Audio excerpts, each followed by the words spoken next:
King Academics. You're online. And then here we go with the Academy. Could this work? Let's try that. And that. Okay. We should be online everywhere. Okay, good. It's doing its thing. Chat, welcome. I was actually going to stream early. I guess it's relatively early. I didn't want to. I was hoping it was nothing like this that was going to be the topic, but I did tell y'all, man, something big was going to come down the pipeline, and I definitely did say right around this time.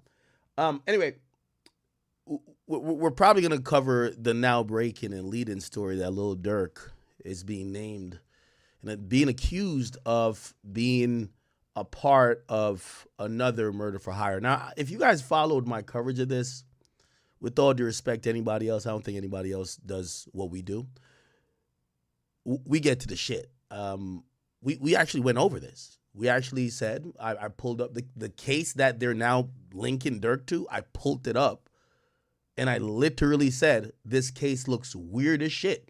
I had Myron Gaines, who's a former federal officer. He got on here, and I said, I look at a lot of cases because I do this reporting. At this point, I almost read. I'm not saying I'm a lawyer, but like I'm pretty proficient. And that case looked weird. Everything was redacted. Why? It's a murder case. But it told me it was part of a larger investigation. We now find out that that investigation is being tied to Durk. And I'll tell you how this came to happen. So today Durk has a detention hearing.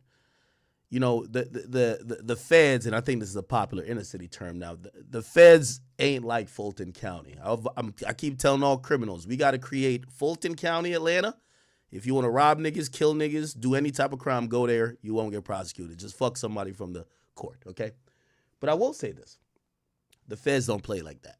The feds are a different beast. And usually they, especially if there's crimes of high importance, that's there, they'll even play dirty their damn self. So the feds are trying to overcook Durk. Like, they're trying to give him a situation where at best a life in prison sentence would be good for him. Now, they're not going to seek death, but they're kind of showing him it's impossible for you to beat us because you're probably going to have to beat us on multiple situations. Now, let me give you really the background about this. I've spoken to many journalists, and this is where this is why y'all come to me, right? Durk and Keith, because of what they started with the drill movement, you have to realize, just throughout these inner cities or whatever, they realize what spurs violence and how it plays out. They're not dumb. I know people like to think the police don't have internet, but they're not dumb. They wanted to get both guys early. We're talking about 2014, 2015. If anybody remember me covering the war in Chirac, we've seen a lot of people go down D-Rose. We've seen Rondo number 9. Subsequently, we even seen like some of the ops, like their ops. Lil J and there's a lot of people who've gotten incarcerated. They've always wanted to get Durk and Keith. The problem is Durk and Keith never pulled the trigger in the cases they're investigating. Not saying they never pulled a trigger in their life, because I do think they're real ass niggas. But I don't know what happened with Keith. Keith realized that this was just not a good situation. He dipped out. Obviously, his own gang turned on him, so he went to California. Pretty much, he hasn't disavowed or dropped the flag. Not that that's how they do it when it comes to BDs, but he's been out the way. Durk has been a big target just sitting there. And his career benefited from it. So around like 2013, 2014 more specifically, when the drill movement calmed down, Durk got dropped by Def Jam. When he got dropped by Def Jam, that was kind of a mark of, drill isn't that thing anymore, right? Now, Durk is very resourceful. He's a really good guy. Trust me, I've known him damn near, personal communications for definitely over 10 years. I covered him for damn near 15 at this point. But I'm saying this to say the police always wanted to get Durk. So let me give you some instances. Durk caught 3 gun charges in Chicago. People usually believe there's a 3-strike, rule where like, hey, it's the third one, you got to go. Durk did amass some fame and notoriety and money, and he avoided most of the punishments that would usually come with that. If you think about it, Durk, 3 gun cases, never did time. And don't you ever utter out of your mouth that he snitched or anything. No. He had good lawyers. He knew how to play the system. He had the money to wait it out, to do what he needed to do. They couldn't get him on that. There's a few other things. Some I won't mention because, from all the public, and salute to our Chicago scene 88. He usually does a good job of getting stuff out. They haven't put Durk's name with it. Like, these days, the reason why people know King Von was associated with 7 murders is that police put out later that we couldn't really charge him or prove it, but he was our lead suspect for 7 murders. They kind of wanted Durk. Wanted him for a long time. Durk dipped to Atlanta. Bunch of shit happened there too. Anywhere Durk is gone, it's been like, I don't call it a dark cloud, but shit has happened. So Durk goes to Atlanta. Remember, Vaughn is popping now. They thought they had him when they shot the dude outside of that spot. They shot out the car and shot a guy. And the guy was down to tell. He was like, yo, these guys are trying to rob me, blah, blah, blah, blah, blah. Durk gets charged. Vaughn gets charged. Remember, this is how bad they wanted Durk. That at the detention hearing for Durk, actually a preliminary hearing to be honest, for Durk and Vaughn, a Chicago detective traveled from Chicago to Atlanta to testify because they know they couldn't get Durk in Chicago. So they're like, fuck it. Even if Atlanta gets him, fuck that guy. You got to imagine these investigators have egos. We all know what happened. It's a decent case. There was video footage. But I don't know how cooperative that guy would have been after a while. One thing I'll say, do your homework. Shout out to FYBJ, man. Do your homework on Vaughn. You know why Vaughn never got locked up or got convicted of any of them joints? The witnesses never witnessed shit when it came time to need to recount witnesses shit. They either died, came up missing, changed their story. That's kind of rare. But yeah. So that case in Atlanta with Durk and Vaughn, it had reasonable odds because that guy, I don't know if he was going to stick to his story. Anyway, that didn't need to happen. Vaughn died. And when Vaughn died, that case became a lot complicated. Now, I'm telling you what I've heard. They said, and, I'm going to tell you some things that you're going to have to take my word or don't believe it. It's fine. I don't care either or. When Fonnie Willis started targeting YSL, Fonnie Willis had a bunch of people to target. She wanted Thug. She got YFN. So she got YSL, YFN. Eventually, they were going to get to 4PF. That's one of the reasons they changed their names, by the way. But beyond that, some of the transplant Atlanta folks that were coming down there that was still acting like they were like that, they wanted to get them niggas too.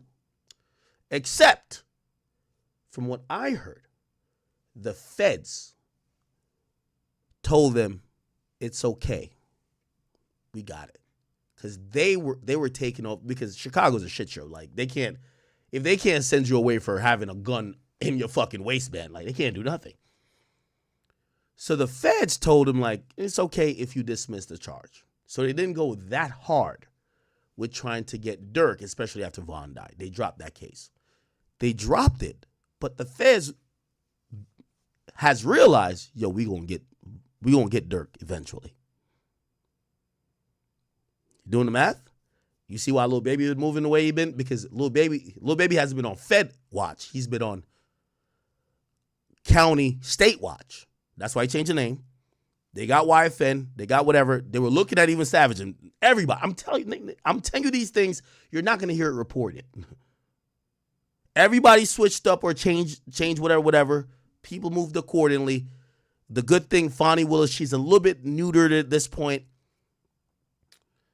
Thug got a astounding win. They look embarrassed. It's getting back to normal. But we get YFN, YSL, we get handled. Baby ducked out. Went to Paris with James Harden and started modeling. And when Durk was down there, that case, after Vaughn died, the Fed said, we're going to look at it. Okay? Now, remember when I talked about that first indictment that Durk got? Obviously, the murder of Quando Rondo's cousin, Lil Pop. I said the feds were looking at him for multiple situations. The feds were looking at him and was trying to indict him for that thing with Vaughn. But when the feds hit you, they don't want to be like, oh, let's make the case. They want to hit you. It's okay, they chilled. So Vaughn now is dead. That's 2020 Vaughn died. Am I right? 2020? They're watching. They're waiting. Who was the first person to break the story that nobody knew where Durk lived at in Atlanta? But I got a tip. Pause.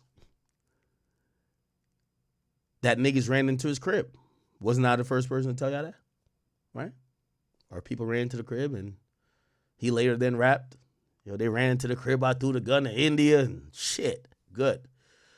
You never seen that on the Atlanta Journal-Constitution website, which is a main, news source from Atlanta. That came from me. TMZ hit me up. I gave them the info I had. They corroborated it. But that was kind of quiet. What happened? Again, when shit is happening, you're not seeing local police make a stink about it. They're forwarding everything to the feds. Let's see what's going on. Let's build some case. Remember, Durk done violated the entire Chicago police force. Them niggas look stupid. And let me not say half, a bunch of people that they claim are murderers or whatever in Chicago, Durk is paying their bonds. They're paying their lawyers. So they really want to get Durk. So now we're at 2021, 2022. And then two situations happen. Well, Durk's brother died in, I believe, 2021 or the end of 2021, beginning of 2022. But we swiftly hear that right after Durk's brother died, niggas got clapped. Instant. Like that. Never heard nothing more about it, but that's what you heard.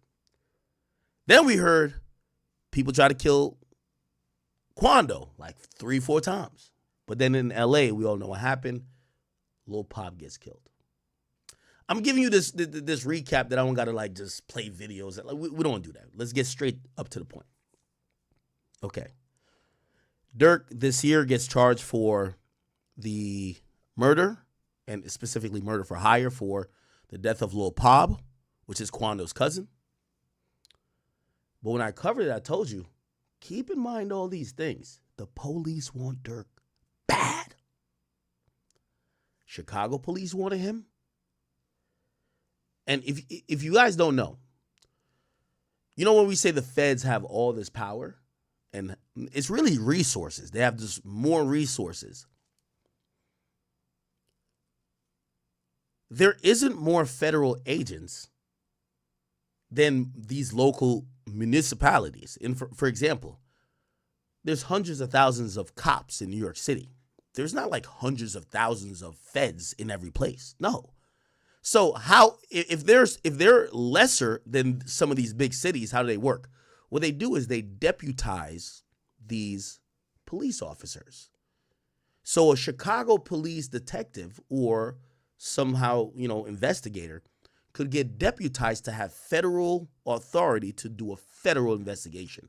Gives them way more reach beyond state lines, beyond their jurisdiction, gives them way more money to play with what they could do to get information. I'm breaking this down for a reason. So if they got Durk in LA for murder for hire, and I'm telling you the feds said, oh, we gonna get that nigga. And the way the feds do is they deputize people within local municipalities or precincts.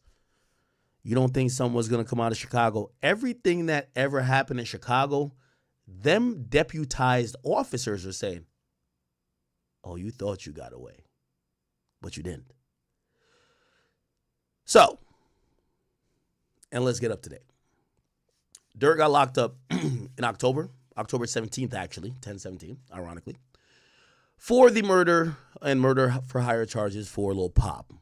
He was locked up while trying to board a jet going to Italy. After being detained there for a long while, he was then extradited in November to California, where the charges originated because Lil Pop got murdered across the street from the Beverly Center, which is a huge popular mall in a tourist district. Durk has been sitting there. They didn't go for bail immediately. They basically said, hey, listen, we're, Durk's team is trying to play it safe, right? And by the way, he does have, I believe, Drew Fillon on that. He had a detention hearing today.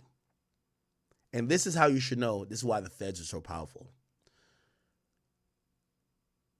The feds unsealed a search warrant yesterday, not today. So today's the hearing. They unsealed a search warrant yesterday to help overcook Durk in the fact that he will never get out. What I mean never? He'll never get out on bail. They could already say, oh, we think he planned this whole murder. And what was going to happen in a hearing is that the judge was going to be like, okay, it's circumstantial. I've said this about a Durk case. It's circumstantial. Tell us the snitch. Or, they could try to hide it at least first. Be like, no, we have someone who said that Durk offered them to go slide for Vaughn and go here and offer them this money. That's why he booked the jet and told them, blah, blah. Okay, that's a good, decent case. But the feds is not like Fulton County. They're going to overcook your ass. So what they did was not only present the details of the Lil Pop case, they then unsealed another case. Remember the case I told you? I said, I've never seen a case like this. It's all sealed. They unsealed a document from that case that points to Durk, that says Durk is the top guy who ordered this other murder. Okay? All right.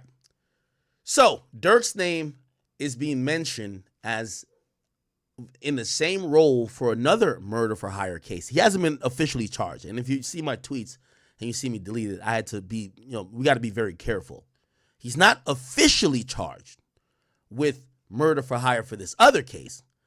But if you read it, it's like the feds believe he hired niggas to go kill people who killed his brother. Okay? I'm going to show you everything now. Okay? But thank you for joining in. So, give me a second. And I want to start out. And first thing I want to do is just show you this. So, if you're watching this and you haven't caught up today, you're like, what? Why Durk in jail? Please go back and watch other videos. I just don't want to keep doing, retroactive shit. So, this is the filing today, or yesterday actually. Well, today. That, when there's going to be a hearing, the judge likes for you to file some stuff. And then even if you hear, they listen to you in person, the judge is going to read this, read what the other side said, then listen to your arguments based on what y'all, because he might have questions about these things. This is what the government said about this. So their whole stance is don't let Durk out of jail for Lil Pop's murder. This is what they said.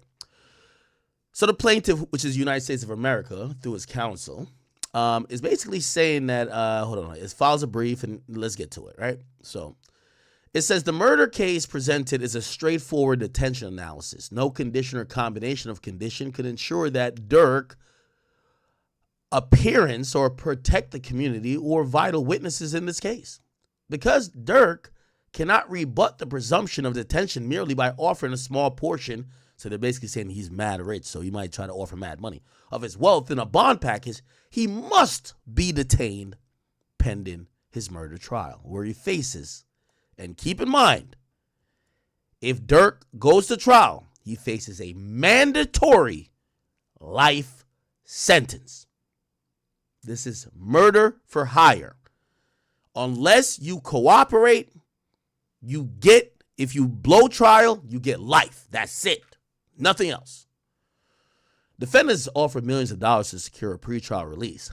So, by the way, if you want me to, and I will, actually, let me do it right now.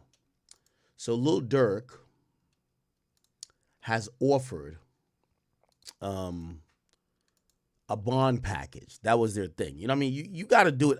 I think Durk realizes, or he has to realize, he's a street nigga, right? He's not Diddy. Like, Diddy's like, oh my God, like, where's my 20 chefs? Where's my masseuse? Where's my this? Where's my that? Where's my 50 baby mamas? Durk is a street nigga. When you get locked up on certain charges, and I do believe this, I think Durk is like, I know what it is. I'm going to just kick back in here, handle your business, just get me free. A street nigga ain't going to be like, oh my God, I can't stay in here. Oh my God, what, please let me out. You're a street nigga. You signed up for this shit. You know what comes with you getting arrested or indicted. However, your lawyer got to do his due diligence. Put together a little package that looks good. And let me see, because I do want to see what Durk offered. Let's see what Durk offered to get him free. You know, obviously he's not Diddy level, but let's see. What did Diddy... We know what Diddy... Hold on. Okay. Durk off... okay, so Durk filed something. We're not going to be able to pull it up, sorry. Durk filed it under seal. So Durk filed his, like, proposal under seal. Don't know why. That's kind of odd. I'm not going to lie.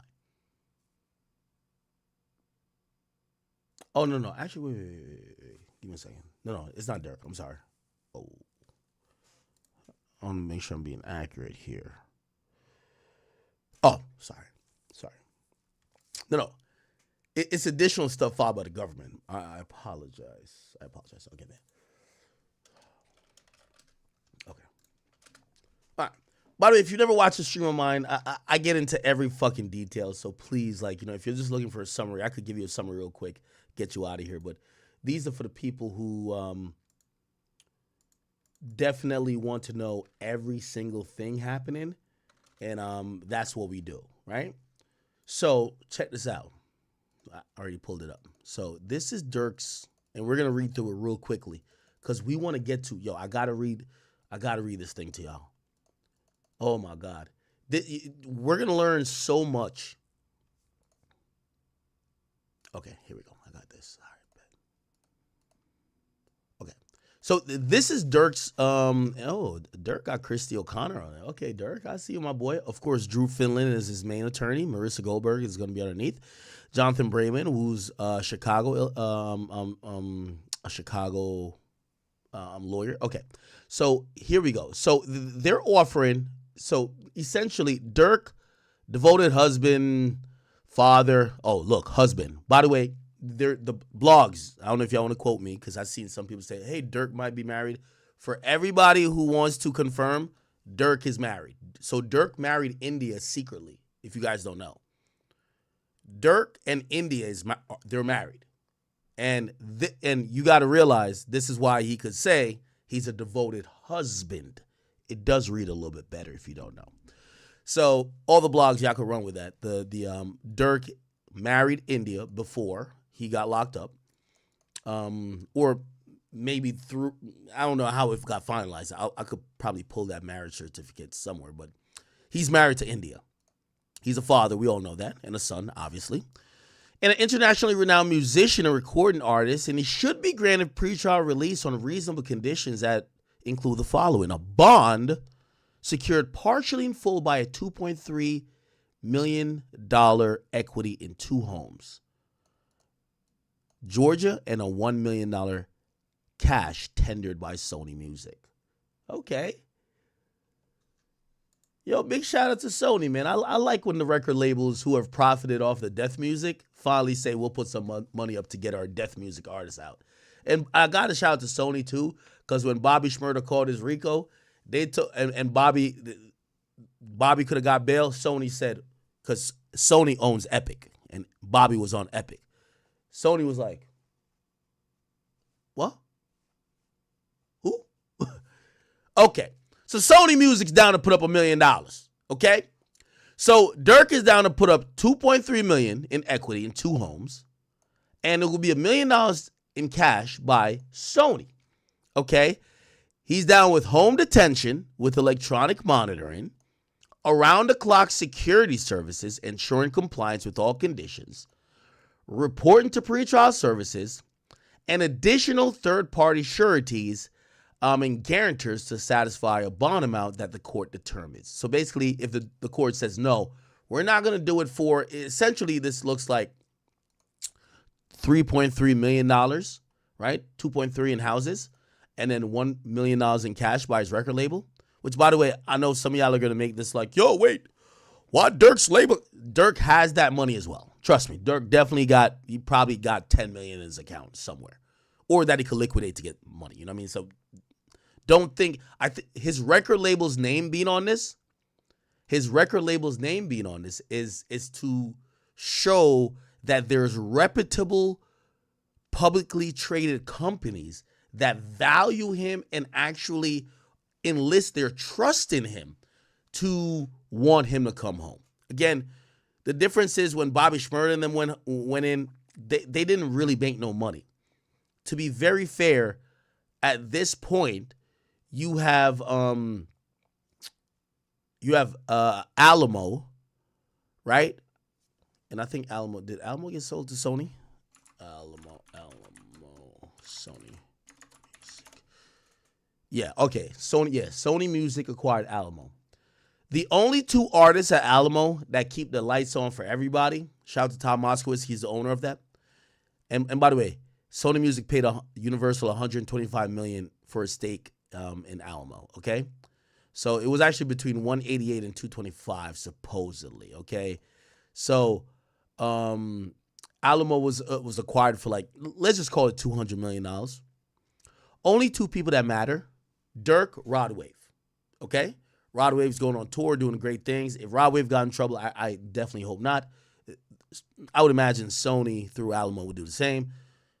Durk and Rod Wave keep the lights on over there. So you could imagine them saying, hey, listen, we'll put up $1 million, right? Bet. All right, cool. Now, here's the thing. The problem here is murder. Even with what I know, sexual assault, murder, these are heinous crimes. But with murder and violence to that extent, especially when you have other cases, even if they offered $20 million, it's murder. And I think every gangster in the street, if you're a gangster in the street, I don't care how rich you are, you should be down to sit for a murder case, because in murder, it's not about how much money you have. If it's fraud, it could be money. If it's assault, okay, you got money. If it's any other crime but murder, and especially you have to realize with this case, it carries a mandatory life. So $2.3 million obviously is not the $50 million that Diddy does, but still, it is what it is, okay? All right, and then they said the following is based upon the attached memorandum. Oh, you can't see it. Memorandum of points and authorities, and attaches Exhibit 1 and Exhibit 2 under seal, the files and records in this case, and blah, blah. Okay. So Exhibit 1 ends up being, the proposed bond is trying to make sure. So they're going to try to explain why he's not a flight risk, okay? Remember, he's trying to board a private jet. By the way, here's the thing. Drew Finland is on this case. And Drew Finland, even though he wasn't on the Youngboy case when Youngboy got bail or got house arrest, Drew Fillon is a guy who could create a package that you could get bail on. You know what I mean? Like Young Boy got. I'm gonna be honest with you. Young Boy's house arrest package was. Shout to that nigga, man. Yo, you'd have went to if you ever went to Gravedigger Mountain, you'd have been like, if this is house arrest, I'm here for life. I'm here for life. I'm gonna just sign up. Okay, looked amazing. Okay, so they're trying to create a package where this guy can stay in his mansion and fight a murder charge, but the government is slick. You're not going to fight a murder charge from your fucking mansion, my nigga. Matter of fact, we're going to say there's multiple murder charges. Matter of fact, to keep it real, it looks like you're overcooked. You shouldn't be out at all. Okay. So it says this murder case is so this is Durk's lawyers speaking, right? Again, we have a lot of paperwork to read through, so just bear with me. So, again, we went from this, hold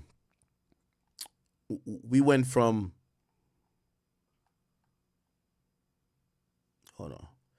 We went from here to, oh, never mind.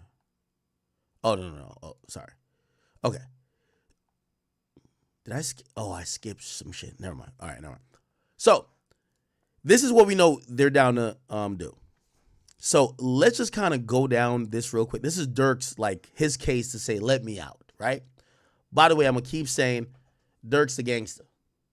Durk's about that life. I get that you used to luxury, but you don't engage in these acts and do gangster shit if you're going to cry at sitting down for 6 months. That doesn't make sense to me, right? If you're scared of doing 6 months while fighting your case, and who knows, you might get a favorable outcome, but if 6 months is going to break you to either tell or you're crying like a hoe, like, oh my God, please let me out, let me out. When it comes to murder, you're probably not getting out, okay? All right. Let's see their argument. They're like, Durk, he's a good husband, father, renowned musician. And look, see, this is what I'm saying, Chad. I do think he did know this was coming, especially in the last decade of his life. He's demonstrated a genuine resolve to publicly advocate for improving undeserved communities and stopping violence in those communities. Come on, man. Due to the strength of his character, they're leaning heavy on his character. All my life, I try to change. These days. You see how everything is playing into itself, playing into position at this point? Individuals from Mr. Banks' professional and personal life have lined up to support him in this matter. He's been temporarily detained. Oh, never mind. He was arrested on the 24th. Oh, the other guys got indicted on the 17th. My bad. And it's scheduled for a detention hearing this afternoon at 2 p.m. So, by the way, the detention hearing is going on now. I'll save you he's not getting out. Okay. I'll get the update in a second, but he's not getting out. Including a documented track record of full compliance with conditions of pretrial release on a previous case in Fulton County, Georgia. So they're saying when they gave him pretrial release, he was a good gentleman. He didn't do nothing wrong. His friends, family, and colleagues are willing to act as sureties and guarantors on any bond. More than $2 million. Sony will tender $1 million. Mr. Banks has a history of gainful employment and residence in the Central District of California. The court should grant him pretrial release. Okay, they tell about his legal background. Under the Bail Reform Act, the court must release him. And they're talking about some other stuff. Okay, so they're listing the criteria, which is flight risk, danger to the community, and possibly threatening witnesses. They say they charge him blah blah da da da. Okay, these are some whatever. Anyway, for example, Judge Kevin Farmer previously remarked in granting Mr. Banks' expansion for his condition of release in his previous state matter. Banks is an artist and performs at concerts throughout the United States and overseas to earn his income. On that prior case, it was proved to the court that the prosecution and the community that he could comply with the conditions of pre-trial release and court orders due to his full compliance to blah, blah, which included originally GPS monitor, curfew, prohibition on contact with witnesses. The court gradually expanded everything that had to do with him. Okay. So this is not that much. So additionally, and let's just read the last thing. Because of his support with the community of faith, they are willing to stake so much on his bond. Several sureties and guarantors from both Mr. Banks' personal and professional life have agreed. That's why they're bringing Sony Music, professional, okay? To assist in satisfying any reasonable bond that this court might set. Notably, Sony Music, see, I told you, they're using that because of, it's not about the money. Durk got $25 million. If Durk don't got $25 million, that nigga's an idiot. That nigga's been getting money like in boatloads for the last 3 years since he's been super hot. Trust, okay? I don't care how much he's been tricking on chicks or, well, not tricking on, you got a wife, doing whatever. He should have $25 million in equity somewhere. Even if he got to sell every car, every jewelry, maybe owns like a housing project, and you got to have $25 million. Got to, okay? So when you see, and you might be like, 2.3, you're comparing this to Diddy, and you're like, well, Diddy did $50 million. No, these guys are not going to do the max they could do. They're going to just be like, yo, this is definitely a big amount. 2.3, big amount. 50 million, big amount. If they told Diddy $150 million, he's getting out of jail. 100%. So don't think when niggas is offering money that that's all they have, okay? If they told Diddy, we hear your $50 million thing, but we'll only let you out on $150 million. You would see Diddy out by tonight, okay? Niggas got money. So, money's not a thing, but you use it to kind of let them know you're down to put up a lot of things that you're almost willing to gamble if a sizable portion of your net worth or whatever you got going on, that the court could feel like, well, he'd only be an idiot to give all this up and try to run, right? Now, okay, Sony Music, an internationally respected corporation, has agreed to tender $1 million in cash. By the way, you want to hear the tea on this? And Bobby Shmurda, if you're watching this, somebody could clip and send it to him. So, two things with Bobby. And this is why Bobby fell out with a couple of people, including a guy who used to work for G-Unit. What's that guy's name again? Is it Sha Money? I think it might have been Sha Money.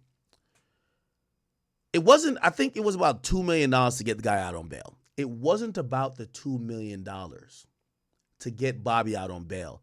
Sony, which owns Epic, they wouldn't do it. That's one of the reasons when Bobby came home, he was never that cool with that label. Yo, y'all let me sit in jail for months and years and wouldn't even bail me out by just putting money down. Like, what the fuck? Right? We've seen in situations, Tupac, Suge Knight goes there and get...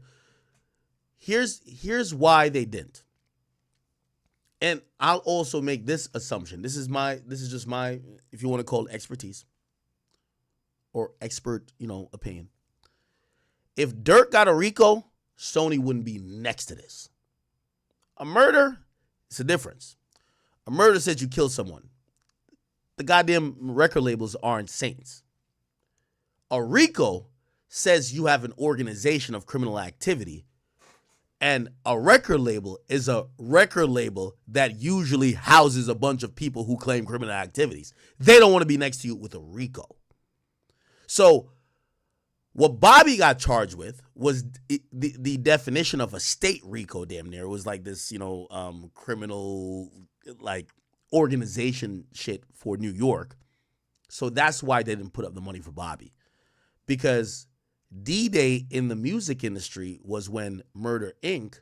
got charged with a racketeering charge. And when they got charged for that, essentially, what happened was that they raided the label to look for financial documents on how maybe they funneled money to criminal shit to deal with the case. That spooked everybody in the building to say, whoa, do we really know where the money in for these labels are going? They're grossing billions of dollars. Trust me, a label pays for weed, cocaine, hookers, and I'm saying this is off the cuff, tongue in cheek. They pay for a lot of shit, but they're not telling niggas to pay for it. But an A&R might be like, yo, this is the budget to spend on you to keep you good for the day because you're here for 5 days in the city. Okay, what you want? Yo, where the bitches at? I don't know no bitches. All right, I'm just going to get some hookers for you. That's illegal, prostitution. So labels pay for some shit, but the label don't agree to it. It's the A&R who's doing the bullshit. Like, oh, we'll get you this. Like, if you sign to a label, ask your A&R for anything. Yo, I need three bitches I want to have a foursome tonight. If you're big of an artist, they'll go pay the bitches and get them. That's a fact. Yo, I need some coke right now. I can't. Oh, yo, we got a big studio session. It's you and Post Malone. Okay, that's cool, but I can't make music without me taking some coke and fentanyl and some goddamn, I don't know, whatever new drugs, some Xanax. You know what your labels A&R gonna do? All right, say less. They gonna call somebody up, pay with their shit. It's not gonna go all the way to Universal or Sony, but they're gonna buy you some coke, nigga. That's how it works. I don't know if y'all knew this, but that's a fact. Your label gets you whatever the fuck you want to make the music. So anytime there's a RICO that come out, they step away like, they rather you catch a murder than a RICO. 6ix9ine caught a RICO. Universal told Capitol, and 6ix9ine was signed to remember the guy who now runs Atlantic? Elliot Grange, who's the son of Lucian Grange? He's signed to the son of the most important nigga, and 6ix9ine was a cash cow for $10K.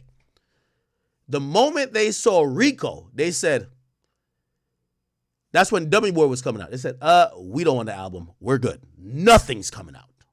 We ain't putting out an album. They'll put out an album for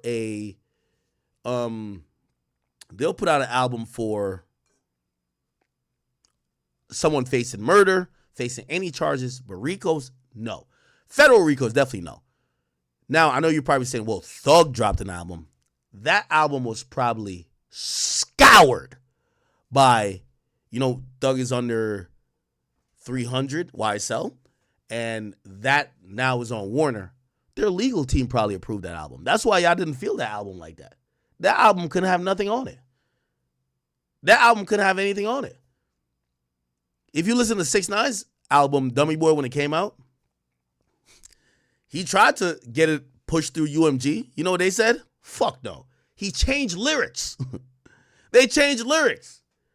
Because he was in there saying some gang shit, and they were like, bro, after you get a RICO, you want us to release music with you screaming more gang shit? Okay, buddy. They changed those lyrics. Universal still said no. So that Thug album, I get it. It's not a federal RICO, but it was the definition of a state RICO. The lawyers at Warner put that album out. Guaranteed.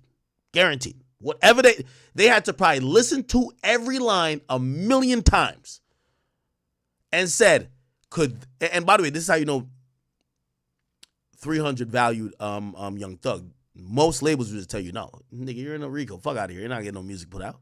The hell? You ain't gonna get us brought into it. So that shit had to go to the legal department over at, I think they were at Warner.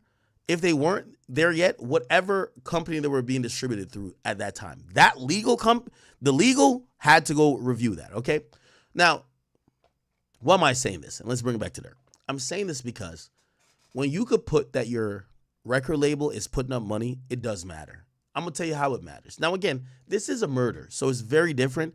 But remember when T.I. was caught with like 15 hand grenades, like 3, like, you know what I mean, silence. The nigga had every fucking weapon in the world, looked like he was an ISIS terrorist, and he got out on bail.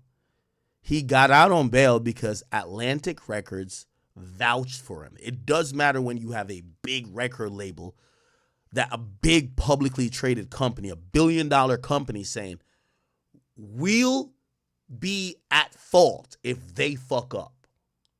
So Atlantic, which is always been owned by Warner, they put their line, they put themselves on the line for T.I. because T.I. was the guy for Atlantic.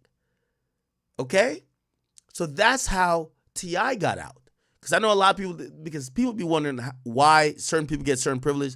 No, your record label is gonna, T.I. was the hottest shit popping. Oh, it's T.I. Okay, cool. By the way, I'll give you this. Atlantic also, they vouched for, they did vouch for YoungBoy early on too. So you got to give Atlantic some credit, at least the previous version of Atlantic. Anyway, let me get to, there's so much shit to get to. Chat, we didn't get to the good stuff yet. Okay, let me see. Is everybody in here chilling?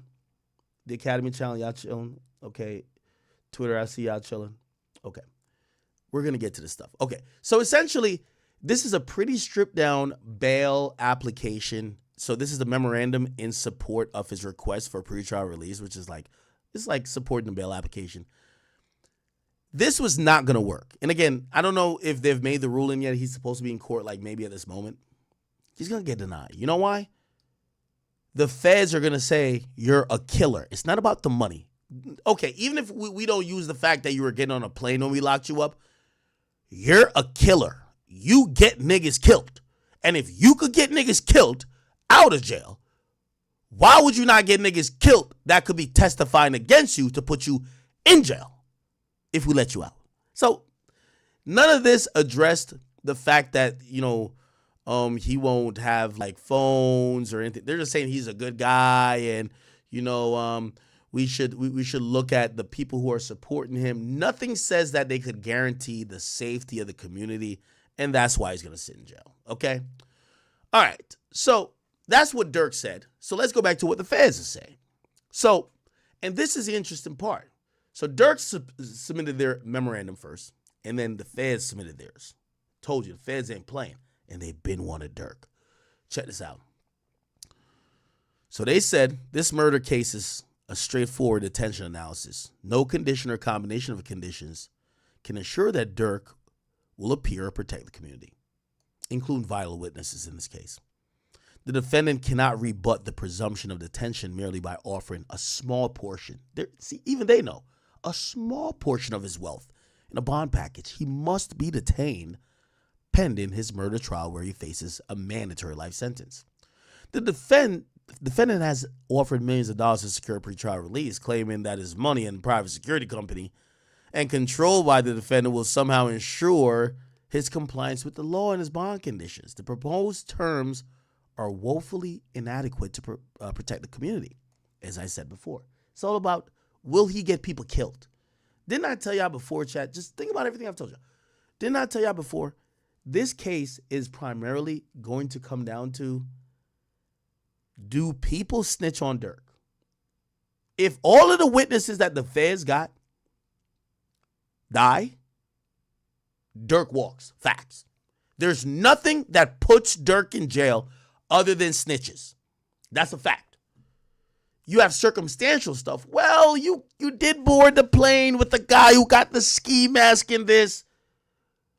Bro, I'm cool with hood niggas that do these things. They have prior charges. I'm a musician. These guys they wear several hats. They're street dudes, they're criminals, but they also do things like manage my day-to-day.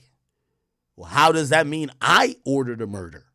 So someone has to say, Durk told us to kill the nigga. Or, Durk, where's the money for killing the nigga? That's how you prove this case. So let's get to it. All right.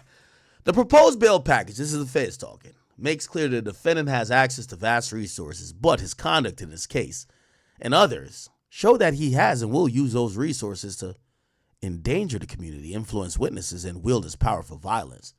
As his first superseding indictment alleges, which is the indictment that linked Durk into the one with Vonnie and Didi and the rest of them, his co-conspirators fired multiple guns, including a machine gun. You got to hit your op with a switch. That's a fact.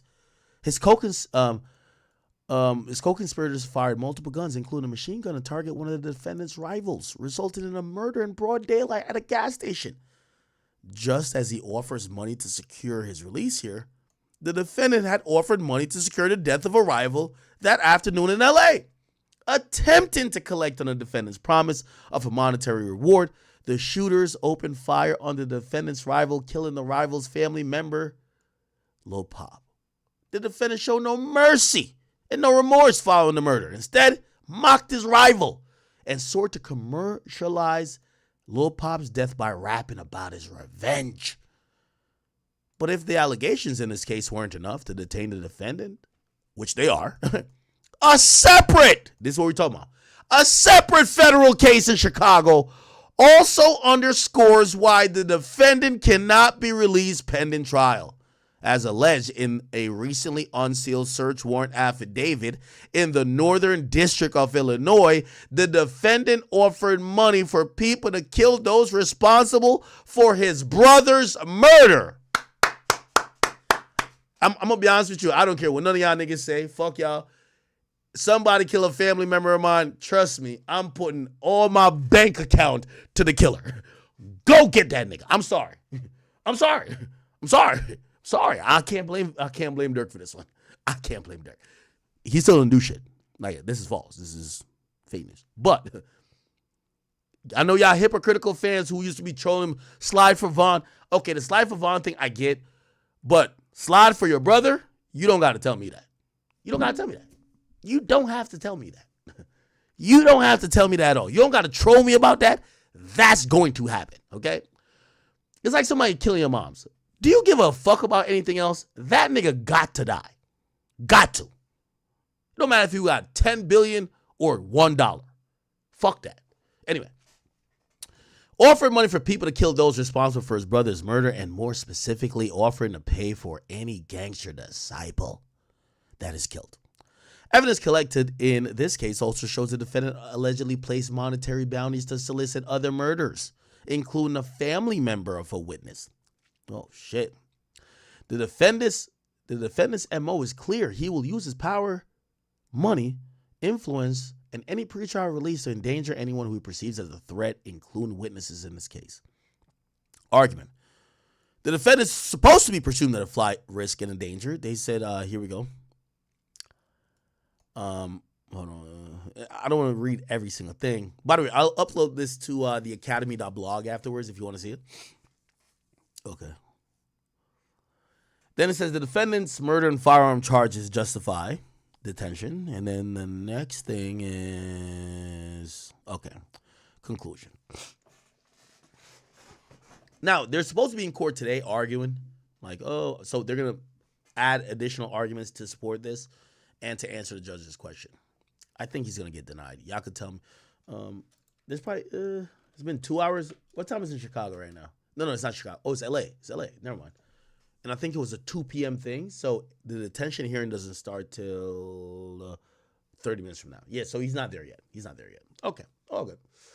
All good, my people. All good. Now, chat. This is what y'all came here to see.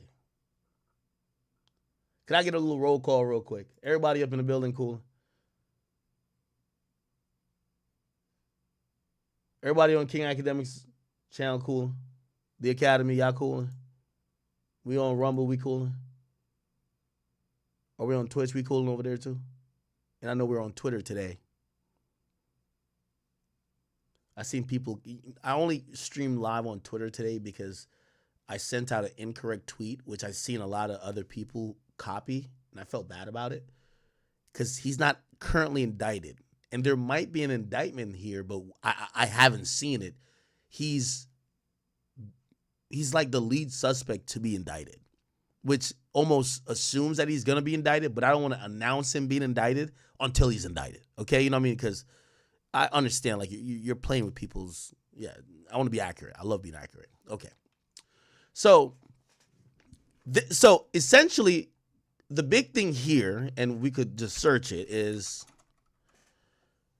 they said, as alleged in a recently unsealed search warrant in the Northern District, the defendant offered money for people to kill those responsible for his brother's murder. That's what everybody's reporting on, chat. I have the indictment here in front of me, and we are going to break this down, chat. So, if you don't know how the feds work, and, you know, I do like the Fed system because it's kind of very transparent more than some states or counties. It's very wide open, okay? There was a search warrant that was applied under seal, okay? Now, before I get there, Stefan Mac D-Thang, okay? Here we go. Okay. Is it this the one? Here we go. Didn't seem to care. Well, basically my whole team, you know what I'm saying? But the trucking came first from my brother D-Thang. Multiple shots were fired and lots of weapons were found at the scene. Dante Banks was killed when he was shot in the head. Banks is the older brother of locally known rapper Lil Durk.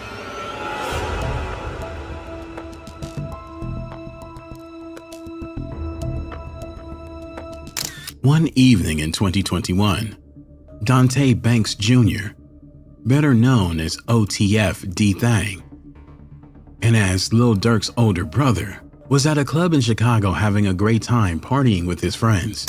As it would later be revealed, however, D-Thang was partying in his opponent's territory that night, and when he got ready to leave, he was brutally hit in the parking lot in a shooting that also injured a Harvey City Police Department cop. In the aftermath of D-Thang's tragic passing, the names of two potential suspects started circulating on social media and in the You're gonna hear how Durk's lyrics start to come true. What did Durk say? Fuck my cousin. Let's go back to what he said. Here we go. Next day, the ass was down too, right? After his brother died. Let's go back. Tragic passing, the names of two potential suspects started circulating on social media and in the streets of Chicago. Both of these men were rival gang members to OTF D-Thang, and based on his previous history, it's highly likely that the accusations are true. Disturbingly, just 1 month after the shooting, the two alleged suspects were hit at a gas station in Chicago. And that very same day, dozens of D-Thang's best friends and allies, including Lil Durk himself, posted images of him on social media, strongly suggesting that the hit of the two suspects might have been carried out in retaliation for D-Thang's hit. As of today, police are yet to confirm the identity of D-Thang's assailant. It was the evening of June 5th, 2021, and OTF D-Thang was at a club called Club O on the 17,000 block of South Halsted in Harvey, near Chicago, having the time of his life. Although he was hanging out in a relatively unsafe part of town. Now, chat, I see some of y'all saying in the chat, I'll be like, yo, Act, you the snitch. Like, you doing too much. I ain't even gonna lie to you. When I seen this come out, because I'm like, yo, I'm either have the, like, I know I'm good at what I do. And I keep telling you, police job is pretty easy because, like, these days it's just spelled out on the internet. But I was like, did they watch my video then go do all this shit? I'm gonna show you a search warrant. The search warrant is from a year ago. So before we ever talked about this. So I had nothing to do with it. The police already was doing. I'm just good at predicting the future. As I predicted the death, not death, but the death of the career of many rappers and other things. I'm just, I try to be informed. But no, I have nothing to do with police, bro. Please. No. I love Durk. The fuck? Why would I tell on Durk? The first thing I would tell on is Meek Mill. I ain't gonna lie to you. If I could tell it on a nigga right now, I would tell on Meek Mill, give that nigga 70 years in jail. And in the territory of the Gangster Disciples, or GDs, his opponents, he let his guard and his hair down and spent the night having a good time in the hookah lounge of Club O. Chat. But, all right, I'll just show you the look. This is a search warrant we're going to look at. What does it say? Filed 4/6/2023. That's April 6, 2023. That's a year before I ever said anything. So don't ever try to say, listen, I'm just good at finding information. I'm good at putting it together for y'all to know. You got to realize, Big Boy Act came a long way from Warren Chirac. It's the reason why we still number one, and it's the reason why nothing bigger in the chat, okay? But in terms of, like, some underhanded shit, no. Anything I find, you could find, it's just that I'm kind of paid millions to find the shit to give it to y'all first. You know what I mean? That's it. So I'm on it every day. Okay, anyway. Considering his recent history, most people would have been too terrified to even go near Club O and would have rather played it safe. But D-Thang didn't seem to care. In the weeks and months... So, Durk was on a win streak, if you want to remember this time. Durk is doing good. Vaughn did pass away, but, like, Durk is killing it. And from what I've heard is that D-Thang was just feeling himself. Like, D-Thang was just like, man, I'm that nigga. And not necessarily let his guard down, but felt brazen enough to say, yo, I'm going to this club where I know I could run into anybody, but I'm that nigga. And also, here's the thing too, a lot of the beef that Durk was having at that point, at least mainstream wise, was focused on NBA YoungBoy Quando Rondo, because we saw because King Von had died, right? So King Von had died. So people are thinking that, yo, he got beef with people from out of town. Now, of course, he always got situations going on in Chicago, but some people feel like maybe D-Thang let his guard down by even being there, because from what I heard, Club O is not the spot you want to be if you're those type of people on that particular night. Leading up to the night of June 5th, he made a series of inflammatory posts calling... he said, on Newski, I don't want none of my new ops dead, for real, for real. So to you new ops, fuck you niggas, for real, that sneak this in. All you niggas doing is what bitches do on the gang. Keep OTF or smirk name out y'all mouth. And damn, what you niggas this mad for? Now, I'm going to say something. I love Durk and I love OTF. I do believe that, and I hate to say it because I don't know all the circumstances around this. Do y'all see FYB J Mane going to O Block and him like, yo, let's squash the beef. Nah, we pushing peace now. It's very easy to forgive your enemies when you have won at the game of life.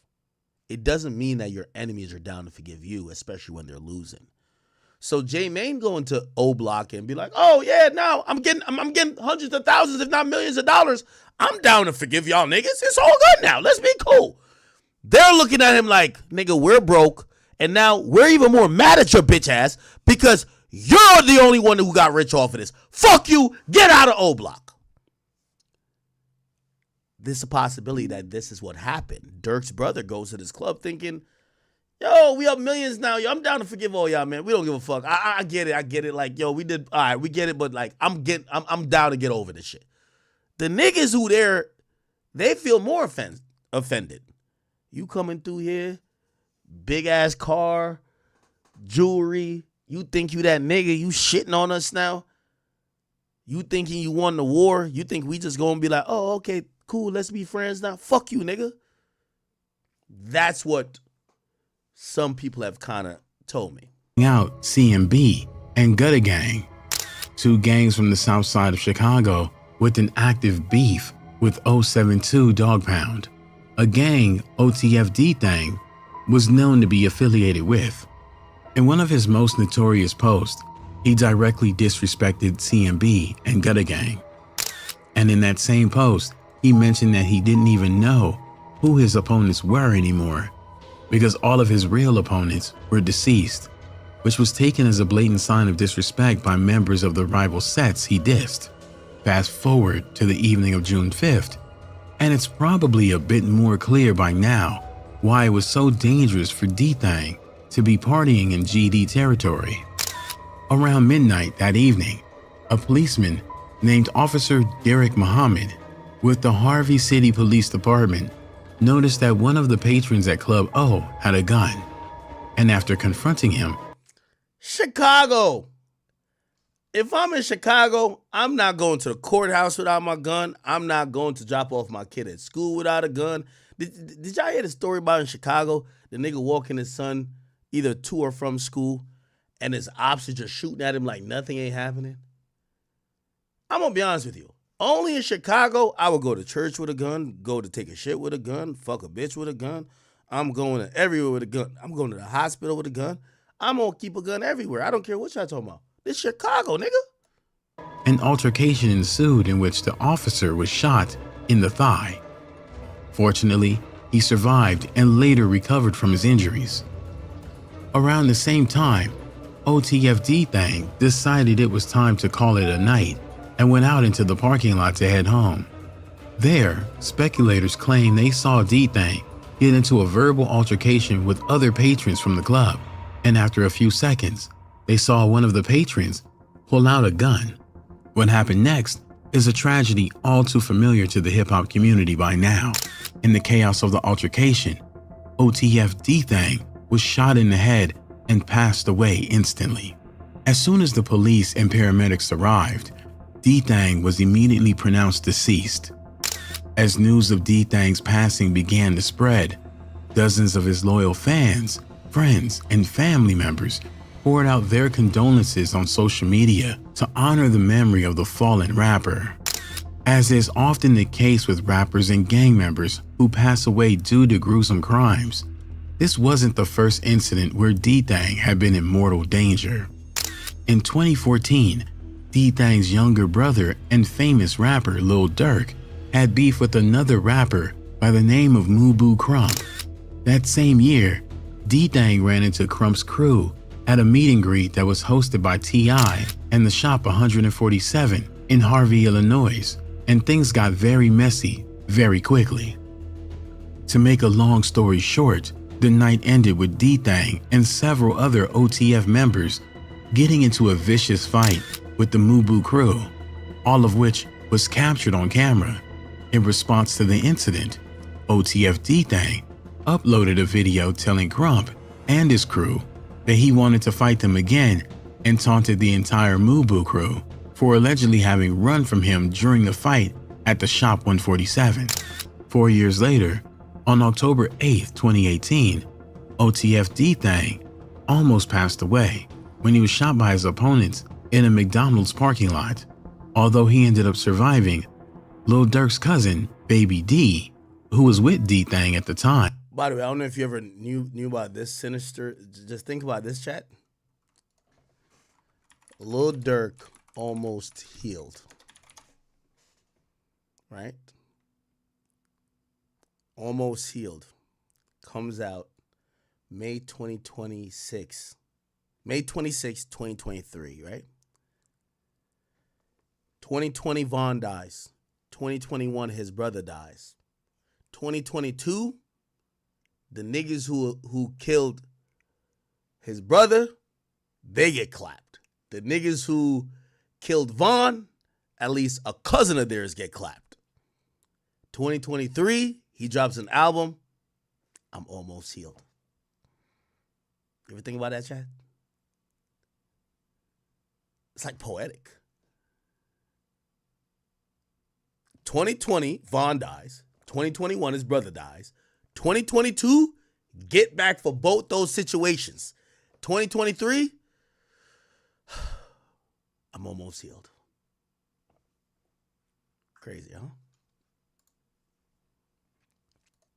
Okay. Time of the incident was not so lucky and passed away from his wounds. Still, despite all his previous close calls and near-demise experiences, D-Thang himself had managed to survive every single time. Unfortunately, his luck ran out in the early morning hours of June 6, 2021. Although police have not yet confirmed the identity of D-Thang's assailants, several sources familiar with the incident have claimed that the two men responsible for the hit were 33-year-old Jarmy Hawkins, formerly affiliated with NLC or No Love City, a set of gangster disciples, and 19-year-old Jalen Anderson, a former member of Gutta Gang. As for how these gang members are all connected, it all has to do with gang affiliations and rivalries, as well as the post D-Thang made on social media before his passing. To understand why these two men were suspected by many of carrying out the hit against OTF D-Thang, it's important to remember that one of NLC's biggest rival sets is Lamron, one of the gangs that Lil Durk is mostly closely associated with. In the years leading up to D-Thang's passing, there had been a lot of tension between the two gangs, which can be easily deduced from rap tracks like R.I.P. Mo, in which Lil Durk directly disrespects No Love City all the way back in 2009.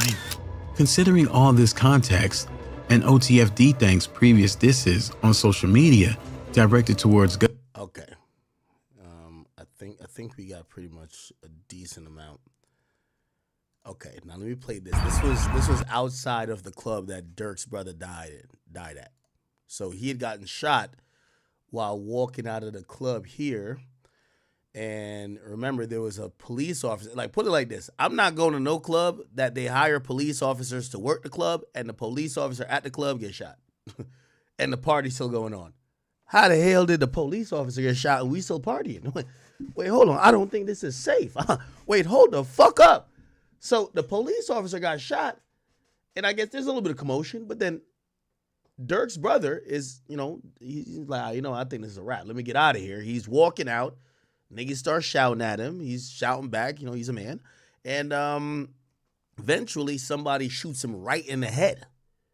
Right? Like, bro, I'm not going to no club like this in Chicago. What the fuck? What money-making D-Thang just lost his life. As you see, it's closed. They open at 10 p.m. and they stay open at 6 a.m. There's all type of expensive cars out here. I'm not sure who is with who, but as you see, this is the Club O.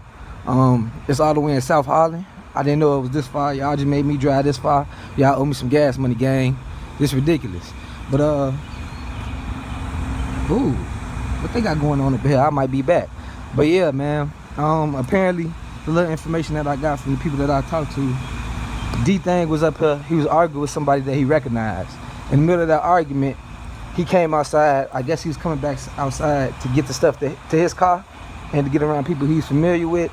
And in the midst of that, he was shot and killed. As you see, this is his blood that's still on the ground right here. That's D-Thang blood. In front of the infamous Club O. Y'all get in the comment section, let me know what y'all think, man.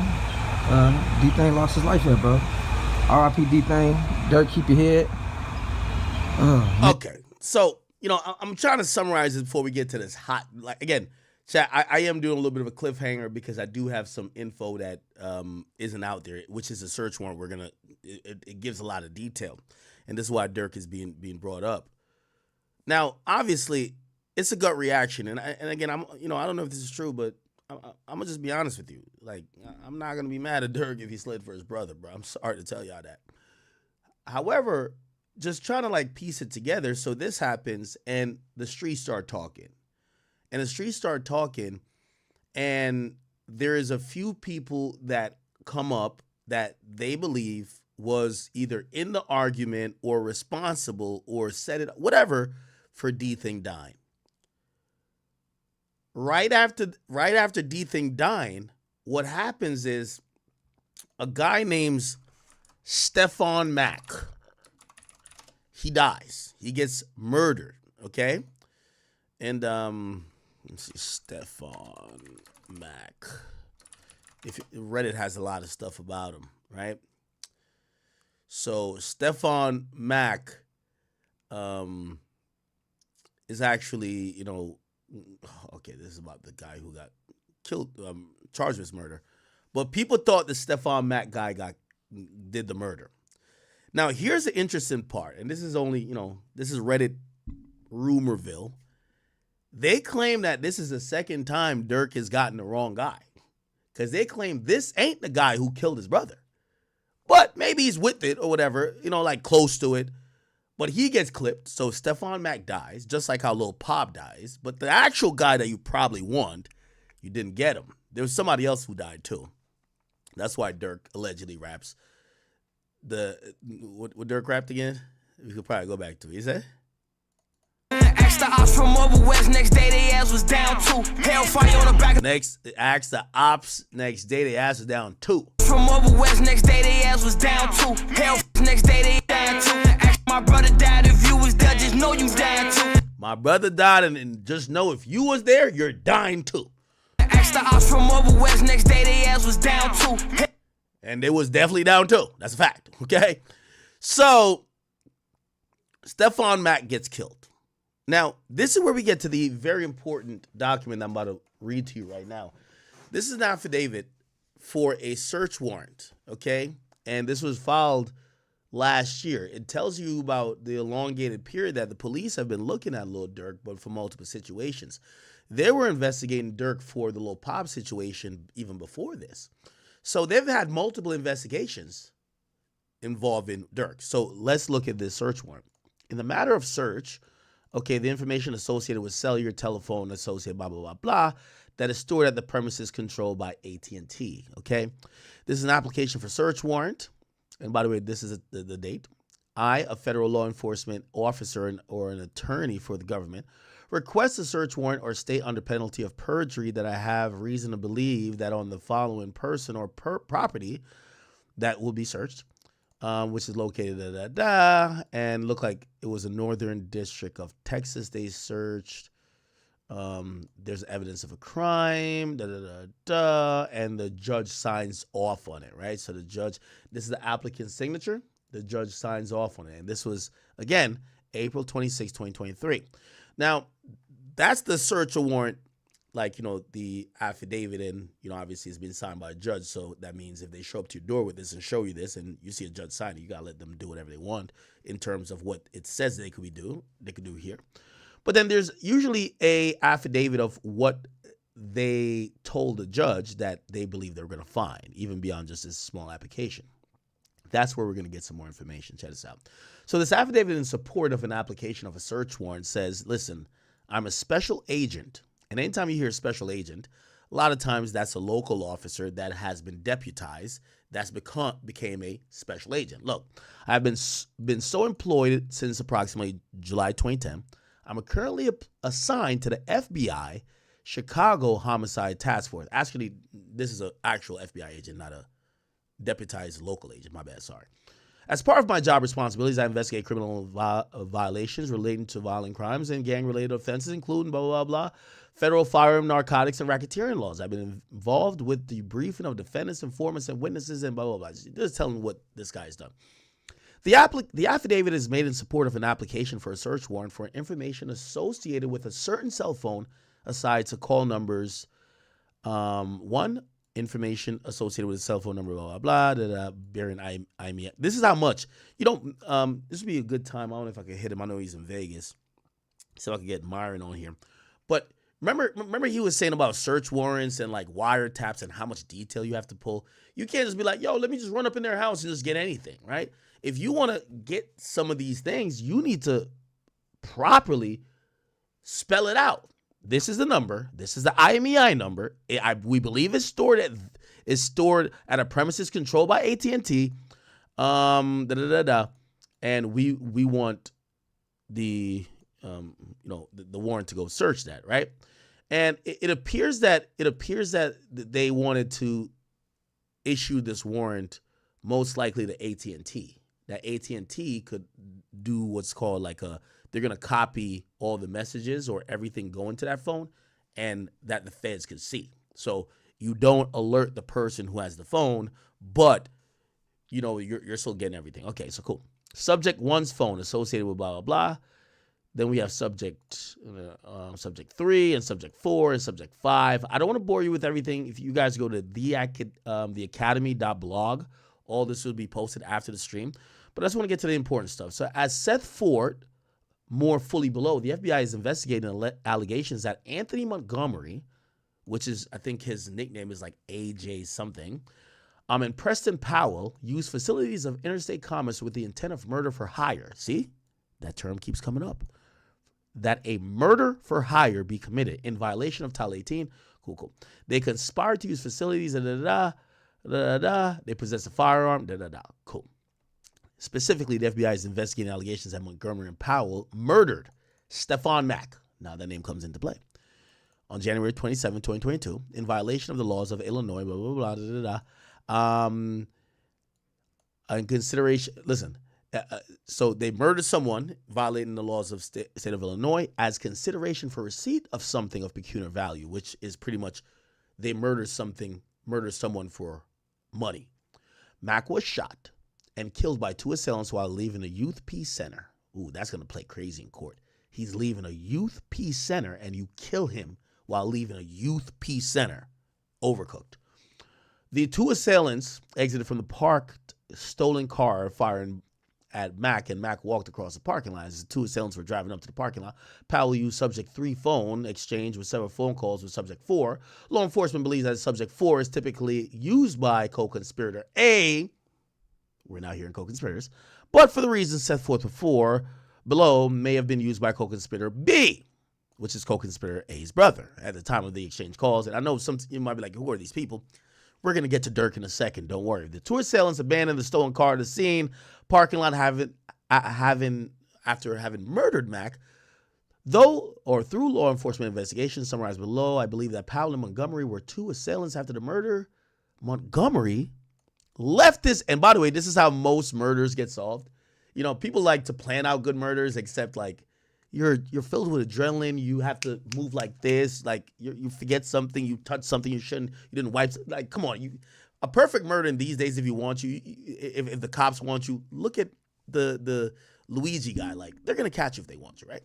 So anyway, the dude leaves the stolen phone in the car, in the stolen car. You know, he leaves the cell phone in the car, right? And Powell called Montgomery 3 times on that phone. 3 minutes after the shooting, but he left the phone. They had split up on foot different directions, and Powell was likely unaware that Montgomery left the phone inside the vehicle that was used to commit the murder. 34 minutes after Mac was murdered, Montgomery's girlfriend, listed as subscriber for Subject 1's phone, called AT&T to report the phone stolen. So the girlfriend, this is some backward shit. You should have reported the phone stolen before, but they would have cut the line. So you could tell they're going to holler at the girlfriend. So right after the murder, the girlfriend calls AT&T to say, yo, my phone got stolen, right?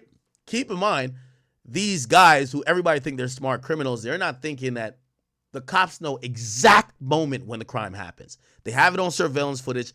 They also have timestamps of everything happening with the phone, where it's pinging the GPS location, also every message coming in and every call. So they know the murder happened. 3 minutes later, is getting a bunch of calls that phone left in a stolen car. Then 30 minutes later, when they subpoena AT&T said, yes, we did get a call from someone who was trying to report that phone stolen. Come on, right? This is simple shit. Chat, we play Monday morning quarterback, right? So when we're reading all these things, I know a lot of times I look in the chat and I'm like, yo, these niggas is dumb. Of course they're dumb when you realize that the cops are just 20 steps ahead of everybody, right? Anyway, 5 days after Montgomery abandoned the phone in the stolen car, he obtained a new cell phone.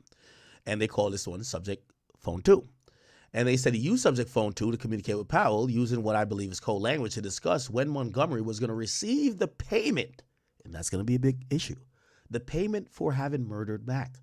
In February 2022, law enforcement seized Subject Phone 2 from Montgomery incident to his arrest in an unrelated case. For the reasons set forth below, there's probable cause to believe that the location of Subject Phone 1, 3, the time of the murder, will lead to evidence of the subject offenses, and that 5, blah, blah, blah. Cool.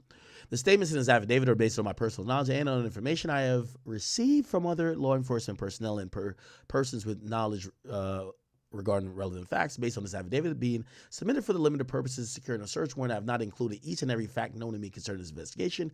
I have set forth facts that I believe are sufficient to establish probable cause to search the information in blah, blah, blah, blah. Cool. Now it says on March 24th, 2023, the District Court for the Northern District of Illinois, Honorary Jeffrey Cummins, issued a search warrant to search this phone and Subject 2 phone for the evidence of the subject offenses in the case of blah, blah, blah, blah, blah, blah. And by the way, you get to realize there's 2 case numbers. Cool. Here's the facts supporting this. And now this is where we're going to get into some shit. As part of the investigation, okay? General background. So they're saying that the GD and the BDs are beefing. Okay, the FBI has spoken with the Chicago gang officers who are familiar with the beef based on their training. And now we get into some a little more specifics. According to Smashville member 1. And now we're going to get to, again, with these situations, I keep telling you, snitching is part of the crime. Like, let me tell you this. I hate to give people like any hints, because I read these things all the time now, unfortunately. If you want to commit a cleaner crime, especially crimes like this, you got to do what they did in, what's that Batman movie where he was like, yo, the Joker told me to kill you. You got to kill the niggas. Like, after you're done killing the person, kill the niggas who helped. That's all you got to do. Kill all the niggas who helped. Because one of them is going to tell. That's the reality of it, right? So according to Smashville member 1, the Smashville GDs, so there's a member of Smashville GDs who's a snitch. Perfect. the Smashville control territory in the vicinity of 83rd Street to 87th Street and Ashland Avenue and Damon Avenue. And they've been in deadly conflict with the neighboring Killer War GDs and other neighborhood gangs that operate and commit violence in the city of Chicago. Okay, cool. Y'all don't care about that much, but here we go. Chat, watch this. Recover from Smashville memory, blah, blah, but this is what you care about. According to FBI Confidential Human Source, CHS1, Mike City is a faction of Black disciples that controls territory and operates in the area of South 85th Street to South 87th Street, from Carpenter to Sangamon Street on the south side of Chicago. Here's a little bit of background on the victim. At the time of his death, Mac was the suspected leader of the Smashville GDs, and according to the records and blah, blah, blah, Mac was sentenced to 24 months imprisonment following a 3-year term of supervised release for having a firearm. That's about the victim. Now, let's talk about the people who did the killing. Now, you might be like, "Oh, this don't sound like 600. This don't sound like OTF." These guys aren't OTF necessarily, but they're in liaison with OTF, if you want to know that, right? According to this same snitch, Montgomery is a Mike City Black disciple from the south side of Chicago. Circling red on the left below, so they do have pictures. Shout out to the feds, always using amazing pictures. I like that. Has been pictured with recording artist Durk Banks, aka Lil Durk, who, according to CHS, one is also a Black disciple from the south side of Chicago. So they have a picture of Lil Varney putting this up, and they basically said, "This is Durk. This is this guy who is Anthony Montgomery." So they show Durk knows him. Now, they're being very callous, or not callous, but they're being very careful, because they're eventually going to say, but they're literally saying Durk paid for this. You're going to see it. According to CH1, the leader of Mike City, circled in red below, has ties to Little Durk and has been in the rap videos with Durk, circled in the red on the right. Have you seen that video before, chat? Cherry Production. They really don't mean it. He play. Hey.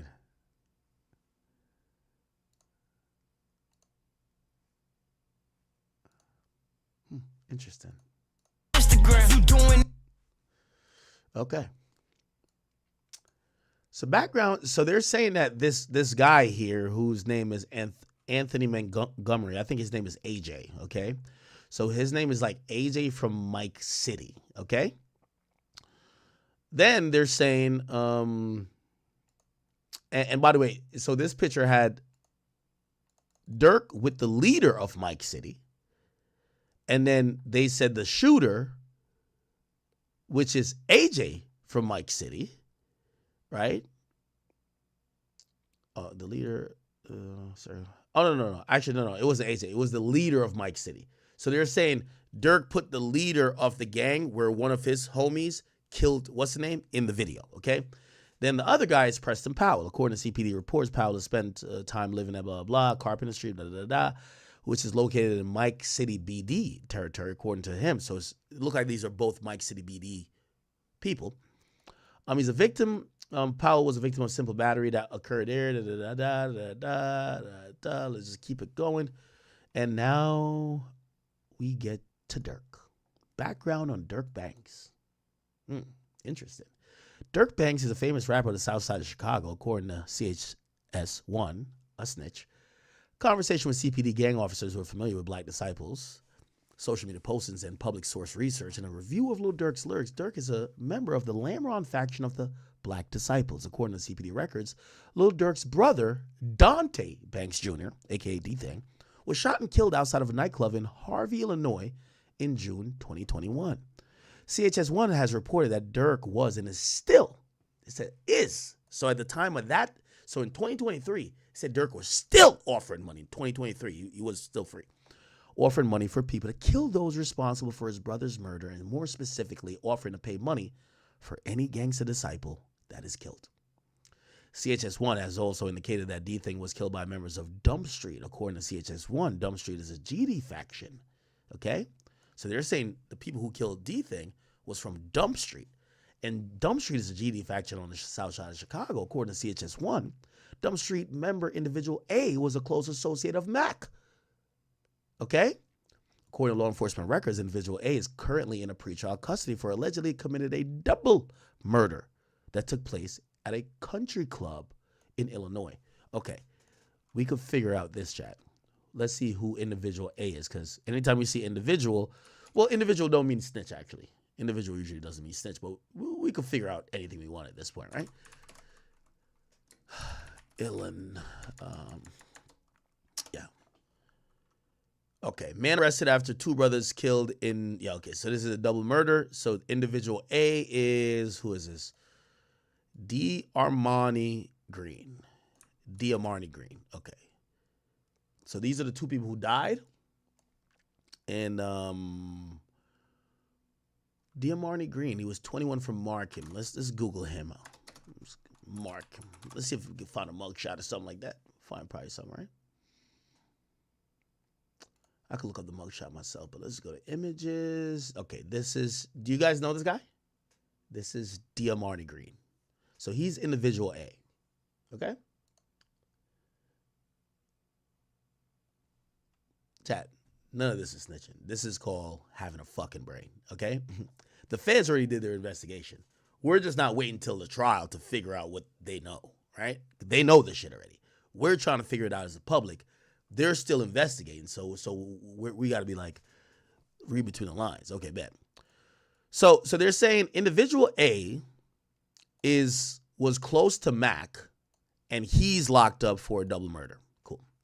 Now, Stephon Mac's murder. According to the records and information provided by YPC, and I think that's the youth, is that the youth whatever thingy? Yeah. Mac, yeah, okay, yeah, that's the Youth Peace Center. Mac arrived at the Youth Peace Center at 12:07 on January 27. Based on the video surveillance provided by the YPC at approximately 2:22, while Mac was still inside, a 2014 black Chrysler sedan with tinted windows carrying the shooters arrived to the parking lot. The Chrysler was initially parked on the east side of the parking lot, facing the YPC. At approximately 2:25, the Chrysler moved to the west side of the lot, facing eastward. The shooters remained in the Chrysler for approximately 40 minutes, apparently waiting for Mac to leave YPC. So they were there. Based on the surveillance footage provided by YPC, Mac exited the YPC and began walking across the parking lot at approximately 2:59 p.m. As he walked towards his car, two masked individuals emerged from the Chrysler, one from the driver's side door, shooter A, and the other from the front passenger side door, shooter B. They began shooting at Mac, who fled eastbound from the shooters. Based on the video surveillance, right, as well as information provided by the CPD concerning Mac's autopsy, and recovered evidence at and around the crime scene, shooter A pursued him on foot, shot him to death with a Ruger AR-556. Let's look how that looks. Ruger AR-556. So with a gun that looks like this. Okay. Maybe sawed off a little bit, but, you know, niggas. Based on a ring camera footage obtained from residents located on the 300 block of the West 110th Place on Chicago, blah, blah. After killing Mac, I believe shooter A fled eastbound from the YBC as so he did. The ring camera footage captured shooter A yelling something to the effect of, "Marley! Yo, come on, Marley!" Perfect. You got to yell, "Come on," and name the person you're telling to come on after you've done a murder. Ring camera footage depicted shooter A fleeing from the YPC after killing Mac. No need to have a mask on, wearing all black clothes, face coverings. When you're going to yell out the person's name, that's also wearing the same shit. Let's wear a face mask, but just talk to each other. Yo, Mike Evans, come on, nigga. We gonna kill this nigga right now. Yo, Mike, let's kill him. You know, they can't see us. We got a mask on. What you talking about? We sliding. Perfect. According to the records and information provided by CPD, a Ruger AR-556 rifle bearing whatever was recovered in the backyard of a vacant residence. So they found a gun. Okay, cooked. They found a gun. They got you there. They see you get out there. They know the shell casings of that gun and the caliber in the autopsy. Like you're pretty much cooked. And also they have you on camera saying words. Okay, you're pretty much cooked. Bet. According to the records and information obtained by the Bureau of Alcohol and Tobacco, so this is the ATF. The Ruger was purchased by individual B at Federal Firearms located in Atlanta, Georgia. Ooh. So somebody bought this in Atlanta. So they clearly, you know, the feds don't play. They kick somebody door down. Motherfucker, who did you give this gun to because they just murdered somebody with? You bought it legally. They got the gun. You tell us or we about to get you in this murder. So they probably, I don't know if they told, but they probably made some excuse of, oh, no, I lost the gun. I filed a police report. No, okay. Because they're listed as individual B. Based on surveillance footage provided by YPC, information provided by the Chicago Police Department, information provided by Victim 1. Who's Victim 1? We'll figure it out. Shortly after the shooting commenced in the YPC parking lot, Victim 1, who was YPC's security guard, okay, so the security guard's also listed as a victim, stepped outside into the parking lot and was shot in the left leg. Okay, so they're definitely getting charged for shooting him, okay, by shooter B.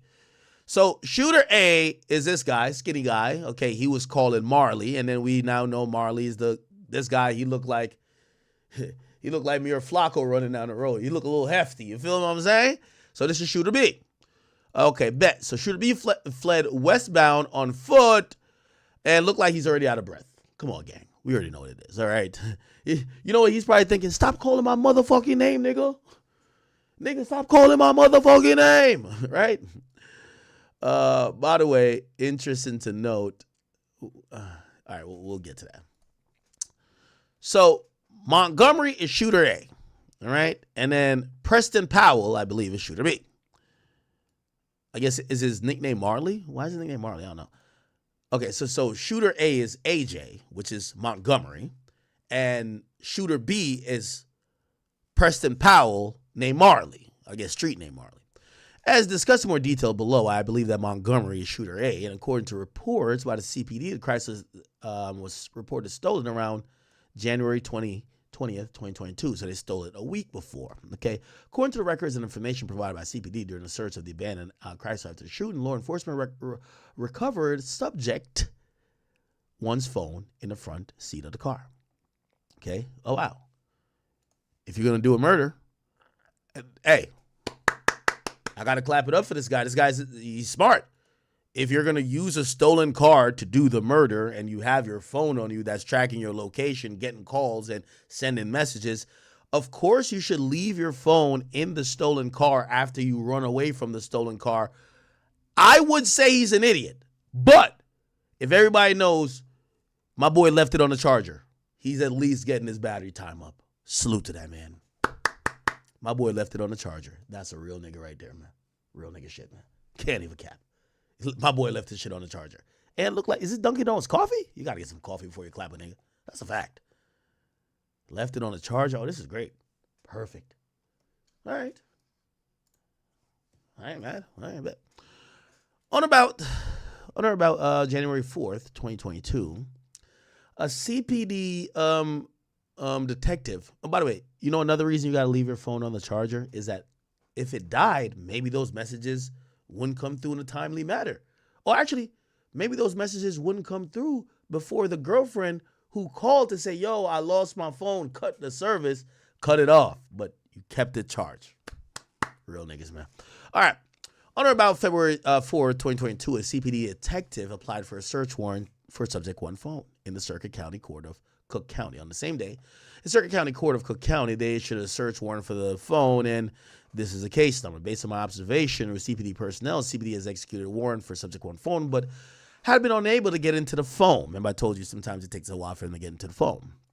FBI since executed a search warrant on subject one phone and is still attempting to get into the phone. So they haven't fully gotten into it yet. So this is why they're also, they rather just hit AT&T, that AT&T could provide, just the phone, the messages, right? According to records and information provided by Apple linked the account. So Apple won't give you access to the phone, but they'll give you the IMEI number, right?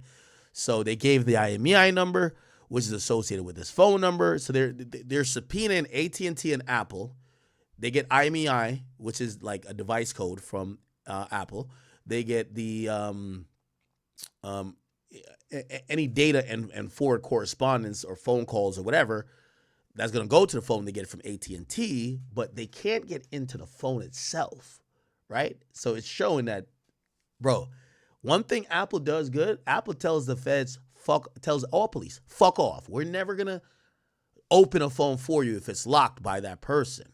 Now, obviously, they have their own ways to get into phones, but sometimes it takes a while. All right? Perfect.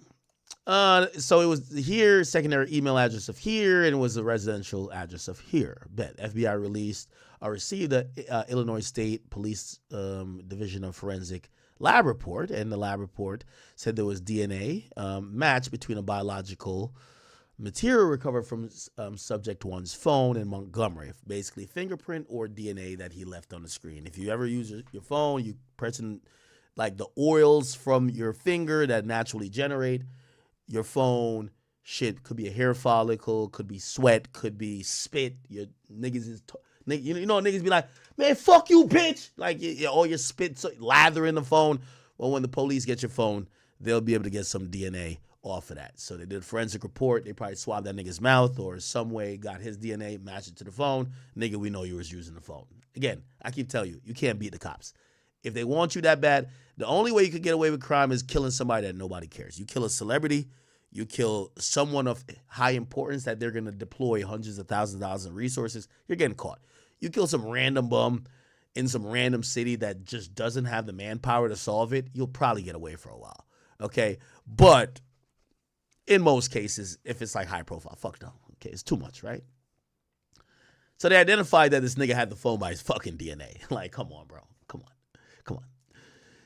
Again, I know most of y'all think y'all could do like perfect crimes. Bruv, they're using your DNA to prove you used the phone. Like, my nigga, like, you can't even see DNA. Like, come on, bro. Like, you can't do crimes no more if you want to not get caught. All right, bet. Cool. The listed subscriber for the phone was individual C. Okay, and blah, blah, blah. Anyway, let's keep it going. So, 3 minutes later, approximately 3:45, and approximately 44 minutes after he was murdered, individual C contacted AT&T using this number, reported that subject one phone had been stolen. Individual C is listed for blah, blah, blah. And yeah, cool. All right. And I think that seems like the girlfriend, right? Was individual C? Has to be. All right, whatever. FBI conducted analysis of the contacts between this phone and subject phone one. Okay, so basically, so they essentially identified what phone was contacting the phone they found in the car on the charger. They realized that one of the phones must have been had by the other guy that was the second shooter. And now they're kind of tracking or trying to decode what the fuck they were talking about. And this is where they're busting open the case because, of course, if I kill someone after being paid to kill someone 3 minutes after the murder, while the police are rushing to the scene, the first thing on my mind is for me to hit up the other murderer, even though we ran separate ways, and ask him, when is the guy who paid us to do the murder gonna pay us for the murder? That sounds accurate, right? And that's exactly what happened, my people. So on about April 26th, law enforcement interviewed individual C. During an interview, individual C identified her. Okay, so I was right, Montgomery's girlfriend. And also verified that that phone number was hers. Again, no matter how great you fuck her, you could give her 15 kids.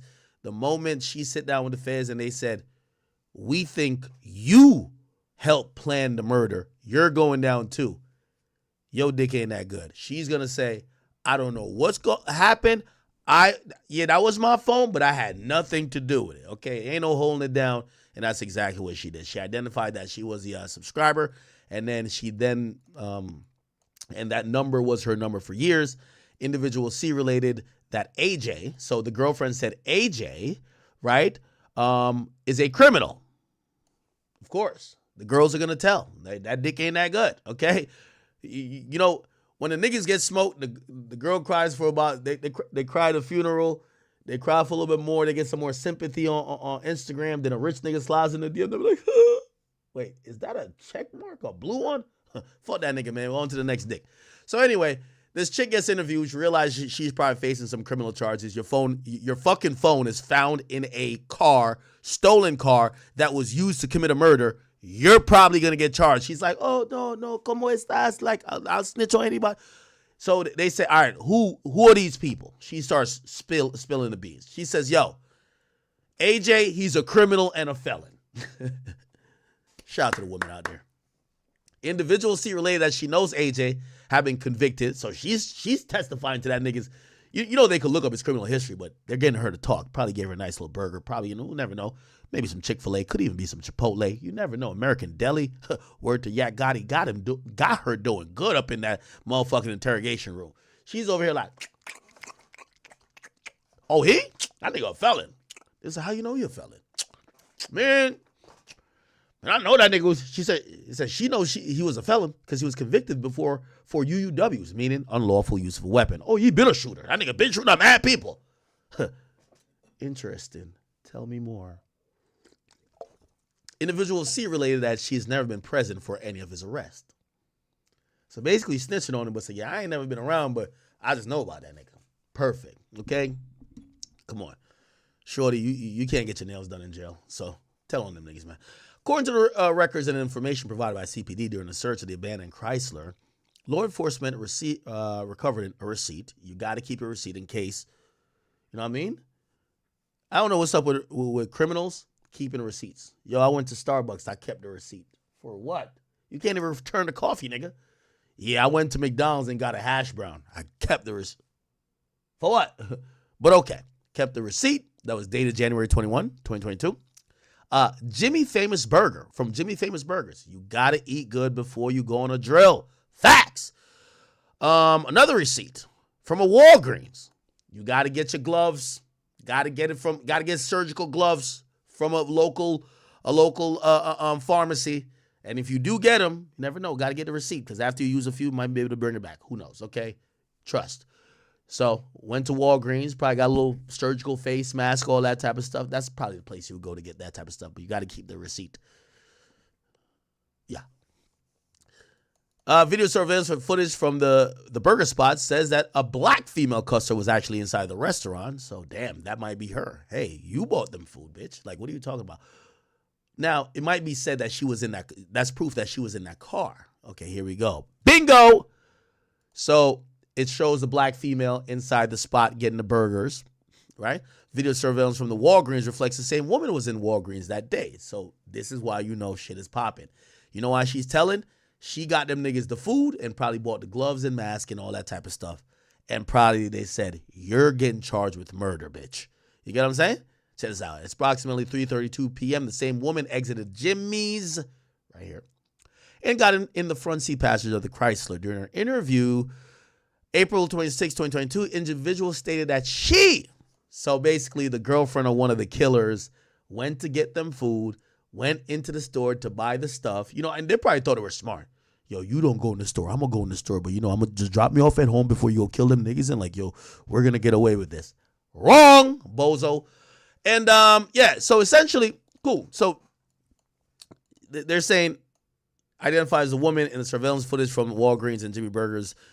Individual C stated that individual X drove individual C to Walgreens and whatever. So individual X is somebody else during the same interview. So other people were driving that car. So there's multiple other people.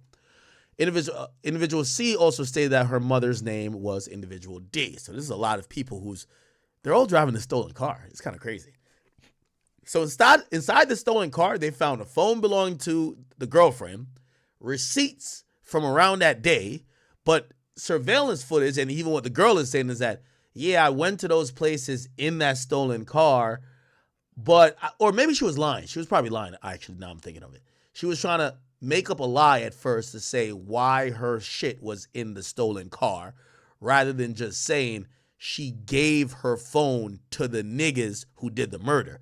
She was just like, oh, no, I was in that car. No, I went to a burger spot in Walgreens and whatever. Okay, that's probably was it. All right, let's keep going. By the way, let me also read this. On or about May 23, law enforcement interviewed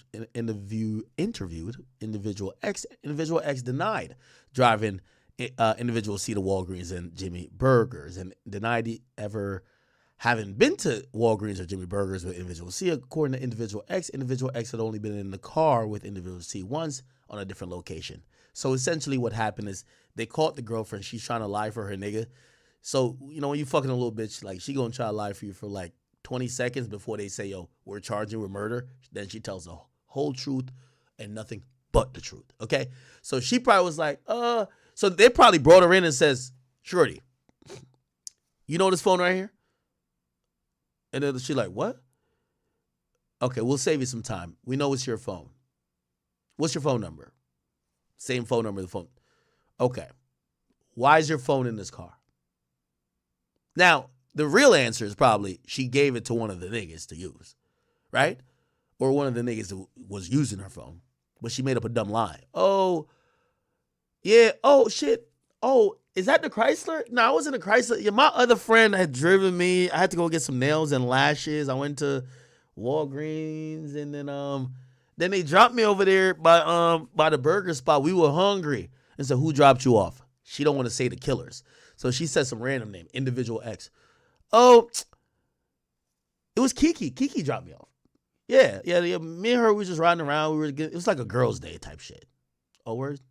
They interviewed Kiki. Kiki said, I don't know that bitch, and I've never dropped her nowhere. I've been in her car with that hoe one time. She's lying. So now they know this chick is lying, right? Come on. Chat, by the way, I'm figuring this out on the fly. I didn't read this before. So, but just to let all y'all know, nothing I'm doing or saying is police work. It's having a little bit of brain. That's how I've gotten to get to the position I have. Dumb niggas, being dumb just doesn't help you in life. No matter how, what I do, like, y'all do know I'm a little bit smart, right? Like, this isn't that hard to figure out. Okay.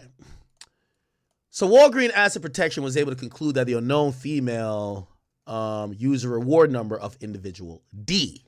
So go to Walmart and use your, they'll be like, do you have a phone number? Oh, yeah, I do have a phone number. You give somebody's phone.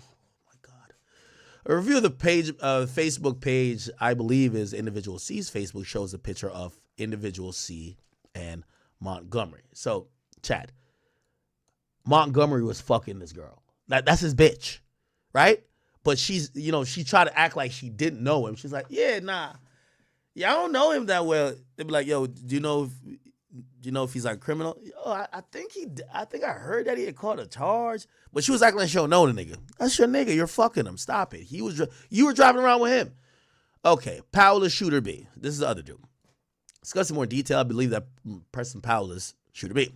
According to this, the white plastic cup that had the words "Rise and Grind" written on it, it was recovered in the front seat of the Chrysler. Rise and grind and go kill a nigga. I get it. As depicted in the photo above, the plastic cup was in a cup holder closest to the front passenger seat of the Chrysler, where Shooter B was located. According to the records and information provided by the Illinois State Police Lab, the fingerprints were identified on the plastic cup. Perfect. According to CHS1, Powell used the name JB Marley. Okay, so that's why the other guy was saying, Marley! Perfect. So, of course, your real name is Preston Powell, but your street name is Marley. And, of course, while on the drill, while y'all both are masked up, hoodied up, the other nigga, after y'all ran separate ways and he wants to get your attention, he shouts out your real name for all the Ring cameras to hear. Marley! Perfect. It works. You know what I mean? These are brilliant criminals, chap. Okay. Which is the same name as Shooter A yelled out minutes after the murder. According to the records that law enforcement reviewed from the AT&T subject phone 1, received 3 incoming calls from subject phone 3. Based on the telephone analysis and Okay. Now, okay. I'm going to skip past a little bit because I want to get to stuff. I know you're like, yo, this is a great story, but where's Durk going to come in? I got you.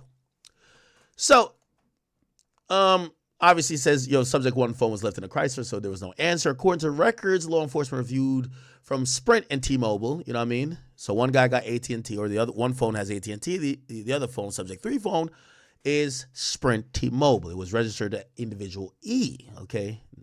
None of these guys got phones in their names. Perfect. They probably thought they got away with it, didn't they? All right. So, okay, Powell got arrested on, which is the same address that listed when Powell got arrested. So somebody in his house, he's on their plan or he was using their phone. Okay, so Powell's using the phone from somebody in his house. Could be a relative or a girlfriend, who knows.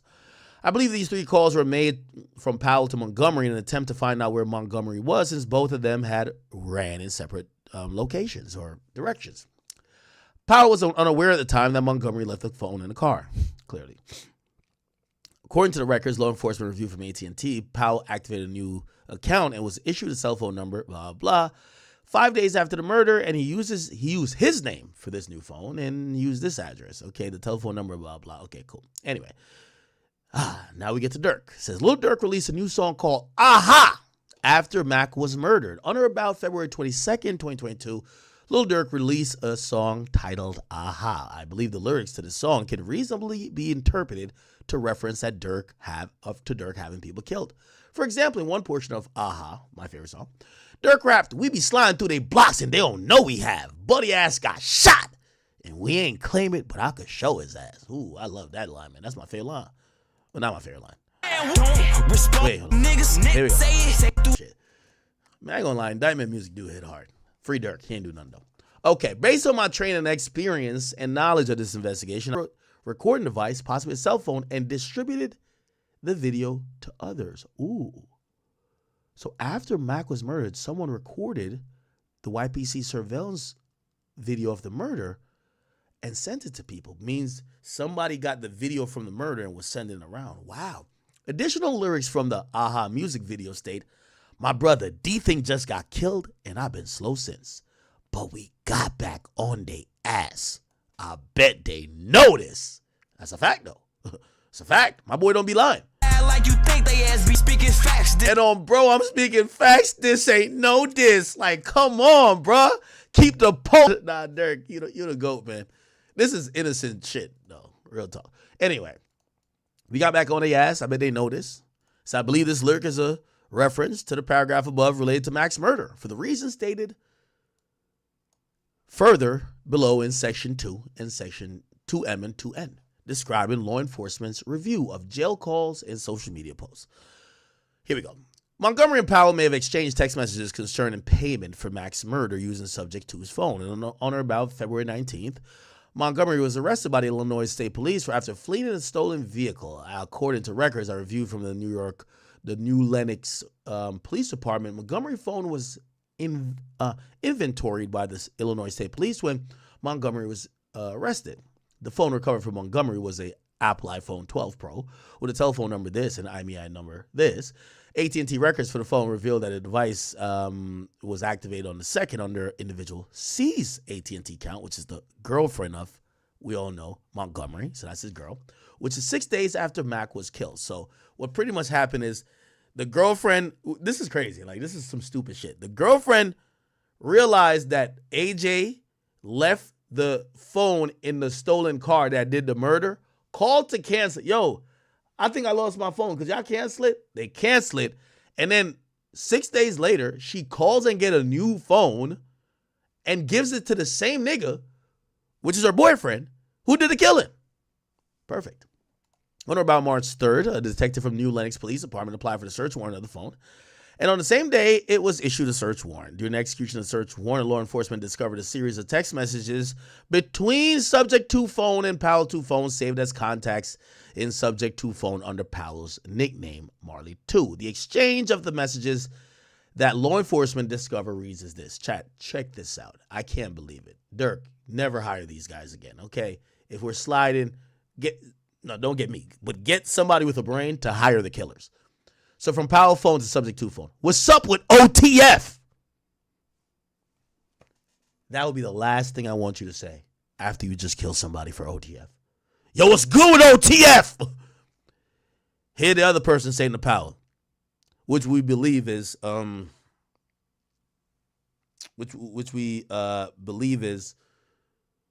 the person messaging Powell we believe is AJ. So we believe it's AJ and Powell or AJ and Marley. Okay.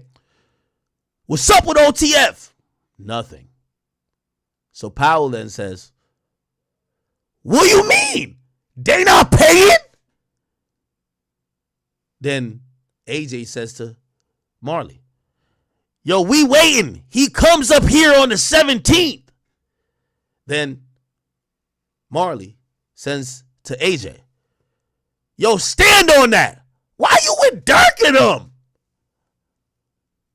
And by the way, I'm guessing, so check the dates. So they're asking about payment on the 10th of February, right? You see the next message is on the 17th of February. I guess they didn't get paid. So one guy is mad and he's texting the other guy, yo, stand on it. Why are you with Durk? He's kind of asking, why are you with Durk? You get what I'm saying? And then he sends a follow-up message. Did Durk give you that money? Ain't no fucking way. Ain't. Chad.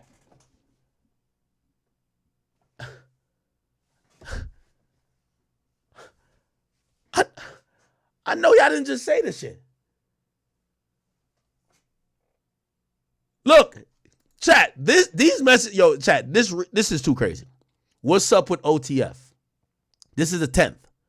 Nothing. What you mean? They not paying? Then the other guy says, we waiting. He comes up here on the 17th. Exactly on the 17th. It says, yo, stand on that. Why you with Durk and them? Then it says, did Durk pay? Did Durk give you the bread?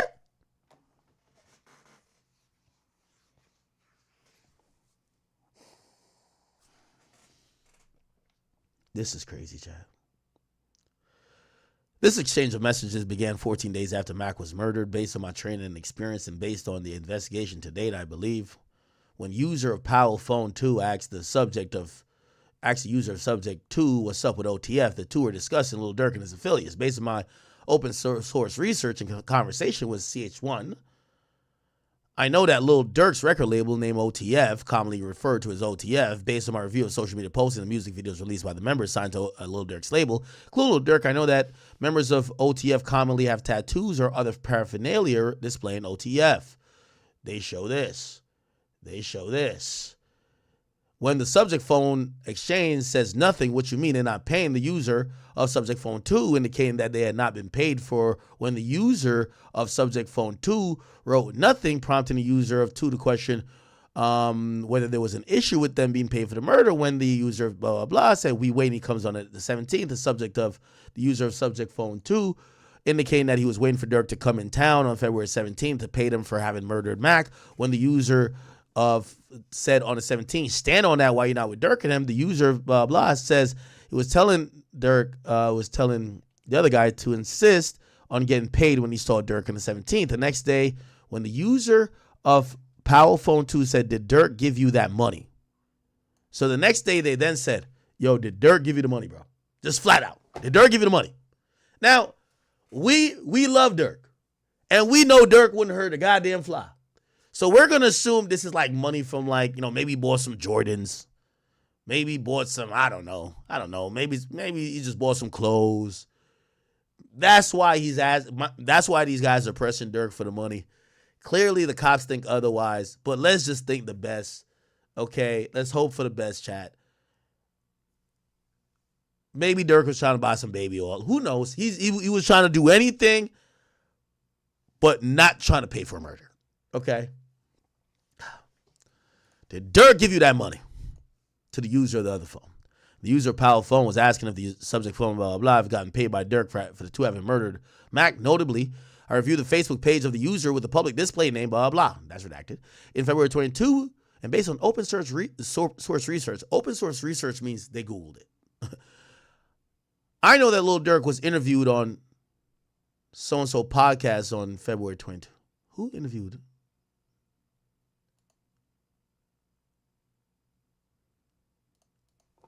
Who did Durk interview with in February 22? Lil Durk interview. No, it ain't me. It ain't me. It is not me. I'm trying to figure out who. When did I interview Durk? Lil Durk interview off the record. I interviewed. Yeah, see, I interviewed him in 2023. I interviewed him before All My Life and all that shit. Yeah. Who did he interview with in 2022? Do y'all know? It ain't me, nigga. Stop saying me. Oh, it's Gilly and Wallow. It's Gilly and Wallow. Gilly, Wallow, Lil Durk interview. For months, he said, you got to come. Hey, at least Gilly and Wallow could say, oh, it premiered then. Okay, it premiered in March, so he probably did it in February. At least Gilly and Wallow could say the feds, probably had a great old time watching this shit. There's a point where I think Wallow's giving some serious game, like, yo, bro, like, he's giving some serious game, and Durk was like, word. Y'all remember this part? Gilly, Wallow warns Durk. Here we go. This is right here. To keep going, because I'm telling you, man, I can name 20, 30 niggas and my homies is dead. I'm here, though. And I'm going to say some shit that, like, this is documented. You know, I got a TED Talk. I forgave my brother's killer. And I'm saying it to say this. Nigga that killed my brother, my brother died in my grandma's arms. In that fucking house that we grew up in. Nigga shot my brother, he ran to the house. He died in Nanny arms when she opened the door. So I'm telling you this. Yo, these niggas in the background was looking hella devious. They're like, bro, we don't know that experience. We kill niggas. The niggas in the background with all the ski masks and shiesties was like, yeah, that's cool and everything, Wallow, but we don't know that experience. We do the killing over here. Real shit, man. If I ain't let that shit go, I won't be right here today. I won't be here for my niece and my nephews. Me and Gil won't be. The irony of all of this, according to the Fed's timeline, Durk had allegedly already paid niggas to slide for his brother a month before. So Durk is like, maybe I could let it go now. I ain't gonna lie. It's much easier to let the beef go when you want, right? Yeah, them niggas dead now. Yeah, nah, you making sense, Wallow. Yeah, them niggas is dead now. Yeah. Okay, I'll get you, Wallow. Mm-hmm. You doing this? Y'all want to know me? I want to be able to give y'all this game. But I had to leave. I had to let that shit go. And when I let that shit go, nigga, I started to grow. And I started to glow. And now I'm here today, and it was harder than a motherfucker, man. And I'm talking about this my big brother, nigga. I shared the cell with him. I shared the bed with him when we was fucking kids. This little Steve. But I can tell you one thing. Now I'm out. Look at Durk. Durk was like, man, I don't got them problems. The niggas who try to kill my niggas, them niggas is 10 feet deep. Out here taking care of his daughter, paying for her to go to school, taking care of my nephew, taking care of my mama and my grandmama. Talk to him. Sure. For sure. Because I forgave my brother killer, but you know, I understand. I understand what y'all going. Yo, I ain't gonna lie to you. With all due respect, did anybody think that Durk was gonna forgive anybody? Yo, Durk's like, yeah, I stopped dissing FBG now that he's dead. I stopped dissing FBG Duck now that he's dead. Like, Durk wasn't like forgiving niggas. The fuck? Going through. But I love all you young niggas in here. Now, I'm also saying this to call out the hypocrisy of fans. Because y'all be calling niggas who be forgiving people pussy. And it appears that Durk stood on everything y'all niggas was saying, nigga. If this is true, we don't think it's true. I think Durk's an innocent guy. Mean that shit. I love you niggas, man. And I hope y'all make it out. I hope y'all make it the fuck out. Yo, look at this nigga's face back here. Like, yo, is this nigga crying? Look at his face right here. I love you niggas, man. And I hope y'all make it out. I hope y'all make it the fuck out, man. Yeah, he look like, yo, y'all hear this nigga? Yo, we trying to kill the ops. Yo, niggas gonna die over this shit. Man, he like straight up, man. It's so crazy. He and this motherfucker really dropping tears for this shit. Like, you can tell Durk was, yo, Durk with his homies. Durk couldn't be like, oh man, like have an emotional moment. Durk had to look at his homie like, damn, this nigga really over crying over here. He over here sobbing.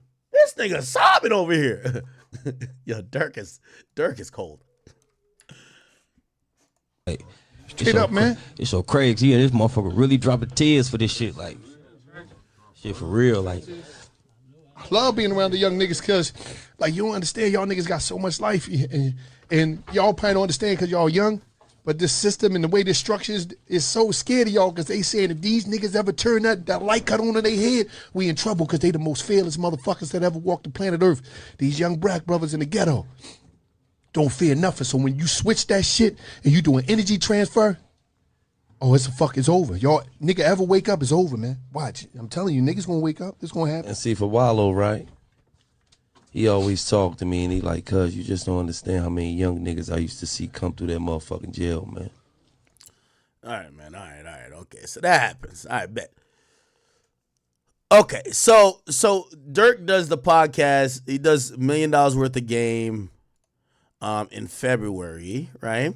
And it says I know that Durk was interviewed on $1 million worth of game podcast in February 2022. On February 18th, a user of a Facebook page with a display name so-and-so made a post claiming to have been in the interview with Durk.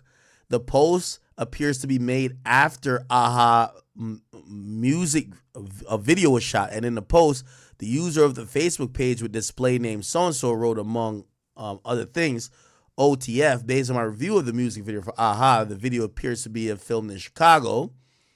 And according to CHS1, the Facebook page with belongs to whatever. Chat, so this is the same. I think this is Gilly. This is Wallow. And right here's Durk. Wow. Subject for phone on May 5th, 2022. Former employees of blah, blah were interviewed where they said that they recalled 2 participants. Okay, we want to just get to the good stuff because this is treacherous. Okay. However, in later interview, identified co-conspirator B in a dash cam, blah, blah, and they interviewed, approximately 3 participants, Employee 1 stated to law enforcement that she had heard that after Mac was murdered, there was anywhere from $50,000 to $500,000 being offered for someone to kill Mac. Employee 1 told law enforcement that YPC keeps daily sign-in sheet. According to the sign-in sheet, co-conspirator A and B arrived there. So they think that the people who set this into motion arrived to this place. They probably knew he was going to be there. And then when the dude got there, they called somebody else to show up and they left. And then those people did the killing probably, right? According to YPC, the co-conspirators' number is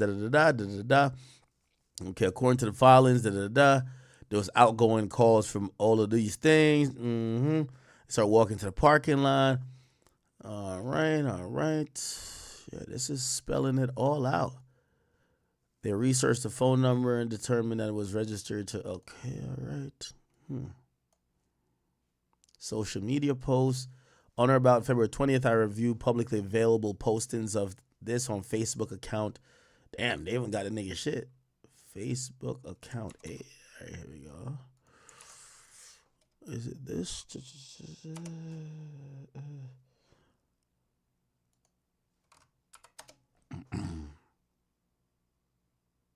Hold on.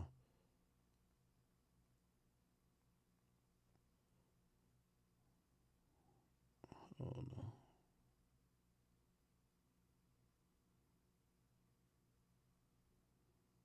Okay.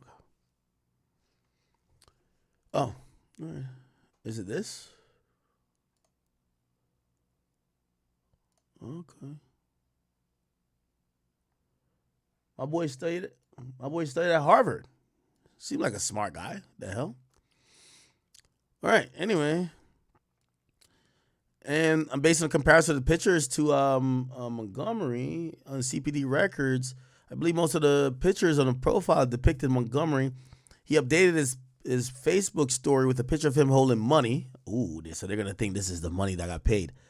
And the Lil Durk song, playing in the background. The Facebook story was captured by law enforcement, and the picture of the post is below. Where we be sliding through the blocks and they don't know we have. Based on my experience investigating violent crimes and their links to social media, I believe Montgomery made the above Facebook post to brag and take credit for Mac's murder. And I believe that based on my training that Mac is playing Lil Durk's music and holding a large amount of cash to brag about the fact he was paid by Lil Durk to kill Mac. Now, there was a jail call review. So through this investigation, law enforcement officers have been monitoring jail calls in Montgomery and Individual 1. that law enforcement believes is an associate of Montgomery based on da-da-da. They have made 12 calls from Cook County Jail to the subject, da-da-da. Okay, cool. And I'm trying to see if, all right. On or about April 5th, 2022, I received recordings of phone calls that individual one made while detained at Cook County Jail. During a call made by individual one from Cook County to an unknown individual on February 1st. Individual one stated to the unknown individual in the summary, that individual one heard Lil Durk said, "That's for D-Thang." Wow. Individual one said, he woofing like Tay-Town. He woofing like Tay-Town, and if that's for D-Thang, then check in, bitch. That shit ain't free. Holy! Nah, Durk, your shooters was about to get on your head, Durk. They said Durk was like woofing like Tay-Town did it. Because remember, I told y'all, Durk, D-Thang, dog pound or whatever. Then they get to like Lamron OTF, right? And then after that, Durk started fucking with the Tay-Town dudes. So I guess people are saying, yo, they thought it was the Tay-Town dudes who killed the dude for at SLID and for D-Thang. But these guys, they were like, what the fuck? Yo, wait, is Durk woofing out there acting like Tay-Town did this? Which obviously, if let's say Durk did do it, you want to throw the scent off. Like, nah, shout out to my killers right here. When the killer's over there, you know what I'm saying? Based on my experience listening to jail calls that they relate to violent crimes, I believe individual one is referring to Mac homicide. Individual one is saying if Mac was killed for D-Thang, then Lil Durk needs to pay up because it was done for free. During a call with unknown individual, blah, blah, blah, they said they need to create a song and add Snowman to it. Individual one went on to state that they caught his dumbass in the snow. Now his dumbass stretched. So if you look back at the surveillance footage, we go back up. This was during winter. We know how it gets cold in the windy city, right? Based on my training experience and knowledge of this investigation today, I believe individual one's comment about Snowman and having caught someone in snow relates to Mac's murder. The crime scene photos from Mac's murder show Mac was murdered in the snow with his body in the supine position. What the fuck is that? Supine position.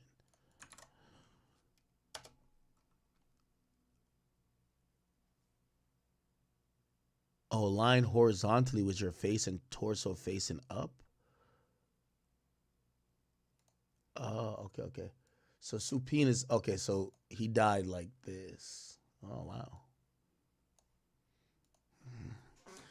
That information was never released to the public.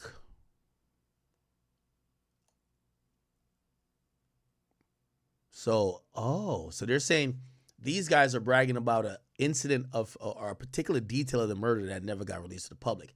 Now, in fairness, somebody who was, people be recording dead bodies at this point. Somebody could have passed that info on and they could have had it, but still the feds are using this to say they know something that we didn't release. It gives further proof that they probably did it, right? This jail call is important because it indicates that individual one spoke to someone with firsthand knowledge of the crime scene.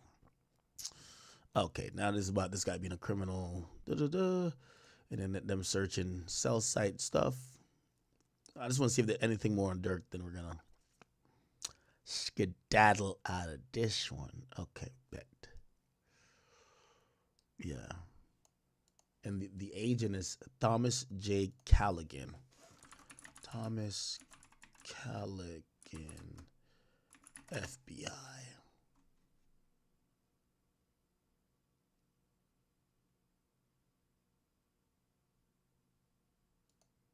Is this him? I don't look like him. Should be a special agent. Thomas J.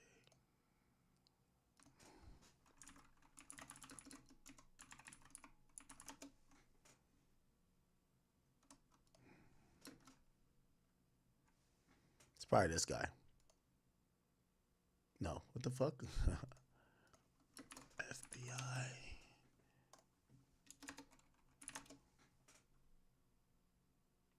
Maybe this is him. I don't know. Whatever. Who cares? All right. All right, people.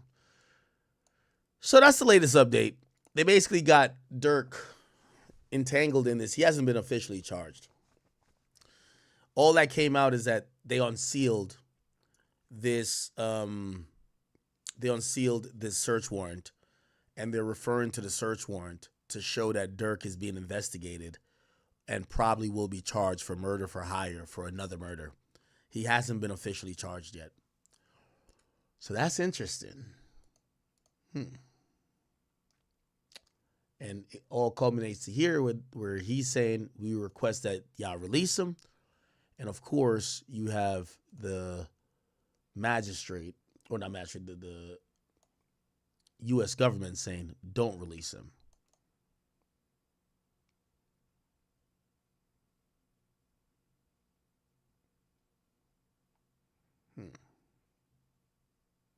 Okay.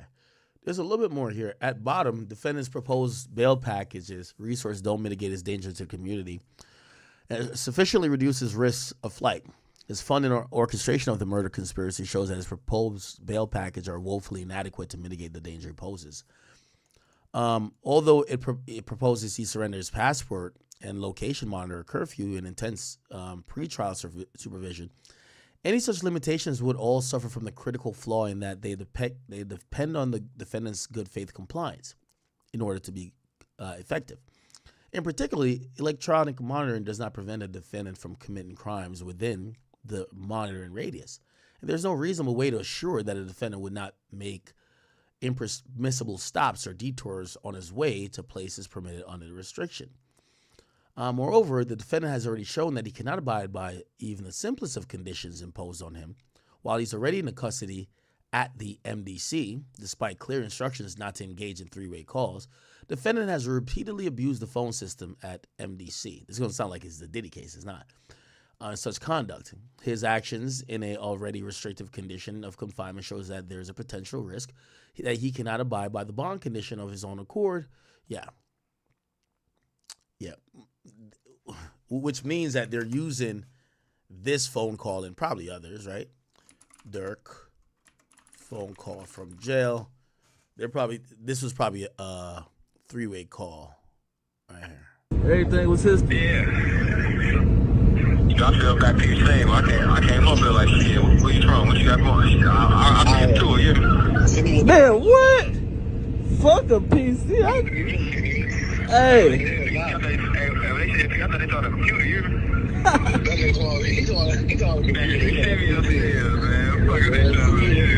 Hey, I respect your mom forever. Fuck a PC. You know, a lot of them could be going straight to PC. Yeah. Downstairs, they be like, man, you know you, man, send me upstairs. Whatever it is, I got to adapt to it. Nah, for sure. Can't go no more for it. Yo, it's interesting to even listen to this call because, you could tell Durk, no matter being up $50 million, Durk's on the phone with two niggas and he's trying to impress them still. Like, yo, bro, yeah, they got me here for this murder shit, man, these niggas just trying to put me on some PC, nigga, like I'm pussy. Like, what the fuck? Like, nah, and the nigga said, PC? What? Like, yo, bro, I told him, nigga, send me upstate, nigga. I don't give a fuck, nigga. I'm not getting on no piece. Like, Durk is still communicating to these niggas like, yo, bro, I'm like that. I'm real. Now, I'm not, of course, I believe that he is, but it's like, I'm going to be honest with you, like, I don't even think this would be a conversation you want to have at this point, given what you're facing. Like, trying to justify to the guys or trying to tell them that, yo, they trying to put me in PC, but I ain't going. Who the fuck cares? Like, right now, you need to figure out how to beat this and come back home to your family. You joking with the guys about, yeah, they think like, yo, wait, hold on. I don't know what type of nigga they think I am trying to put me in PC. Like, what the fuck? I told them niggas send me upstate. What's up? Not like, that might give you a little bit of mindset about, and again, you're going to criticize it, but Durk grew up in this. Durk's father was in jail. Durk grew up around people dying around him. Durk grew up around his brotherhood. A lot of it came from being in a gang, right? This is his validation. His validation ain't these bitch-ass rappers who never been through nothing. It's a reason why every time you seen Durk around any other rapper, he was punking them. Like, none of these rappers was doing anything that he was into. So, like, I could imagine he's not looking for their validation, right? Like, these rappers, they never did nothing. Like, Durk was actually doing it. So, like, he probably cared about validations mostly from the street niggas who, he probably would be like, yo, damn, I'm his shorty or whatever. I don't want that nigga to be like, man, Yeah, Durk finally got in some real trouble. That nigga pussy though, like he just went and locked down. My Jamaican accent. He went and got locked down. He stopped talking to all the guys. He stopped fucking with us. He not getting on the phone with us no more. He's sad. He might do some crazy shit. Like, nah, he's still on the phone with the guys. He's still, yeah, we chilling, bro. We good. Like, laughing with him, everything. Now, obviously, I'm pretty sure he's not happy about his incarceration, but it shows you that if you're gonna think about validation, this validation is coming from that. Which, by the way, this was like super important. And I watched this, and I actually believe this a lot. I gotta get Trench's news on my podcast. You know, when I listen to him, he's like the only Chicago person that has like a really interesting perspective. But he's telling it as it is. Let me see where we can play this. Where can we play this? No, not that. Damn, yo, Vlad be chopping up so much content. Where is it at?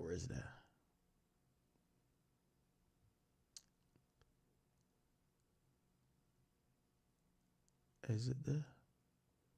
Here we go. This was like an interesting take. I'll speed it up. Shout out to Vlad, by the way. It's an interesting take on like how, Durk was supposedly moving. This comes from a guy who's from Chicago too. Listen to this. Been Muslim for a while, but record that you got. Here we go. This record. Wiped his record. He knew they was coming, Vlad. He wiped the whole record. Like, we criminals. We ain't thinking about going and wiping no records, man. You got millions of dollars. Well, you ain't got to wipe your record. You know what I'm saying? Like, you still could go overseas. You was going overseas with the record that you got. So it's like he knew they was coming, man. And then the peace thing, like I tell everybody, it's a good thing, Vlad. Like, he played people. That was a whole play. But it was a good thing. You know how you got kids still believe in Santa Claus, but you as a grown person know the truth. So let them kids believe that peace was real. Let them think that, you know what I'm saying, like them putting the picture up there, like it's a start somewhere. But that was a whole play, man. That whole situation was a play. That was a play for Durk. He needed that. He tried to clean up his image so when they do come, you can say that in the court. I was under United Center, had the ops up there, all that bullshit that he gonna try to run by them. Man, look, I've been on this recently because I really had to think about this whole situation for a long time.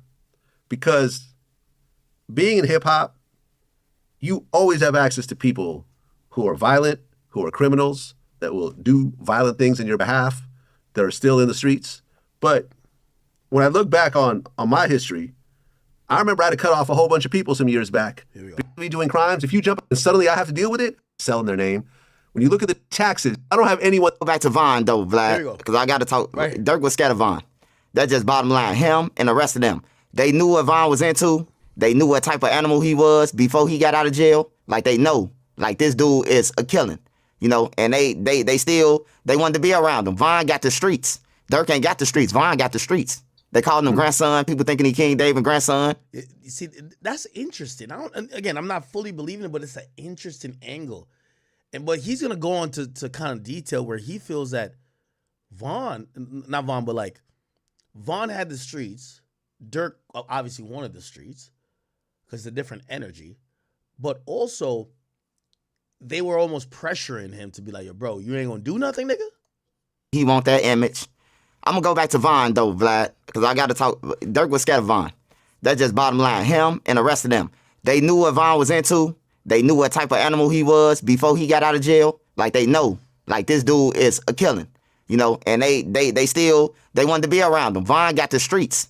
Durk ain't got the streets. Von got the streets. They called him grandson. People thinking he King David grandson. But the whole time it was an old guy who gave him that name, grandson. So he had all the streets. And then he got all the real members behind Von. Like, all the real, Durk paying for friends. That's how I look at it. Durk paying for friends, man. All them guys with Durk, they pay. Everybody who Durk had with him, they end up being back in Chicago, and they saying bad things about him. Or they saying that he weak and he this and that. You know what I'm saying? Like, he buying people. But Von, he ain't have to buy no people because people really know. Like, if he say he gonna do something to you, he really gonna do it. Durk said nobody, oh man, get yourself, But Von, they gonna be like, oh yeah, I gotta watch out for him. Von said he gonna kill me. He was scared of him. They was scared of Von, man. And that was their downfall and destruction. Because him. Somebody says, Trench's news is biased for FBG. He don't like Durk or Von. He's a goofy. Oh, you think he's biased? Oh, okay. I didn't know. I know he definitely like FBG, but like I feel like again, it's important to talk to Chicago people because a lot of this shit where we were trying to understand it with Durk, bro, you have to understand true Chicago, not necessarily only politics, but what the streets are saying. Like, there's this whole thing of, SLID for Vaughn, and people like, it's the fans who did it. Yeah, of course, there's a leveling part of that. But you don't think that the entire Chicago or all the guys around Durk, when they're like, yo, bro, they're all looking at him like, so nothing, we ain't doing nothing? Like, I do think that's a thing. Watch out for him. Vaughn said he gonna kill me. You know, he was scared of him. They was scared of Vaughn, man. And that was their downfall and destruction. Cause him, by signing, getting, like, bringing him around the whole thing, bro. Some people, you can't show the lavish life to. You just got to leave in the hood and probably give them some pounds of weed or whatever you got to do, man, to keep cool with them. But you can't go on this. You can't go with us, you know? So you think that Vaughn's energy, well, yeah, I mean, you could trace the situation back to Vaughn, obviously. So Vaughn being in his vicinity ultimately led him to his demise. Yep. Because they couldn't tell Vaughn no. They scared of him. They can't, you can't tell Vaughn nothing. Anybody who you interview and you ask them that, if they say that you can't tell Vaughn nothing, if they don't say that, they lying. You can't tell Vaughn nothing. Like nothing, bro. Well, the fact that Vaughn was gone and he still was running the show in a way is kind of crazy. Yeah. Because the street's still with him. The street still want to get back for Vaughn. They want to get back, and you in the power to be around these dudes. You got the money, and like out of that's the only thing I was surprised at with this Durk situation, Vlad. Like when they brought up the five guys on the screen, I didn't think Diddy would be there with him because that's Durk's friend. So I definitely didn't think he was gonna be there. But I thought it would be like some people we seeing in these videos waving guns around and jumping around like monkeys. It wasn't none of them. All KFC workers, man, the janitors and shit. You know what I'm saying? Like he went to the space station to go and get the guy with the glasses and shit. Like I'm disappointed in Durk, man. I'm disappointed in Durk, and he did it, y'all. So y'all get in the comments, he did it, not us. He did the shit. He went on the plane. He got all the millions. You wouldn't do this shit when you was broke. Don't do it when you get some money, man. So what exactly is Durk's criminal record? Because I remember I was talking to someone about this, and we were kind of going back and forth. I mean, was Durk really in the streets, and was he really putting in work before he became a successful rapper? I mean, he was like Durk would do shit. Like he'll do shit, like rob people and stuff like that. Like he was into doing. Anyway, interesting.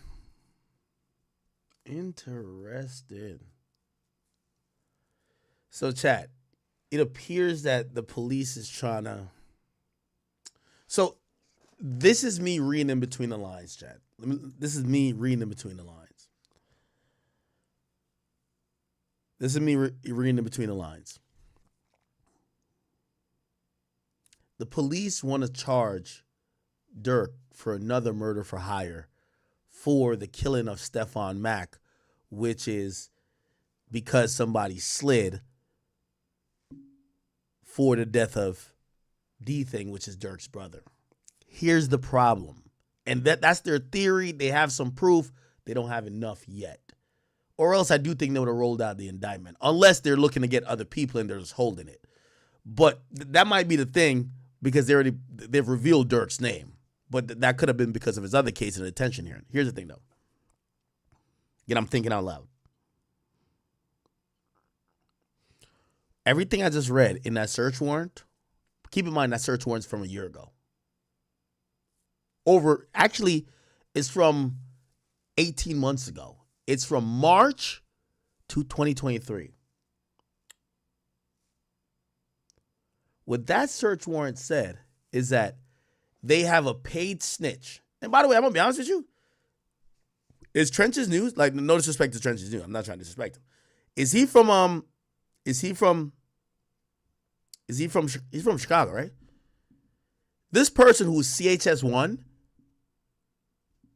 this is just someone who is in the streets that knows all about the politics and knows all about what's happening on the ground.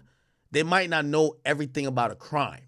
So they'll come and be like, yo, this is what the streets are saying. Yo, they saying that he slid on him for revenge. They saying that Durk put money on his head. Yo, they saying it's that nigga AJ from Mike City. You get what I'm saying? So that person can't put Durk in jail, but he could put Durk in the investigation. That could be trenches. I don't know. Not trying to put him in anything. I'm just saying that person who's getting paid $12,000 or got paid $12,000 over a couple of years, that person is just doing their thing. Okay. What we don't see in this situation, we know that girlfriend was basically damn near telling, right? Girlfriend at first was trying to lie. Then she said, oh, no, it was my phone. And then she basically told about the AJ guy from Mike City. What's not in that situation, in that case, is none of the shooters are telling. So AJ and Marley, they're not telling. Both of them ain't telling. We're looking for the co-conspirator too. So there's some co-conspirators in there, but it seems like it's individuals they're investigating, not individuals they already know of, and either have chose to charge or got more information from them. Nothing told me that they have solid snitches in that case. What brings Durk into that case, other than CHS1 saying, yo, the streets are saying that they got get back for D-Thang when they killed this dude, which the cops are going to look at, right? That CHS1, that's his job to come tell the cops, like, yeah, I ain't going to lie, them niggas who died over there by the warehouses, yeah, that's because so-and-so shorty got killed. So that's why them niggas got, that's their job, to kind of tip the law enforcement off on how to investigate shit that they could lessen the amount of people to look at. So it appears that they're looking for just more information. And the only reason why Durk is so much of a big case is that the shooters got super anxious about getting paid.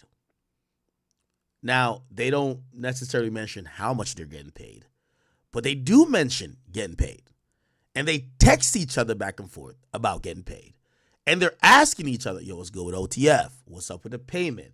And then one guy's called on a jail call saying, yo, bro, why Durk woofing and claiming that it was Tay-Town who did that? What the fuck? Basically saying, why Durk not, Durk need to check in and acknowledge the fact that we slid and killed the nigga who was somehow involved in his brother dying. So those are really big, important things, chat. Really big, important things. So they've outlined it that Durk would be a murder for hire, but they definitely need to figure out a few things.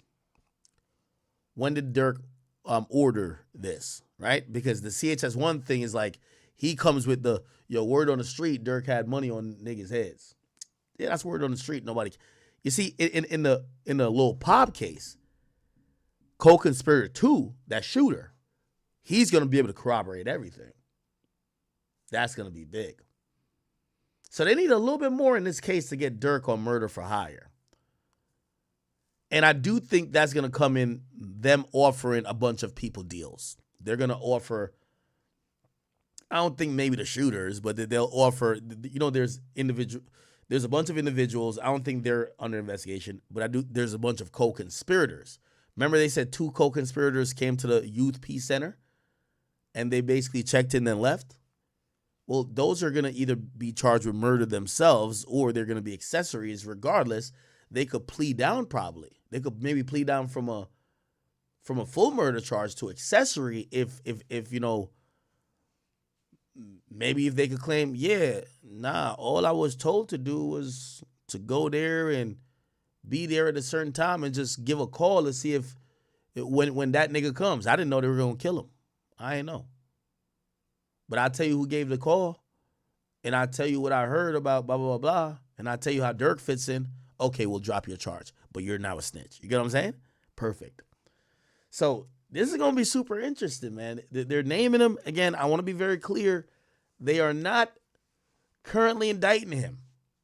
But in a recently unsealed, that whole case is sealed. I do think eventually he's going to get charged. The whole case is sealed. I looked through the case on stream before. It's all sealed. So I think he's going to get charged. They're running all type of warrants. They're trying to flip people. I think he's going to get charged. But in his current case with Lil Pop, which I think they feel based on the snitches they have, and it's all about the cooperants, right? I keep telling you, like, most of this stuff, one thing, you know, y'all all gonna be like, yo, Durk, you dumb as fuck, nigga. Like, you dumb as hell. Y'all got to stop saying that. Anybody who decides to do a murder is dumb as hell. You're just going to get caught. And when they get caught, you're going to call them dumb. Because in none of these, you see a dead to rights situation with Durk, where Durk texts someone, did you kill bro and them yet? Did you kill so? Like, no. You don't see no message where he says, yo, after y'all kill him, just send me a video. I want to see the body on the ground. You don't see that. You don't see yo, send me a account number. I'm going to wire you the money for doing that shit for me. We don't see nothing from Durk. We see the shooters or the other people who are thirsty for the money implicate Durk. But if those people stand tall and don't cooperate, it's still hard to tie it to Durk. If I had to break this down, and again, this is just me riffing here. I don't know.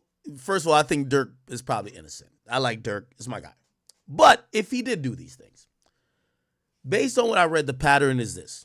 Durk never communicated directly with any people who did the killing, which I would imagine he's thinking, I'm being smart.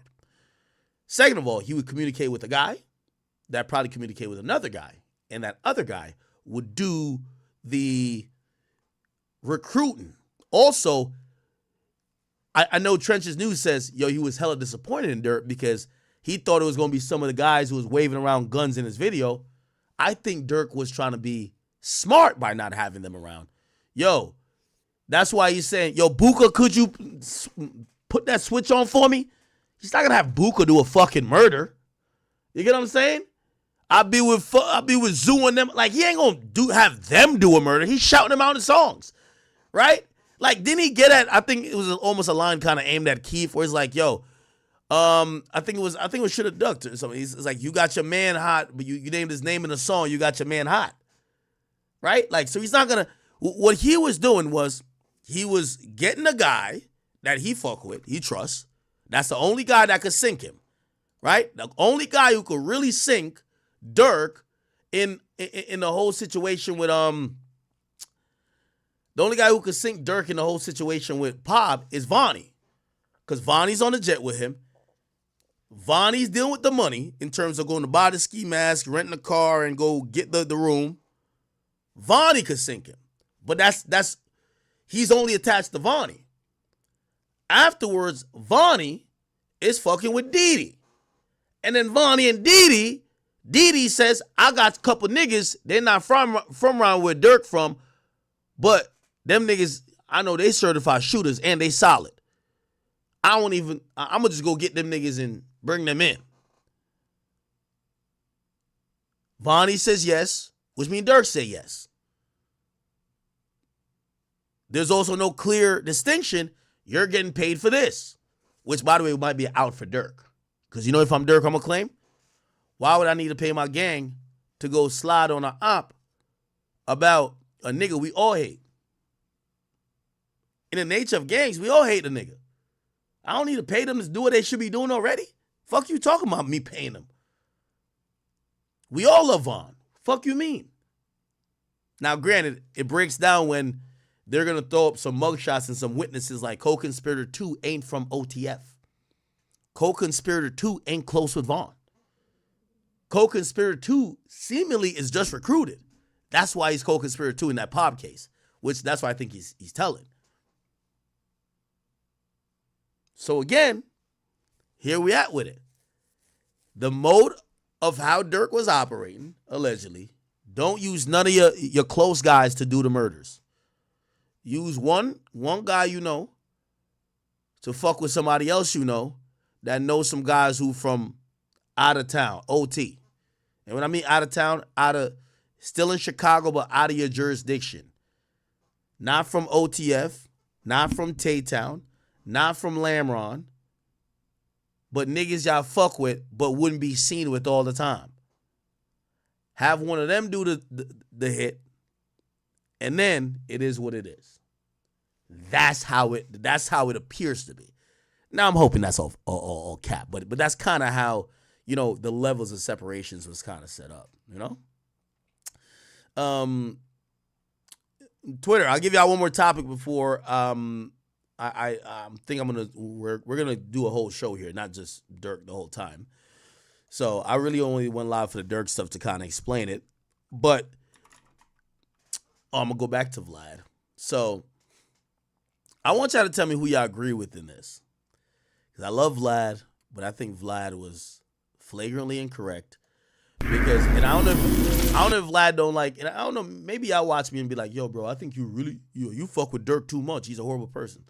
All right, if you think that, like, I always tell my biases, I do fuck with Durk a lot. You know what I mean? I fuck with Youngboy a lot too. I always say, I try to stay out of that. Their situation, I try to stay out of it. I'm not a street dude. You get what I'm saying? And that's the great thing about it.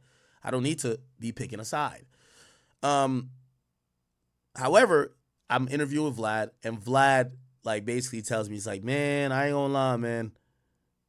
Like, he basically said Durk's a horrible person for trying to kill Quando, because Quando never did nothing wrong in the Vaughn situation. And we get into an argument because I said, that's not how street beef works. Y'all listen to this. Y'all tell me who y'all agree with, me or Vlad.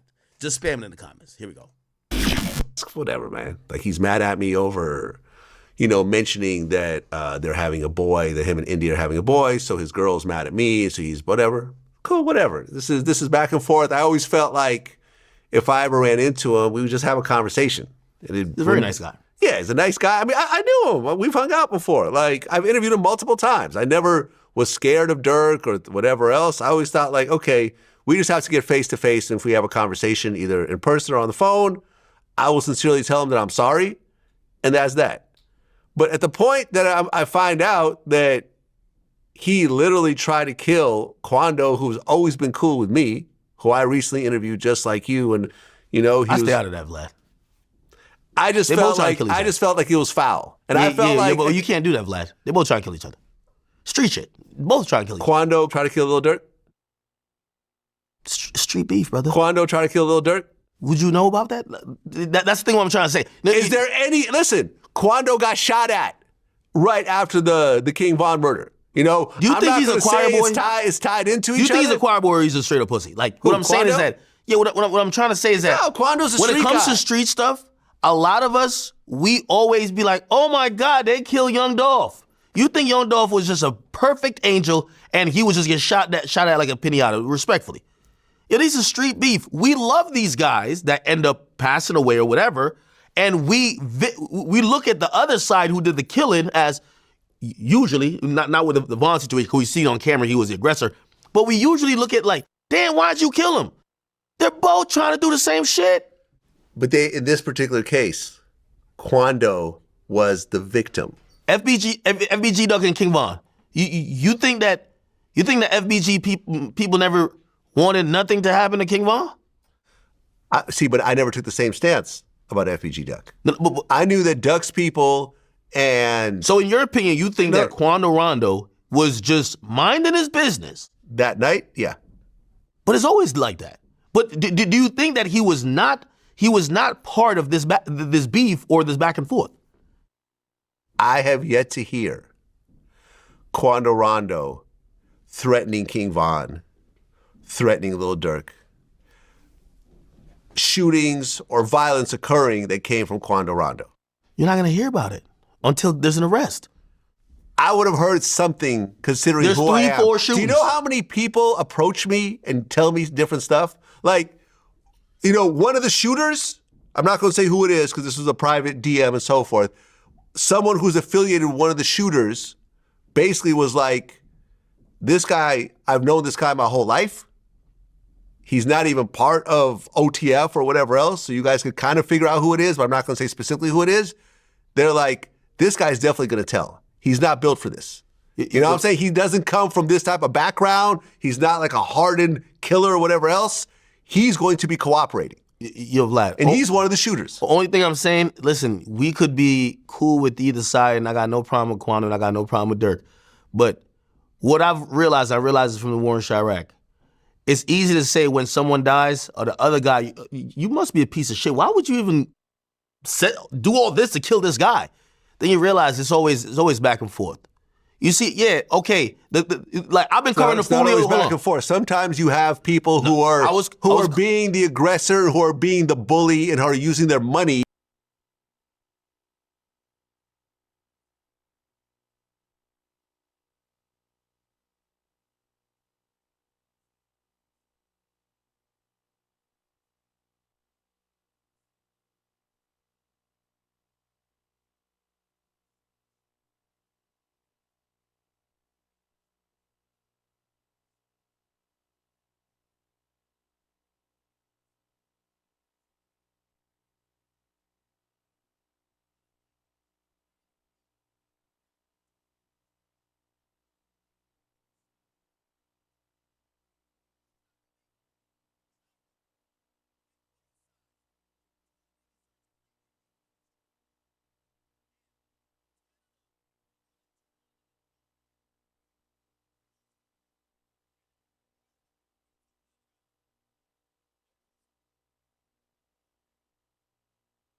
Oh, perfect. What I was saying is that, Chad, I'm sorry for the muting. The point is this. When we look at, and this is my point I was saying in the interview. Bro, street beef, we rap fans start turning people into victims and people into non-victims. I don't care if two gangs are beefing and one gang got 1,000 people and the other gang got 100 people. Let's put in this context. If 10 people of the gang with 100 run into the gang who run into one person from the gang with 1,000 in the mall, they gonna do something? Of course. If 10 people or 100 people from the gang from 1,000 run into 10 people from the gang from 100 in the mall, they're gonna do something, right? Now, if they ain't doing nothing, they don't got beef. Let's be honest. Again, I'm talking about beef. In real beef, there ain't no victims. In real beef, okay? It just matters who you like more. It's like when it comes to war, right? When Russia is warring with Ukraine, or when United States was warring with these other countries, or Germany, whatever, or we getting into it with Iraq, the perspective of who's the good guy and the bad guy is only on what lens you're looking at it from, right? Because if they do something, we're gonna call them terrorists. When we do something, we're heroes, right? It's the same thing, kind of like in a microcosm when it comes to rap beef. Both sides want to do some shit to each other, and if both sides equally don't want to do something to each other, I don't think that's beef. Now, I know people gonna be like, well, Quando and them, Young Boy and them was talking that shit that you know what that comes with. When I see you, it's up. They was on Clubhouse talking it. They was rapping it. That's how it gives it up. Listen, we're not talking about this other shit. We talking about niggas really ready to get it in. All right, when you start talking like this, you start making threats like this, nigga, when you see me, you know it's on site. It's over. Let's get it in right now. Ain't no victim right there. How's there a victim? How is there a victim at that point? But we make victims based upon who we like. Bro, let me tell you this. With all due respect, I love Young Dolph. But Young Dolph could not be a victim in my book. Nigga, ever since Young Dolph died, PRE been issuing belt to ass. Nigga, it's not even belt to ass. It's extension card to ass. They've been killing everybody that got... Come on, bro. Come on. Does that type of nigga look like they could be bullied? Anyway. So you're saying Quando was being bullied? Quando was a street dude, too. Absolutely. Yo, if he was a civilian, yeah. Absolutely. You're not going to hear... believe in this particular situation, Quando got bullied, and they thought that they could bully him, and they didn't realize the type of people that Quando had around him, like Lil Tim, who was down to actually go all out to protect his friend. You're going off internet narratives. You're going off what you see on the No, I've interviewed Quando and Lil Tim. No, you're not hearing what I'm saying. I've interviewed Quando and Lil Tim. No. Even Lil Tim said, if King Von didn't attack my friend, he'd be alive today. Yeah, but Vlad, you're trying to make one side like the victims when in street beef it's usually just retaliatory Not shit. in this case. That's not true. Tell me what Quando and his crew did. Okay, I'm not talking about NBA Youngboy. Okay, see, this is why I don't agree with Vlad. Vlad is saying, tell me what, man. Put it like this, y'all. You see, again, it's different when you're a civilian. It's different when you're a civilian. When you a street nigga and you're online and y'all getting into it and you say, nigga, when I see you, nigga, y'all niggas is pussy. When I see you, this is up, this and third. And here's the thing, too, right? Here's the thing that's why I don't agree with what Vlad is saying. Bro, it's not like Von pulled up and tried to kill the niggas immediately. Bro, Quando and his niggas was talking shit, bro. That's a fact. Young boy and them was talking shit. That's a fact. Von is on timing. When I see them niggas, I'm punching on him. He didn't even say he's shooting them. To keep it real, he should have been on that. But he said, all right, when I see them niggas, man, I'm hooking off. He goes over there, all right, fuck it. Bro, that's how issues get handled. Yo, when I see this nigga, I'm punching on this little nigga right here. He sees that nigga. And also, here's the thing that's, I realized it in post. They capping, bro. Quando and King Von and them, and even YB, bro, there's behind the scenes conversation of them kind of getting at each other days before and even the day before they got to that parking lot. Just talking shit to each other. Bro, so two street niggas talking shit to each other and they see each... Yo, you know how it's gonna go. Oh, yo, you was just talking all that shit on the phone. You was just saying this. You was just telling me to suck your dick, all that shit, and then you seen me and you didn't do nothing. You're pussy. So, of course, Von is on 10. All right, what's up? Let's get into it. Let's get into it immediately. What's up? If you didn't want to smoke, you shouldn't be talking shit. We street niggas, you know how this shit could go. And also, likewise for Von. You street niggas, you know how this shit could go. A fist fight turns into a gunfight real quick. So I understand it all ways around. I'm just saying Quando not no damn victim. He was talking shit. When you talk shit to another street nigga, you know there could be physical altercation. Here's the thing, and this is what Von and them should know. When you think you about to get physically into a physical altercation with just fists with a street nigga, that turns to a murder real quick. It's fair all around the board. It's fair. Nigga, this the streets. Everybody's coming with all these little theories. No, nigga. The street fights I see happen when niggas get into it at the mall and this and third or at the club. Niggas start pulling out knives in the club, start stabbing niggas. Niggas shoot niggas. That's how it happens.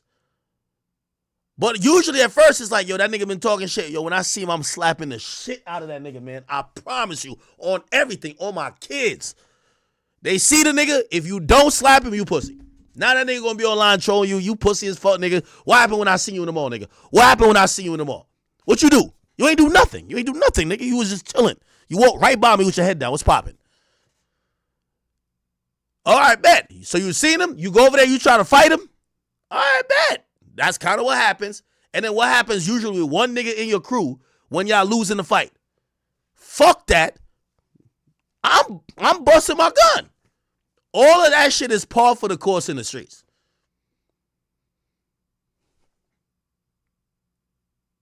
All of that's par for the course. Like, people trying to create real rigid rules. No. It's par for the course that when you talk shit to a street nigga online and he's actually like that, when he see you, he fight you or he try to beat you up. Then it's par for the course when you try to fight a nigga with your fist, you gonna have to fight for your life in the ICU with them bullets hitting your body. That's a fact too. It seems like this went down exactly like it should went down. We just love Vaughn. We wanted him to be alive. Vaughn, our favorite killer. Like, let's be honest, that's our guy.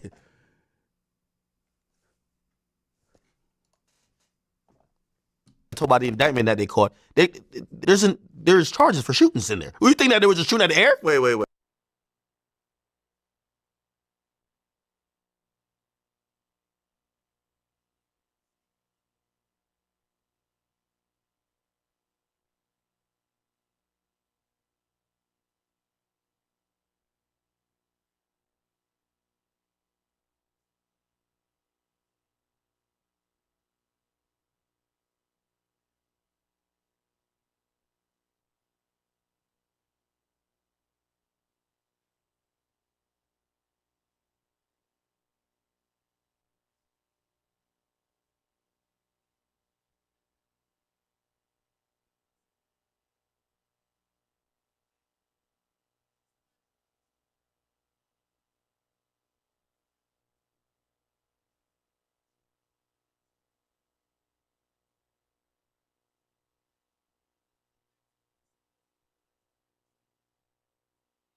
I'm muted again?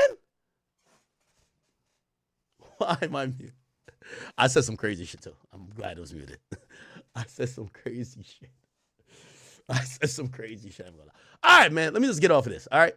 Wait. Quando? Yes. Quando has a...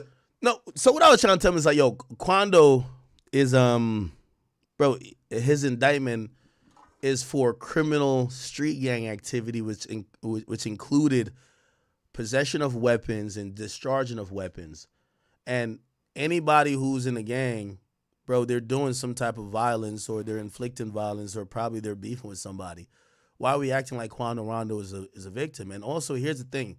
I'll say this for all street niggas. If you feel like you're getting victimized on the street level, bro, just come over here and be a civilian like me. Like, I got a nice little script going for myself. You think, do I look like I let any of these street niggas bully me?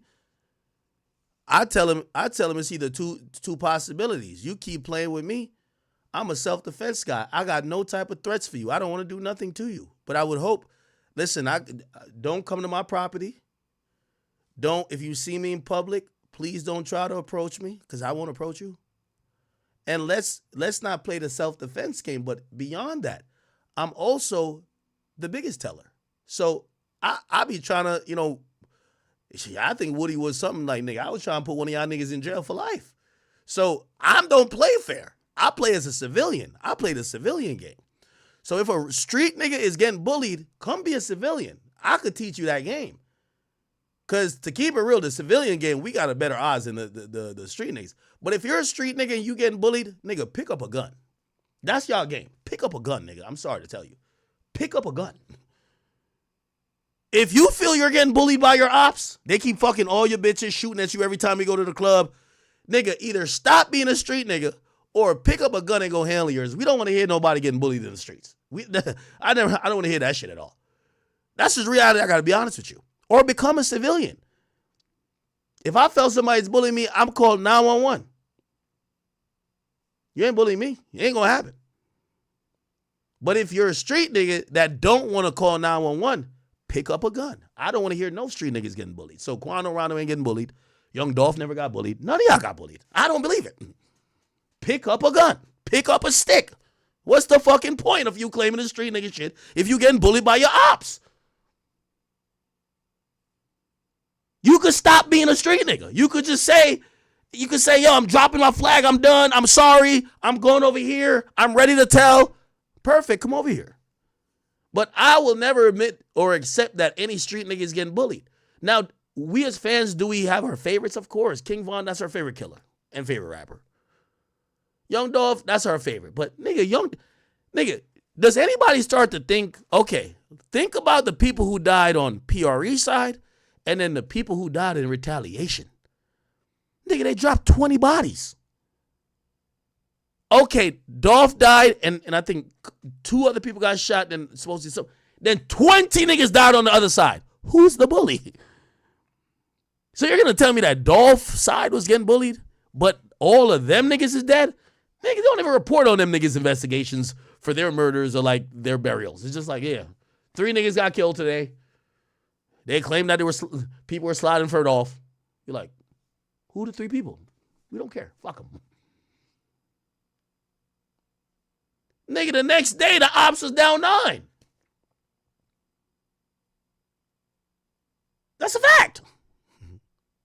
Anyway. All right, let's move on a little bit. Clearly, a lot of stuff that's happening within this case. I also did do a video on Vlad where I said the only way Durk could beat this, it's the snitches. I guarantee you. It's all about the cooperants. We haven't seen a smoking gun. In a sense, and no pun intended, we literally haven't seen Durk send anything or being implicated in anything that makes it look like, bro, you snitched on yourself or you gave up information on yourself. The most or the closest statement could be him saying, don't book nothing with my card. And that could be anything. Y'all niggas smoke in the room all the time. Don't book no hotel rooms in my card.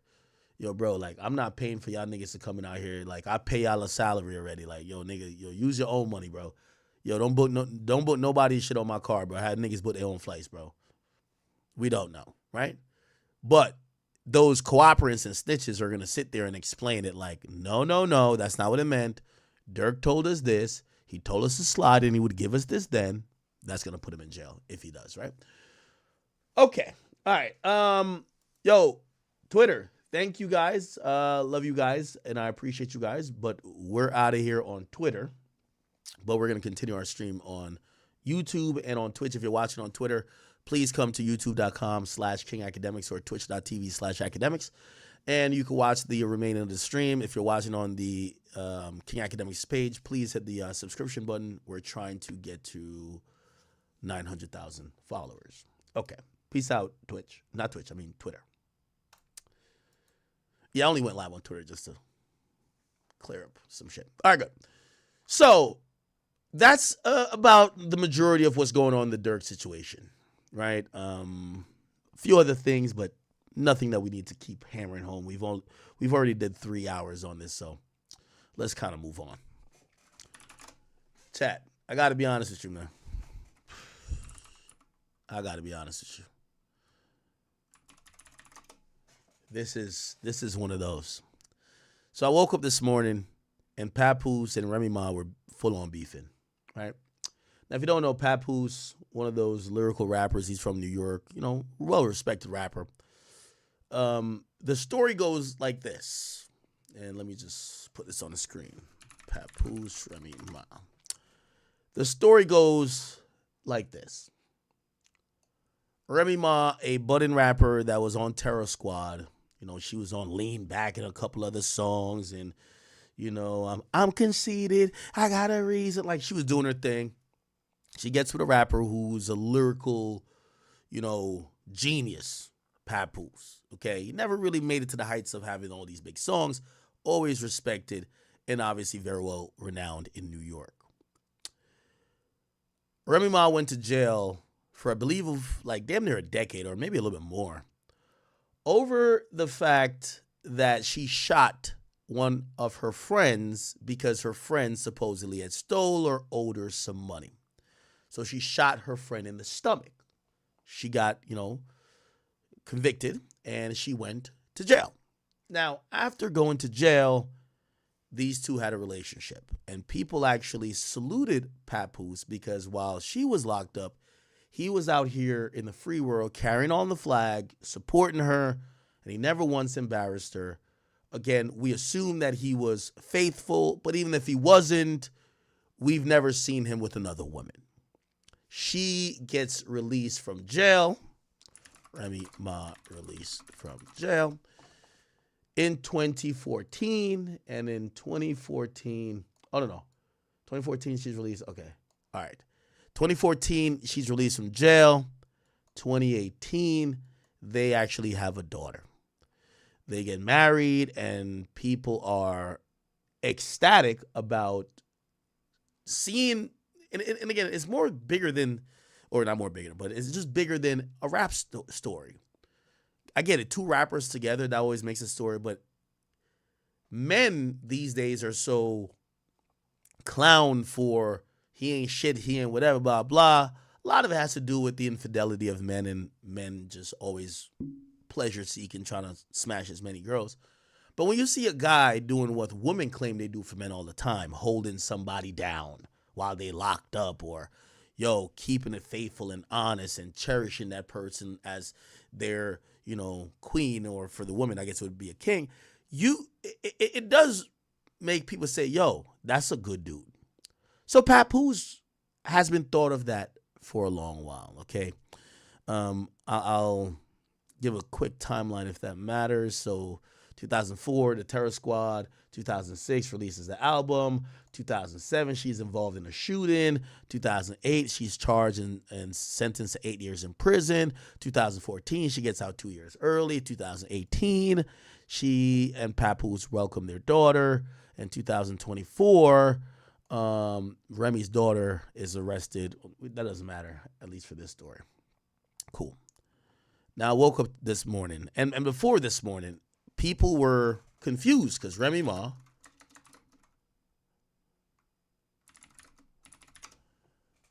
was hanging with a guy named Easy Block Captain. Easy Block Captain. I think one or Capt one. Now, people didn't know about the whereabouts of what their relationship was between, we're talking about Remy Ma and Papoose, but people were commenting and speculating, why the hell, because, Remy Ma has a battle rap league, and apparently this guy's a battle rapper. They were seeing her, stick by this guy's side, and people started thinking she was dating another guy. So people were like, are you cheating on Papoose? What's going on? Papoose wasn't saying anything. And then there was a famous battle, I won't even bring it up, where she's called out on basically cheating on Papoose. Now, people are confused. I'm even confused. Why would you leave Papoose, and with all due respect to this guy, for a Papoose slight lookalike, beard, bald head, or not much hair or whatever, both wear fitteds, kind of the same build, except this guy is wildly unsuccessful compared to your boyfriend. Now, we usually believe women date up when it comes to success. And this was odd. She left her successful guy, relatively, I know he's not the biggest artist, for a guy who's on the battle rap scene of not even a league that's that lit. People were confused, and people were saying, damn, well, that's interesting. We finally got one. A guy who held his girl down for years while she was in jail. She comes back. They have a kid. I don't know what happened, but then she starts cheating on him with another person. Well, today and this morning, it all came to a helm when, the cat got out the bag because Remy Ma posted some screenshots of supposedly from Papoose' phone where he's texting another woman. And she says, Papoose, you fucking dummy. Hey, Miss Shields. He took your advice, but not before I screenshot y'all convo. Oh, he wasn't getting me arrested. The woman never fucked off on him for 17 years while plotting with one of his side chicks to destroy me. The same woman that could have been used my platforms to expose you. I got all your pictures and messages from all the chicks while I was away, and he was holding me down. Fuck your movie, ma. Sidebar. He about to say he wrote me rhymes. Imagine that. And if anything sexual leaks about me, it was him because he threatened that too. So these were the messages that I guess Papoose fell asleep on the phone. They're still living in the same house. She walked over, seen the phone, scrolled through the messages. Papoose is texting his new girl, which happens to be the boxer. I now know it's a boxer, Clarissa Shields. Before I didn't know who she was. And the messages go, Pap, since when you let both your phones die and don't call me? That was a Monday. It says, get up, get up, get up, hold on.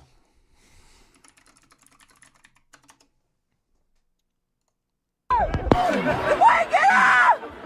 Get up! You got this. Get up! Get out the way! Get a knock Rock out. Get up, Rock. Get up. Situate him. Never gets old. Then she says, I know you hate internet games, but you need to do something today about this girl. My PR team gonna freak out when they see this. I can't be up here exposing her, etc. before December 25th, the movie comes out. You got your other phone yet? LOL, don't worry. And it says, I'm not worried about nothing she say or put in her story. I just need to clear it up soon. And then Remy posted this. She said, this lady Clarissa Shields and that sorry-ass publicity team been putting out fake stories on me every day to make me look bad and him look like God's gift for too long. I beg Papoose to put out something to stop the narrative, and he keep telling me just to stay quiet. That's the best thing to do. Well, I'm tired. Oh, and he said he would never fuck you because you're ugly, but don't worry. I saw everything. Now the world gonna see it since you so tough, boo.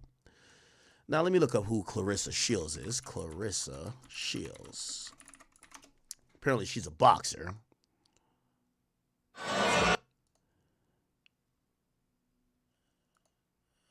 Oh, this is her right here.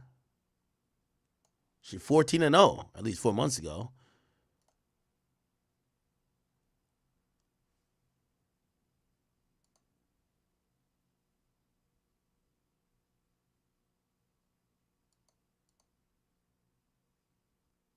Pap?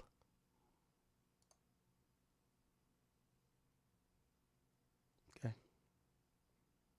See a little bit of boxing. Okay. Yeah. I guess Pap got a type. He like women that got a little bit of masculinity to them, you know?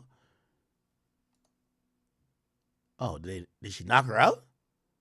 Oh, shit. Here we go. Hold on. Bumbleclot. Here we go. Wait. Bang, bang, bang. Ooh, knocked her ass out. Okay. All right, let's look at her on the gram. Clarissa Shields, Instagram. Chat, I'm sorry, I'm not watching female boxing. The only female boxing I watch is that Amanda Serrano chick. She rugged. So this is Papoose' new girl. Okay, she look better outside the ring. Okay, you ain't gonna lie, makeup be working a lot for these chicks, dog. I kid you not. Okay. Hand to the mouth, then the shot to the liver. Ooh. Her man wanna take me to dinner. Okay. I call her, what's her name? I don't even remember. Who? I know you nervous, baby. But now you with a boss bitch. She's a worker, baby. Brokey. And I deserve it, baby. Okay. Cause ain't nobody give me shit, I had to earn it, baby. Yes. She don't like me cause I spend money. Okay. Now I'm in the real estate, I've been crib hunting. Okay. So she's a boxer. She kind of look a little bit like Serena. Okay. Is that Moose Knuckle hitting chat? I don't know. I guess. All right. So, listen. Pap got a type. All right. Yeah, I got you. Okay. So, that gets posted. And then Papoose, or actually, is this before? Papoose, then Clarissa Shields responds by saying, how a woman with 2 boyfriends mad at a man that has a girlfriend, okay? Interesting. Now, Papoose also posted this.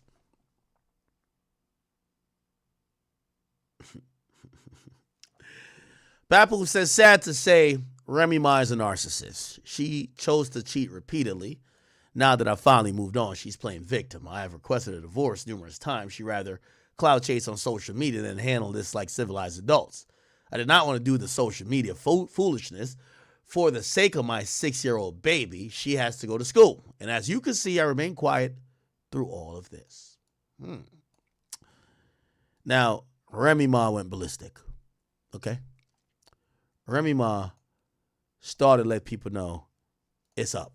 And this is what she posted. Oh, by the way, Pap responded again. He says, I will never get anyone arrested. Once again, you're lying. That could be easily verified. You are the one who played with police.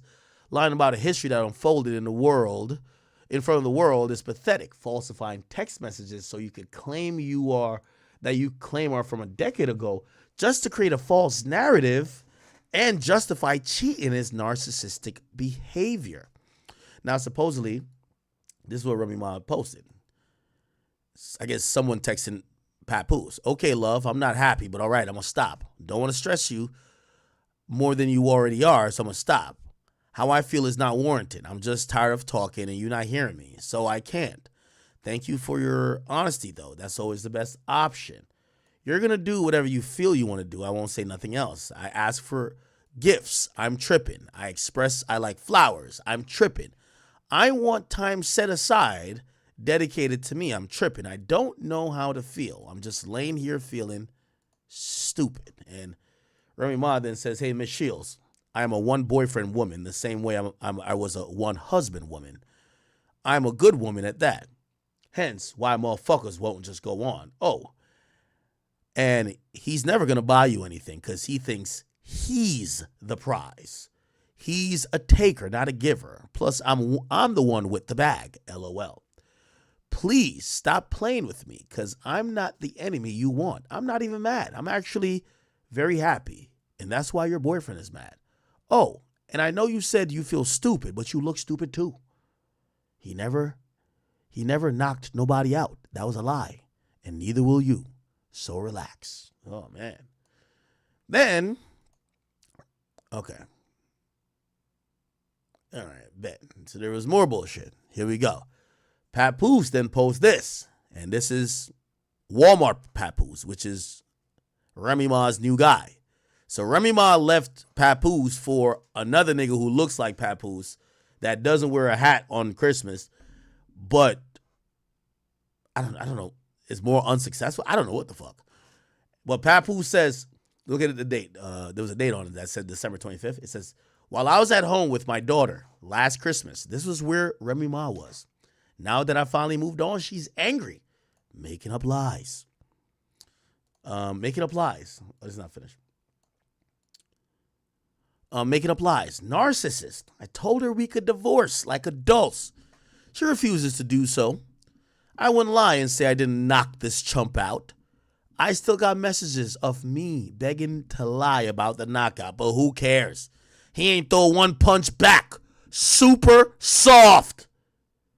Last time I saw this chump, he was in a fetal position. Everybody saw it. When I knocked him out, Remy Ma woke him up and went home with him for 4 days. I went home with my daughter. As you can see, she couldn't wait to lie about it again, shaking my head. Narcissist. I didn't knock him out because he slept with my wife. I knocked his ass out because he shook my hand and then slept with my wife. Ex-wife, narcissist. That's a good line. I didn't knock him out because he slept with my wife. I knocked him out because he shook my hand and then slept with my wife. Holy. All right. Then Remy Ma was like, yo, play with police, Papoose? So you forgot the pool. Never got finished being remodeled because you were attacking me in the garage? And the workers called the cops to get you off of me? I ain't edit shit. Next is the audio and video.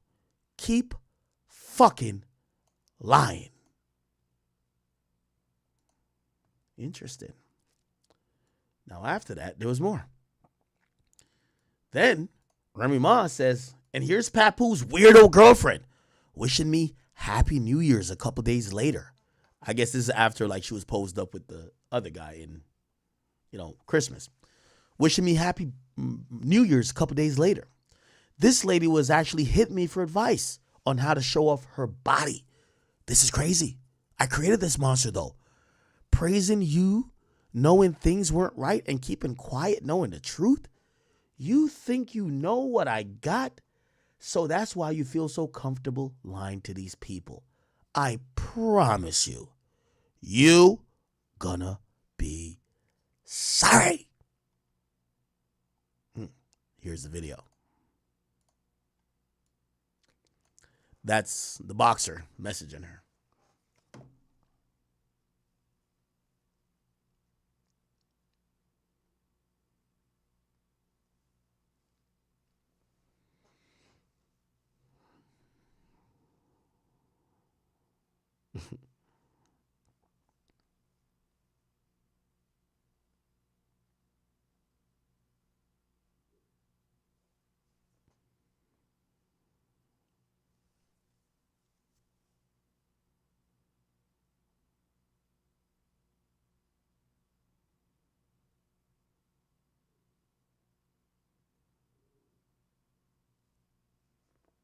Okay. You get the drift. You get the drift.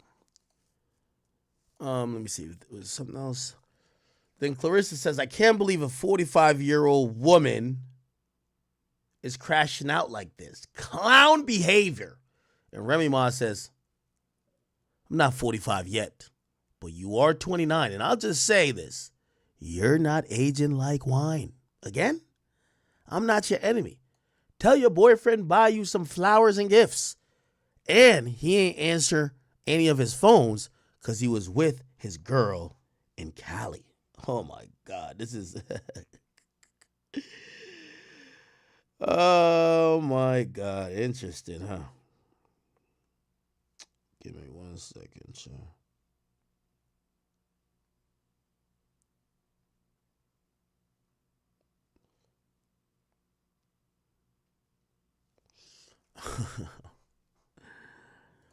Fucking interesting. Okay, is there more? No. It was over here. Okay. I think. All right. Then the chick says, you making fake texts is crazy. I'm not a bitch. You could bully. You're mad and bitter. You making yourself look stupid. Just stop it. Then she says, Clarissa Shields versus Remy Ma, February 2nd. Come get your ass whooped. Crash out. And then Clarissa Shields puts up, Remy Ma, you was a fan of me. Stop lying. Says, mad hyped. I guess this is after one of her boxing fights. Love you. Congrats on making history. You represent for all the brown girls from the bottom that had to fight. GOAT. That just happened to be a woman. And Clarissa then says, yes, indeed, love. You a boss and you real. I respect it.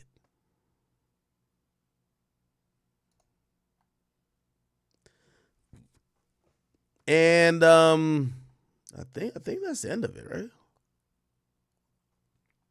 I think that's the end of it. Oh, it's not done. Tony says, when I hit Remy Ma, don't y'all be on my nuts. Who's Tony Rich? And she says, I don't know that. Oh, this is Clarissa Shields' ex-husband. So Clarissa Shields is saying, let's swap him out. He wants to fuck Remy Ma now. Yeah, so she had a fiance, which was this nigga. And he's saying he wants to fuck Remy Ma now. Oh, damn. And they were together at the beginning of this year. Another year, I bring it in with my fiance. 2024 been good to us. What the fuck? So she was either married or something? Yeah, this was 1/1/2024. Wow. So she had a whole different man. Ah. This is ghetto. What else? All right.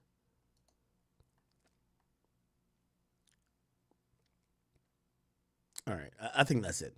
All right. I'll just give my opinion on this really quickly. Truth be told, chat, I don't have enough information to know who's right or who's wrong. But I got to say, Remy, you look horrible in all of this. Because, you know, as a woman, not only as a woman, and whether y'all want to admit it or not, gender roles do matter. I'm sorry to say this, y'all not gonna like it. If your man fuck a girl, I'm not saying it's cool. But if you go fuck another nigga, it looks crazier. I'm sorry, right? But that's not even the extent of it, right? That's not the extent of it. Hold on.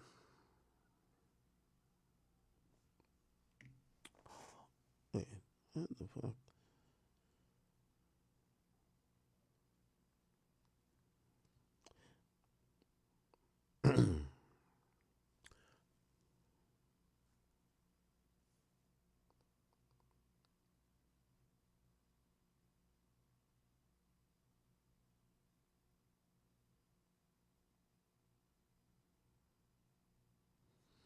You'll never know who watching this goddamn stream.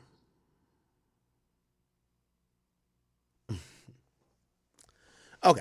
So this is what I was actually saying. So in reality here,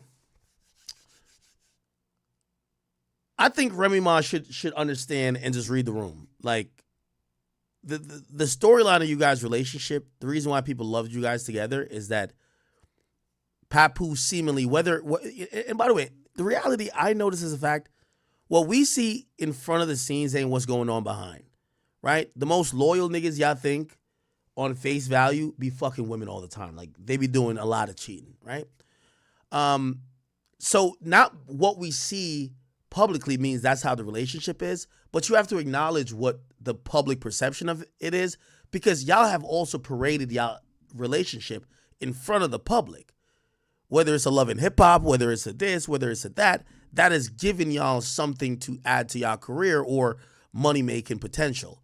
So the thing that everybody loved about Papoose is that Papoose was breaking the mold as a man. He held a female down while she had to go do some time.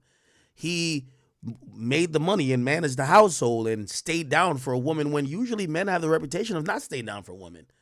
So again, when you then get free, if you don't give us a proper explanation of why you're not fucking with a dude, it's going to look really, really crazy. And that is such of the thing that's happening. And I get what Remy Ma is saying. That's what I'm saying. I don't want to be sitting here saying things of the sort like, oh man, no, Remy's all the way wrong, or Pap is all the way right, or vice versa, or Pap is all the way wrong and Remy's all the way right. What I think is that Remy should have understood that people love the fact that Pap held her down, at least on public facing. And if you're going to move on, even if Papoose was cheating, you should put it out there to say, hey, listen, like, it's simple. Like, look at DDG and his girl. Put it out there, hey, we're broken up. You know, we're co-parenting. Wish each other nothing but the best. You don't have to be negative. But this appears to be some messy shit where Papoose is still staying at the crib. And I'm pretty sure this is how it was. Remy Ma was probably fucking with her new dude, fucking with Papoose. Papoose is fucking with Remy Ma and fucking with this Clarissa girl. Yes. You get what I'm saying? And that's the most unfortunate part of it all, because now today, well, actually not unfortunate. Let me stop saying unfortunate, because I ain't gonna lie, I love when drama gets blown out like this to the world, because people believe in fake relationships and people believe in these, everything is damsels and or daisies and flowers. No, people have real relationships that go through problems. And if you're seeing something that appears too perfect, it's probably fake. So when people thought about Remy Ma and Papoose, they thought of a guy who was like the ultimate man in being able to hold your woman down when she got incarcerated, because women supposedly do that for men. And people would think, well, if a man ever did that, a woman would always respect it with loyalty and grace and all these other things. And you get to realize, no, it was a bunch of lies going on. They both were probably cheating on each other. They both was probably doing everything. And again, I think Remy Ma, no matter what she puts out, and I'm going to be honest with you, Remy Ma, nobody want to hear about Papoose supposedly beating you up. Stop it, girl. Come on, stop it. Just stop it. You cheated on him, he cheated on you. And the only thing that comes across here is the desperate need to be a victim. There's so many people who live in the desperate need to be a victim and to be loved. Like, I was watching this on the Shade Room, and look what everybody's saying. Yo, Pap, the first nigga I believed. I'm on Pap's side. LOL. Him asking for a divorce but still staying in the house isn't adding up. Okay, that one's questioning him. We rocking with Pap. Pap, if you want a divorce, file for it. Who's stopping you? Not swapping each other for the Temu version. That is crazy. The only thing that's like baffling to me, because women never downgrade. Women only upgrade. So if Remy was going to switch out Pap, I would think she would get the more successful version of Pap. Instead, she got the construction worker of Pap. And then Papoose might have upgraded on her in terms of success. I don't know how successful Remy Ma is these days. He got like some world-renowned boxer, champion boxer. So he upgraded, she downgraded, which again makes us feel like, nah, you must have really been doing bad if you got with Papoose and downgraded, and at least he upgraded. Like, when I mean upgraded, I'm just thinking about it in terms of, the type of person you're getting with, like personality, stature, and whatever. Yeah, he upgraded, she downgraded. You know what I'm saying? So that's just one of the things. And let's see. Who still fall asleep on the phone at our big age? Yeah, that's kind of true, too. It seems like Papoose was, respectfully, playing both sides a little bit. Because other than that, if you're with this other girl, just go live with her. You're grown. But also, in fairness to him, he has a child with Remy that's in the household. He probably helped pay for the house. They were married and they probably bought the house together.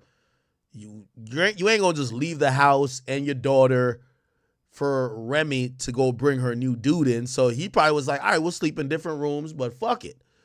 And then his girlfriend was like, all right, well, if you're gonna do that, I understand the situation, but I want to make sure that, we're connecting every night, not you're connecting with her. So let's fall asleep on the phone type shit, right? I get that too.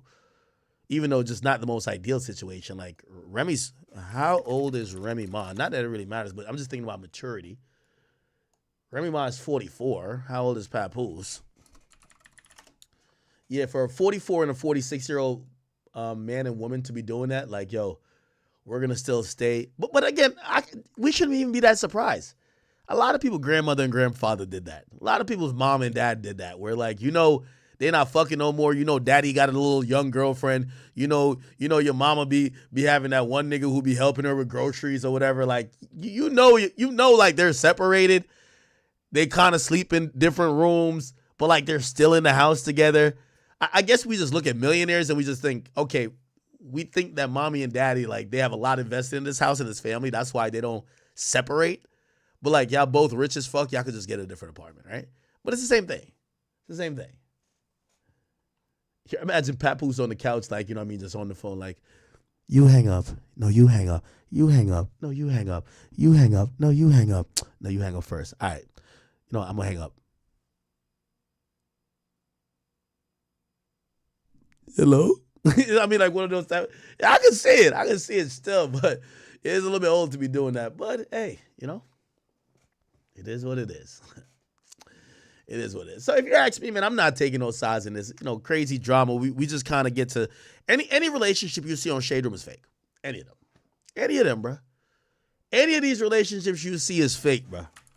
Like, bruv, a true healthy relationship would not be posted all the time on a forum or blog, or would not be the subject of a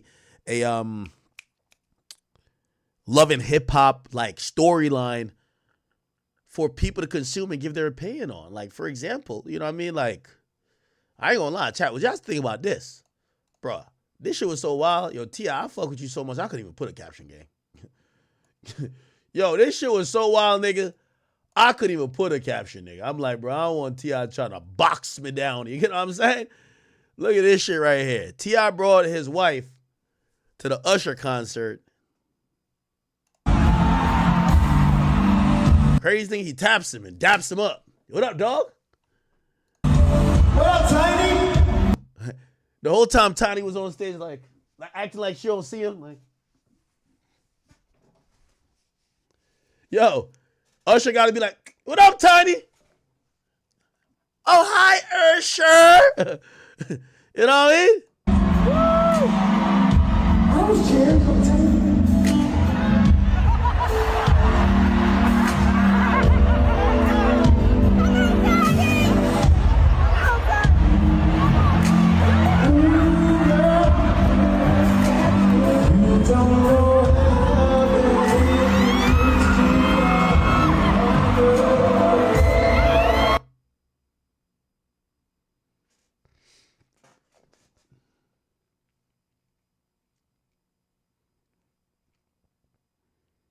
T.I.'s my mans. I got no opinion. I do got opinion, but I got no opinion.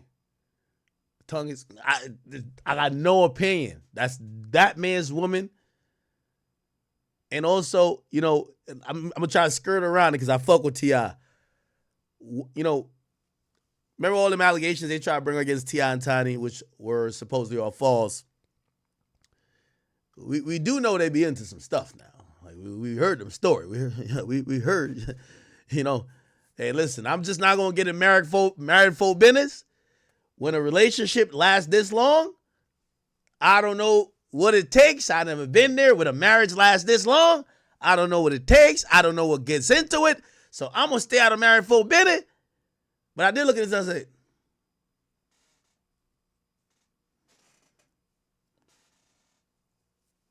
oh.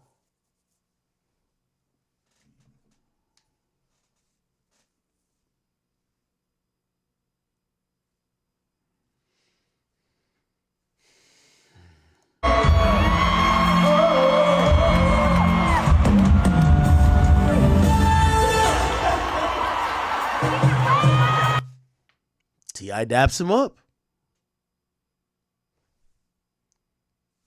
I got no opinion, chat. Again, unless, how long they been married? T.I. Tiny. And I know I always got an opinion. How long married? I know she had filed for divorce one time. Oh, they were married in 2010. They've been married for 14 years. They've been married for 14 years, but he been fucking with her since forever. How long they been dating? T.I. Tiny, how long dating? How long they been dating? They started dating in 2001, 23 years ago. Man, let them people do what they got to do, man. I don't need to know nothing part of what they got going on. I've heard stories. I don't need to know. Whatever they got going on, let me just colorize their relationship. Tiny took a gun charge for the nigga. Tiny took drug charges for the nigga when he was on probation or whatever the case is.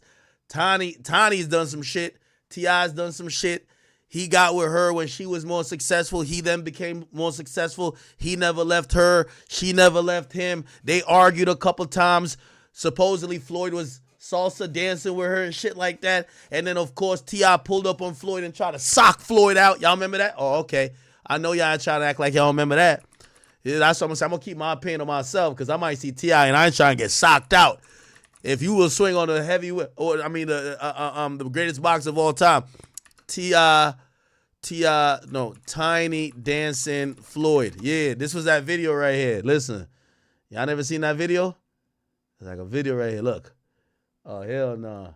That's when T.I. was running around like, you fuck my bitch, nigga.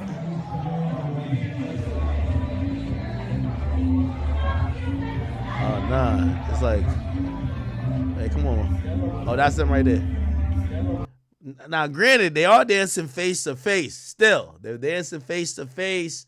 You know, I think she told T.I., that's my best friend. I know them from a long time. And I know Floyd was not Floyd. I mean, I know T.I. was like, nigga, Floyd wasn't even boxing by the time. When did Floyd Mayweather start boxing? At 7. Maybe he was. Like, how the hell you know that nigga? Fuck out of here. Anyway, I know T.I. swung on that nigga. T.I. swung on Floyd. He's swinging on niggas over his girl. You feel me? And there was a incident where, like, it looked like they were beefing over her for a minute. Floyd got denied by T.I. wife. Look. Performances, of course. Look. Floyd walking by Tiny right here. He's trying to say what up. Awesome. Thank you. Have fun. I know it's hot. Tiny, just one question for you. What do you... Oh, hell nah. T.I. gonna whip my ass when I get home. Fuck out of here. Yo, if you this white chick right here, you feel like shit, huh? T.I. wasn't playing. Look. It happens. Oh, well, I look at it like this, as far as, with that situation. I'm a fighter, right? And my beef is with... He talking about T.I. swinging on his ass over Tiny. Other boxers. That's my beef. I think that, people should stay in their lane. And far as, you hear certain things like, oh, somebody ran up on Floyd Mayweather and swung. No, let's not be crazy. People was born at night, but not last night. I was born in the day, but not yesterday. There we go. And, I think that people's focus should be on trying to get Lil Wayne spot, trying to get Drake spot, trying to get Rick Ross spot, trying to get Meek Mill spot. I'm a boxer, so my beef is with other fighters. Shit. Nah, T.I. was on, though, still. Oh, look at this. Oh, yeah, they was getting it in over here. Listen to this.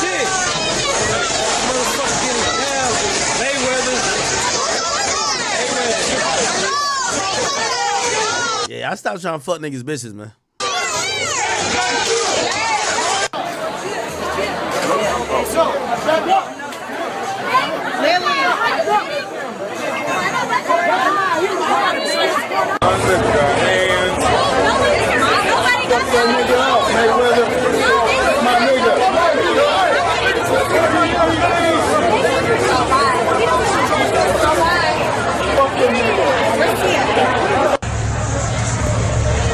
Money made.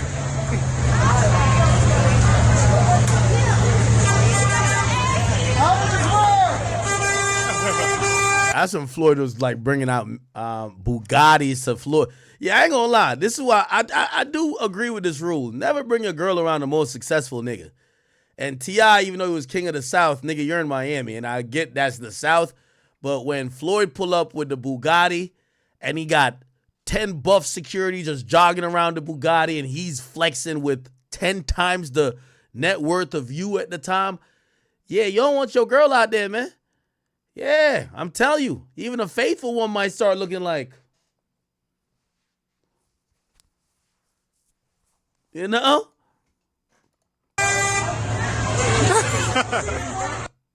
What up, Fight World? It's your boy E. All right, and there's a couple of shit. Chat, what the fuck is going on, man? Niggas tell me you down there at the Fat Burger fighting over Tiny.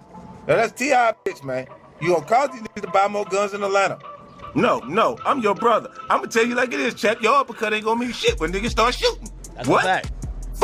That's a fact. I ain't gonna lie. All y'all boxing niggas, yo, what y'all are doing is an ancient sport. Niggas do not box no more. Please keep that shit in a ring when y'all got on them goofy trunks. Like whether it's Gervonta Davis, any of y'all. And I'm not saying y'all ain't got good gunplay neither, but if y'all think a nigga finna box y'all, they about to shoot you. Like, what the fuck? Nigga, King Von thought he was gonna get a little fist fight. Hell no, nigga. You said you were a shooter. It's time for shooting. Man, why you keep going back to what she looked like? I wouldn't care if the motherfucker fell out of beauty pageant. It's his bitch, man. No, you listen to me.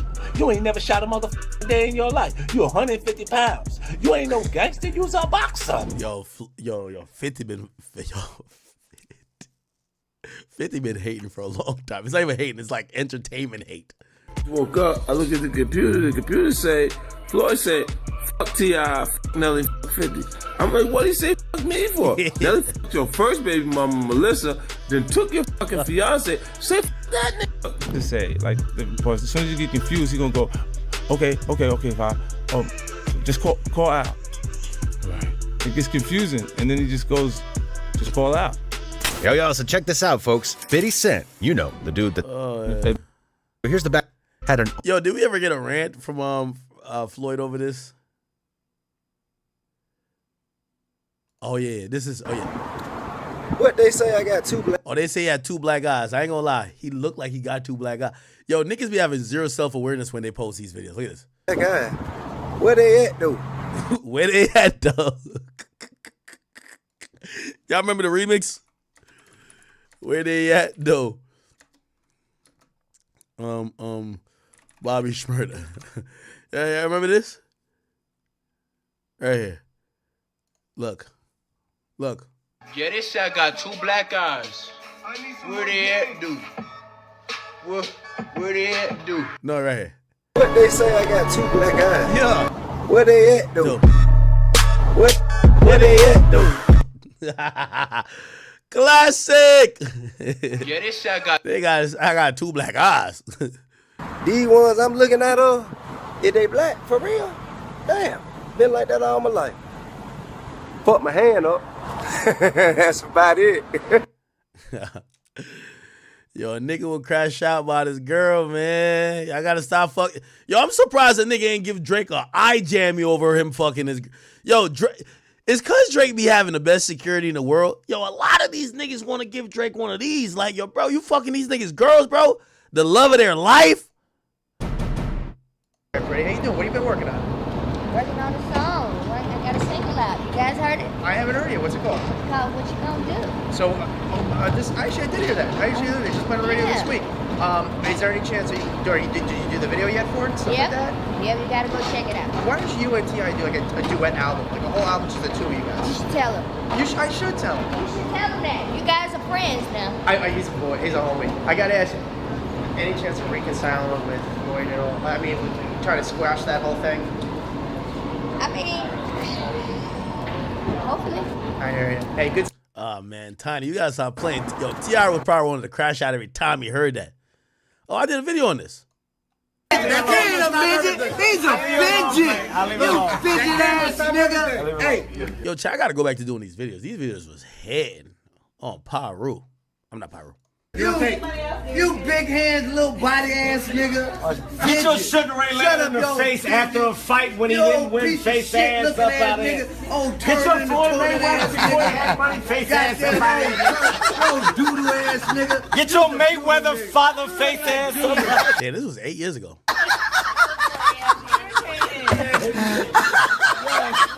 Yo, he killed you. He Mayweather father face you on now. You ain't got no comeback. Hey, Clay, you ain't got no comeback. Hey, listen. You dead. Okay. Thanks for checking them. Check it out. Now, Uncle Cliff, you laughing a little bit too hard, bro. A little bit too motherfucking hard. Now, guys, T.I. and Floyd Mayweather Jr., they've been beefing over God knows what. All right, to keep it real from what I see, they're beefing over Tiny. Now, listen, all respect due to Tiny. I know T.I. would kill over Tiny, but I don't see why they beefing over Tiny. I mean, one guy married Tiny, and the other guy, you could have any woman on earth. He says this. He posted a $100 million check. Yes, $100 million. He says, I gotta love these backseat drivers, so worried about another man's legacy instead of trying to write their own. Ultimately, I will always have the last laugh. This is just one of my many checks, a cool $100 million, that I still have every dime off. Y'all still have to work, however. I'm happy to retire. At the end of the day, it's them Benjamin Franklins that matter to me. So the joke's on you. I've made smart investments. Sorry for those who thought I couldn't read, write, or count.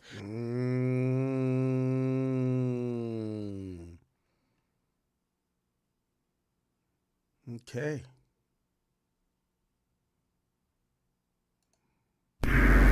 That I took that money and just bankrolled my. You guys did your first interview.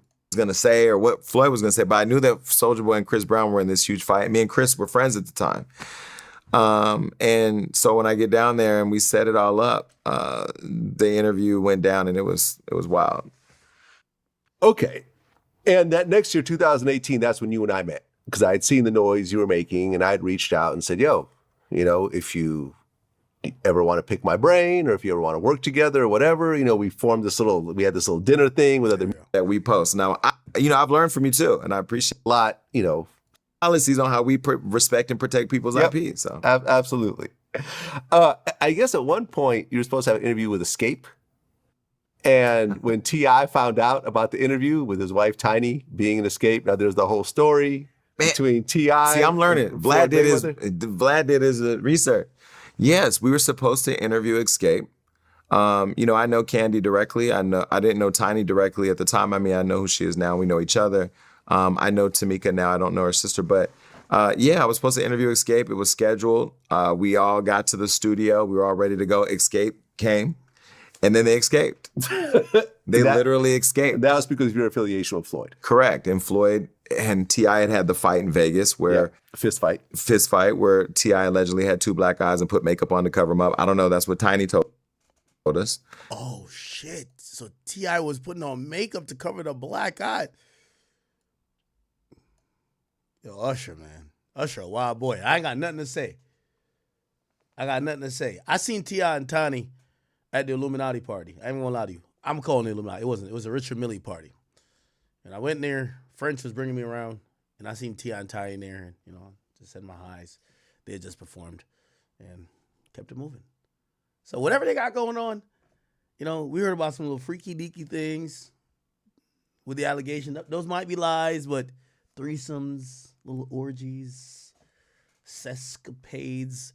But if you married to a girl for 23 years, come on now, come on, respectfully, T.I. See, I do got respect, T.I. I'm not going to violate. Do got respect. All respect to the king of the South and his woman. If he cool with it, he dapping that nigga up, I'm cool with it too.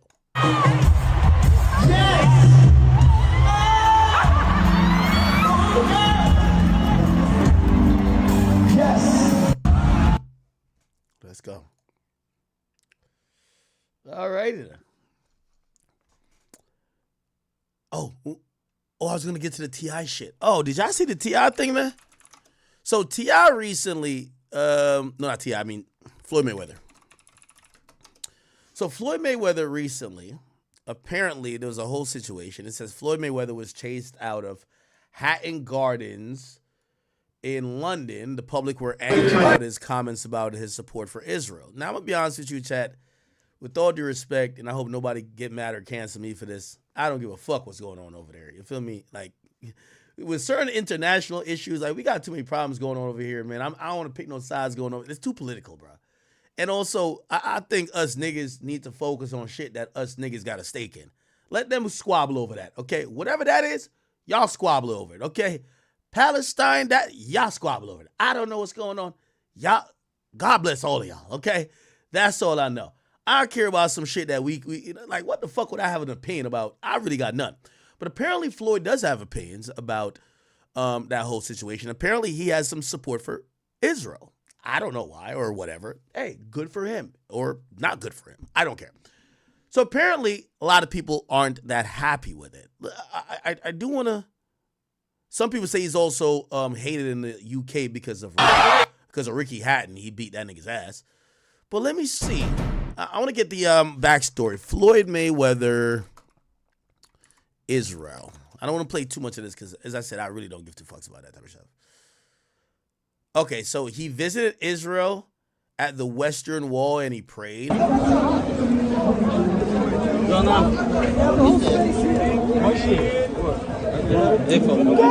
Okay. That's why people are mad? Trying to figure out why. Boxing legend Floyd Mayweather was jumped in the street as he went jewellery shopping in central London after doubling down on his support for Israel in a furious conflict about the war in Gaza. Now, is that a Palestinian region or something like that? It's Israel and Palestine that's like getting into it? Bro, Chad, I don't check into that type of shit, nigga. I come from Jamaica, nigga.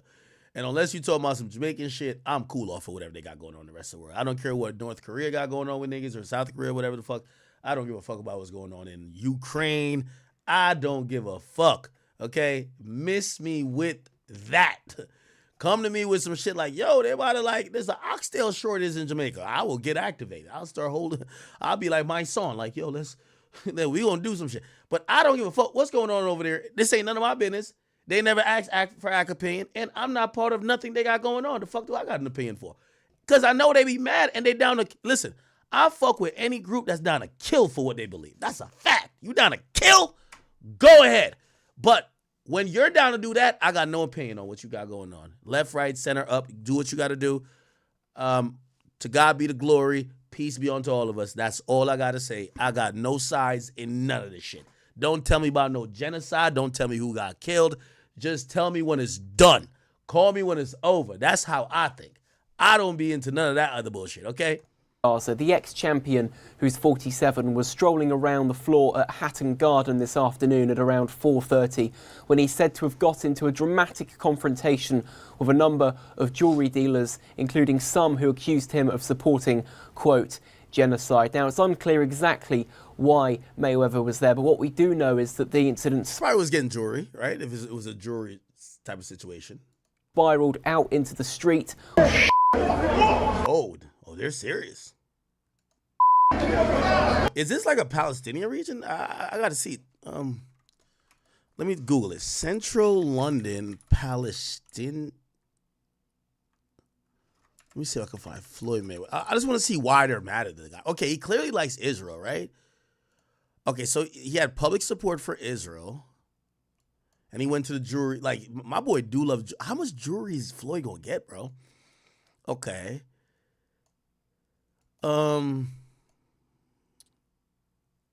Okay, he did put out a statement. We'll try to get to it, but I'm trying to figure it out. Oh, the source says when Mayweather was out shopping and he was asked about his support for Israel, he then said he was proud to support, and he provoked some people, which provoked people to taking a swing at him. So this area got to be a Palestinian area, right? He took a few hits during it and the security pushing people back. When the conflict with Hamas first began last year, Mayweather pledged his allegiance to Israel, and he says he stands with the country. He said, I stand with Israel against Hamas terrorists. Hamas don't represent the people of Palestine, but are, okay. You see, chat, let me tell you this. This is what I keep saying. I don't know who the terrorists are over there. I just stay out of their business. Hamas, Israel, whatever they got going on there, good luck to both of them. May the best man win. That's it. I don't got no allegiance. I stand for da-da-da. Okay. This not for politics. Okay. So I'm guessing it got to be a region that got a lot of people who, okay. I'm fucking kick it off, man. I'm truly kicking off. No. Get out from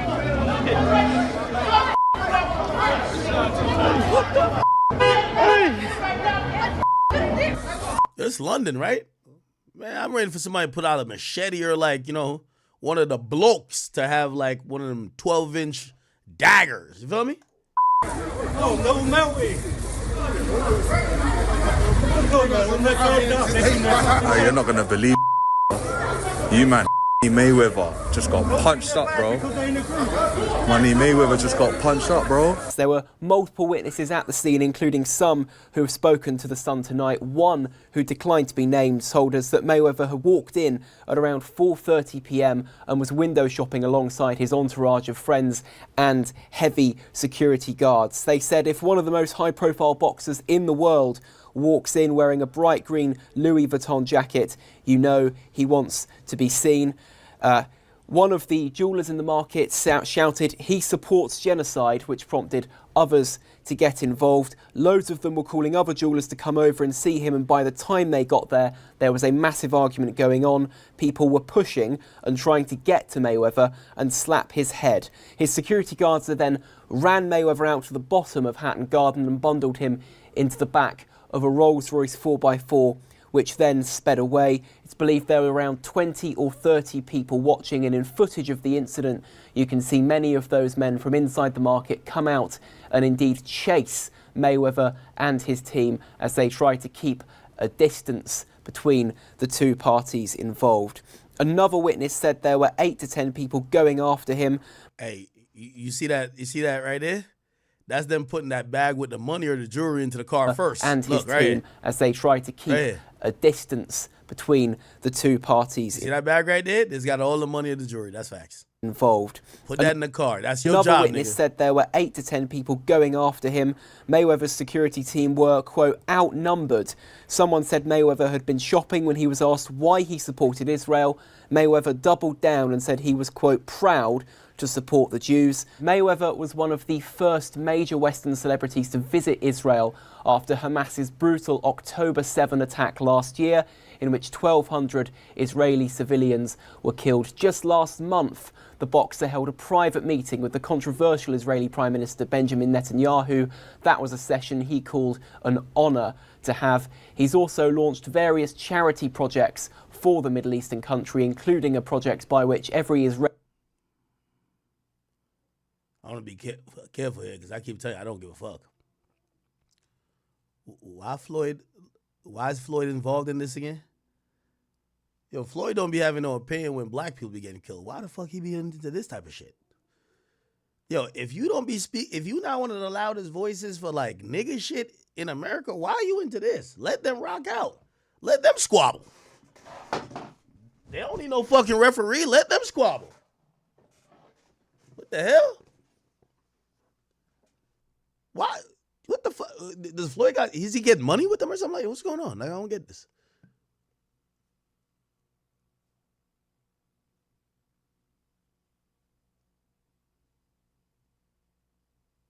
What?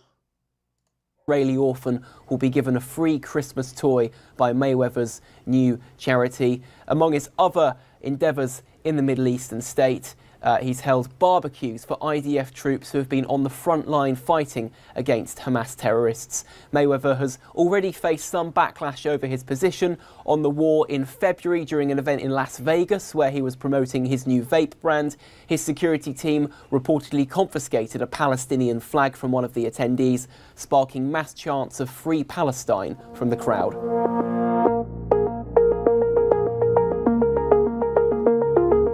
Okay. So Floyd responded to this, and according to his statement, he said, what did he say?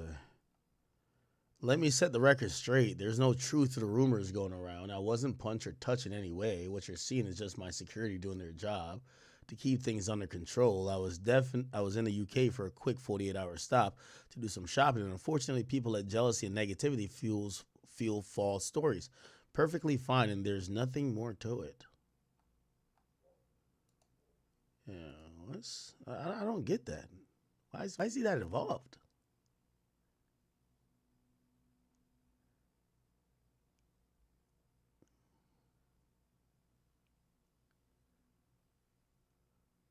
Huh. So we often hear times for Israel and for the Jews around the world, Mr. Mayweather has never kept silent. A man who not 1 week had gone by after October 7 and had already sent his private plane to Israel to deliver tons of aid. The Jewish community is just truly unbelievable how they unite and how they bond. All right, this ain't none of my business, man. This is none of my motherfucking business, man. All right, cool. Trust, okay. All right. I guess my overall opinion on that is that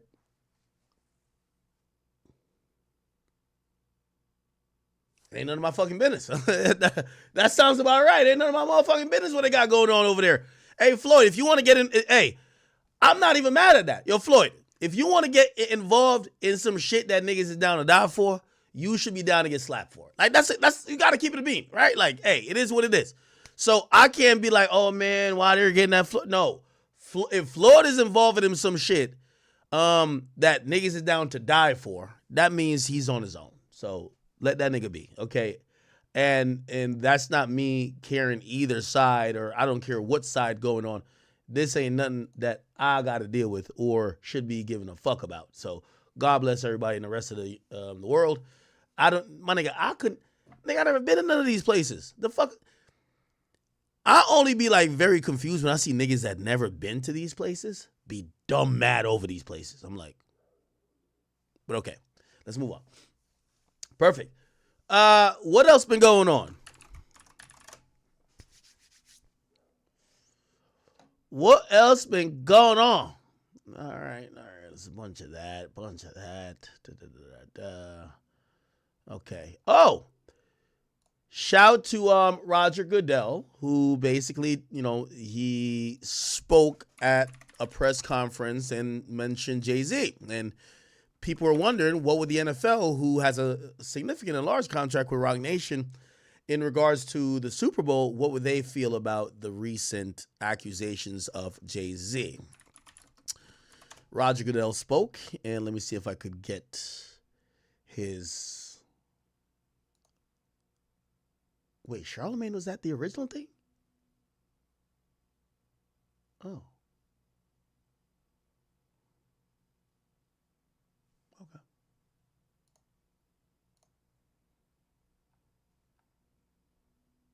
Okay, here we go. This is what... And Jay-Z's really... here we go. And Jay-Z's really strong response to that. And we know that obviously the litigation's happening now, so, but from our standpoint, our relationship's not changing with them, including our preparations for the next Super Bowl. The first part of your question is how the relationship's evolving. I think they're getting incredibly comfortable with not just the Super Bowl, but other events that they've advised us on, helped us with. It's been helpful in the social justice area to us on many occasions. They've been great partners that have provided a lot of value for us. Now, I was very happy at this statement. I seen Elon Musk tweet out recently that cancel culture is canceled, basically saying cancel culture is dead.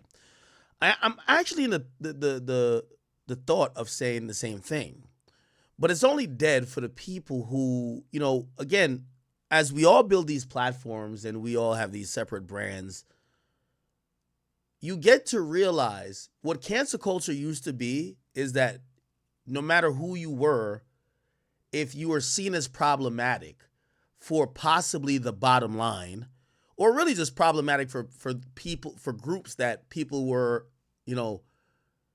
soapboxing like they cared about, you would be either deplatformed or no one would want to do business with you. But it's always been the case, but it's now much more pronounced.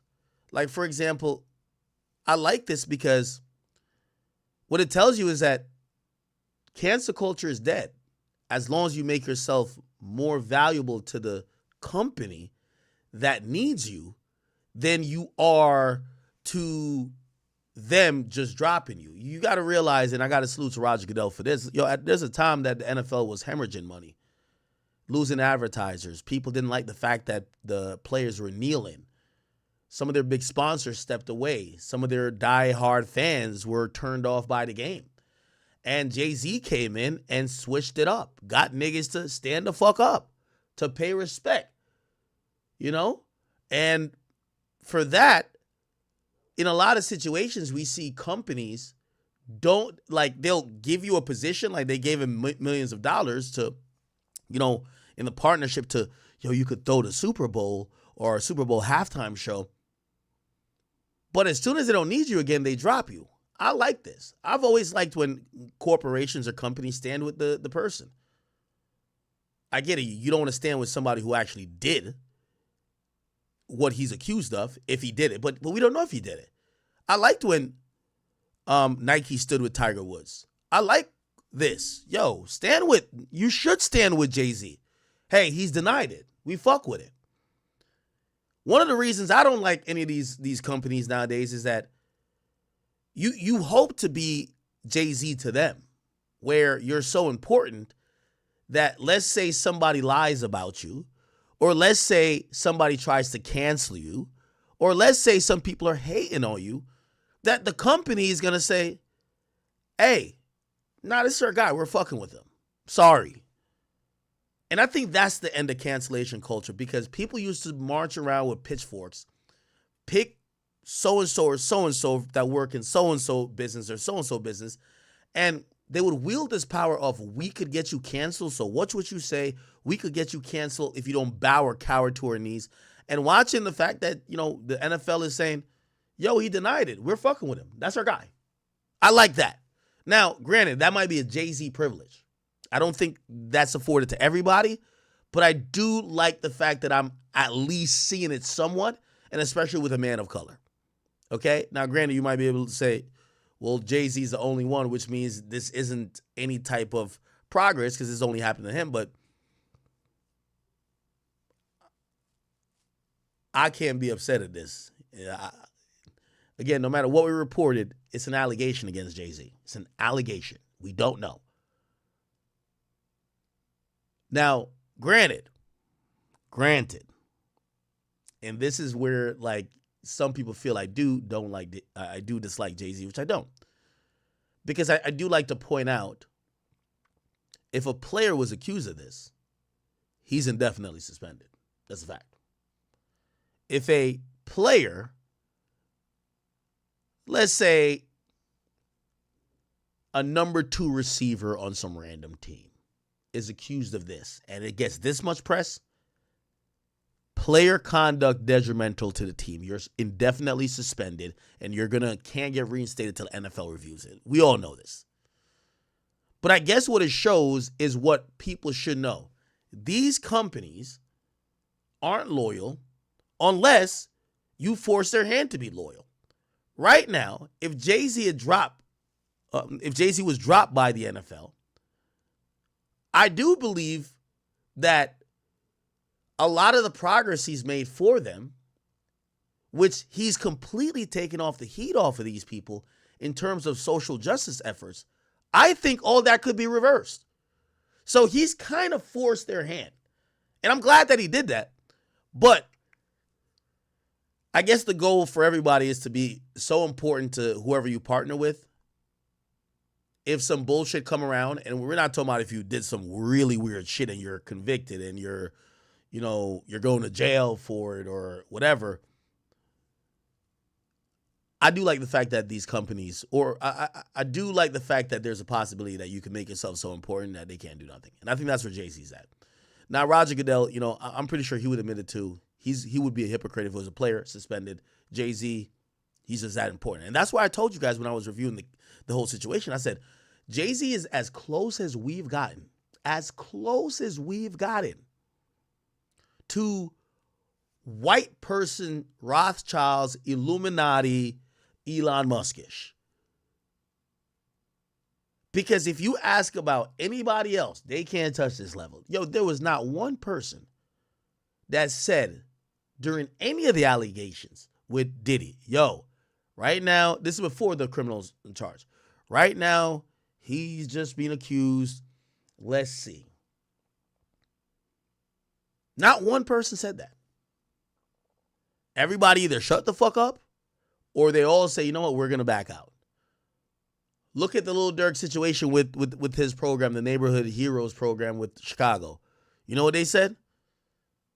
Even if these things aren't true, we do have a higher standard with morality and conduct, and we don't believe that somebody that we would want to partner with would ever be charged with some shit like this. So we're dropping our partnership. So I don't know, man. I'm happy that the NFL didn't drop Jay-Z under these circumstances. But it should be encouragement to everybody who thinks about cancel culture. You're still susceptible to it. You just got to work your way to a position where they find a need in you that's worth the risk of being partnered with you during this time. Like, for example, NBA YoungBoy. Told you I was sitting right there at Complex. Nigga had a bunch of shit that was supposed to come out that week. It hit TMZ that he was on video body slamming his girl or choking his girl, whatever the fuck he did. They said cancel everything. They canceled everything. YoungBoy grinded on YouTube so much that all of those outlets came back and sucked his dick and swallowed the nut. All of them. No pause. They all did it. They did. You know why? The nigga got so hot. They're like, yo, we can't ignore him. We have to work with him. He's one of the biggest artists. He's like a one-hand top 5 type of guy. And we all remember him getting to that peak. And all that cancellation shit that was happening with him, they uncanceled him. He got that hot. They didn't uncancel him because he changed. Young boy, he ain't even apologized for nothing. It's YB, nigga. But they fell back off of their stance of not wanting to platform him because he got so hot. They were trying not to, like, playlist him. Got so hot, they were like, everybody was like, yo, bro, we're not listening to these playlists unless you got YB on the shit. Okay, he's back on. So it happens. It happens, all right? Somebody says, well, yeah, I think they really realize we're not that far away. We're not that far away from another situation happening and players making a stance. I personally think the NFL has Jay-Z there, and his job is associate slave master. Keep these Negroes in check. No kneeling, no protesting. You want to write that's your dead homie that passed away in a car crash on your cleats? Yeah, we're going to find you, but that's cool. But let you start making political statements that underscores the bottom line of what we got going on and offends some of the highest contributors. Because look around. You see all them people who just donated to Trump? A lot of them are locked in with the NFL. Let a player start doing some super anti-Trump, yo, Trump should have died, or some bullshit rhetoric or some crazy shit that kind of threatens that establishment. Yo, that's not our like some crazy type of statements like that. And the NFL's going to look at Jay and said, yo, Jay, go get them niggas. Get them. Get them before Papa John's keep calling. Get them niggas to stop. Go get them niggas now. And Jay's going to get them niggas. Them niggas is going to stop. So again, as long as Jay is going to swing the whip of get you in line for the NFL and make sure you're just showing up to get your brain racked or rocked, get CTE and get your fucking ACL tore and get your body demolished on that field, as long as Jay continues to do that, they could overlook a few things because the bottom line of what he got going on with him doing that is worth more than y'all thinking. He don't play. It's not like he played football anyway. And at the end of it, what I could tell by how he's talking, at some point they're going to start rebranding it rather than the Jay-Z throne event. They're going to be like just Rock Nation. So at worst, they're going to just rebrand it as Rock Nation. Oh, this isn't Jay-Z. This is Rock Nation. It's the company. Yes, he's a part of it, but like it's a conglomerate. So it is what it is. But I am glad they didn't drop him. I am glad, honestly. Okay. Did y'all see this nigga right here, man? This is dummy of the year, bro. This buffoon over here went to court, right? Y'all see this? The dude who went to court. Just listen to this. Let's watch this. 558-1. The counsel who's present, please identify You trying to say what up to is, you know what I mean, the side chick in the back. yourself. Yeah. It told that. Sit your ass down Good there. morning, Your Honor, or good afternoon. Liz Mercer and John Giordani for the state. Good afternoon, Carl Arnold for Mr. Redding. So this guy went to court. It wasn't even, I think it was assault, but nothing that he was going to get like either significant time. I think maybe he was facing like 60 days in like county jail.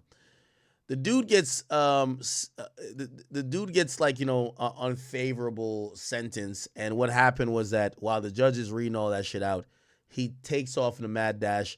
And the most impressive thing I've seen in such a long time, he jumped over the goddamn judge's table without even scaling it. Look at this. Look. With the laws of the state of Nevada, this court. Fuck that bitch. Yo. That nigga look like Troy Polamalu. That's some shit Troy Polamalu used to do. That's a fact. Troy sack backfield, jump over. Like, he jumped over the line. Look at this. This is how and the catch is made by... How about that? Oh, my. About the 1 yard line. Good catch by Scape, who's been very quiet today. He's huge trouble in that tight end. Right here. Except that nigga shit was more cleaner. So this is Troy right here. Look right here. Look at the jump. Yeah, he just jumped over somebody. This nigga jumped over the whole fucking bench.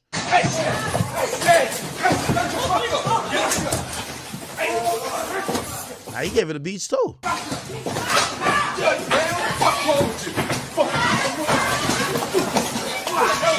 Anyway. He got additional charges for that, and he showed up for sentencing in court, and this will happen. Yes, Your Honor. All right. Thank you. Your Honor, before I begin my argument, I would note that he has 16 days credit for time served, and that is because he's been under sentence of imprisonment in the case that he was sentenced on in front of Judge Holthus when the events in this case took place. Additionally, the state is requesting a total of $61,318.41 in restitution.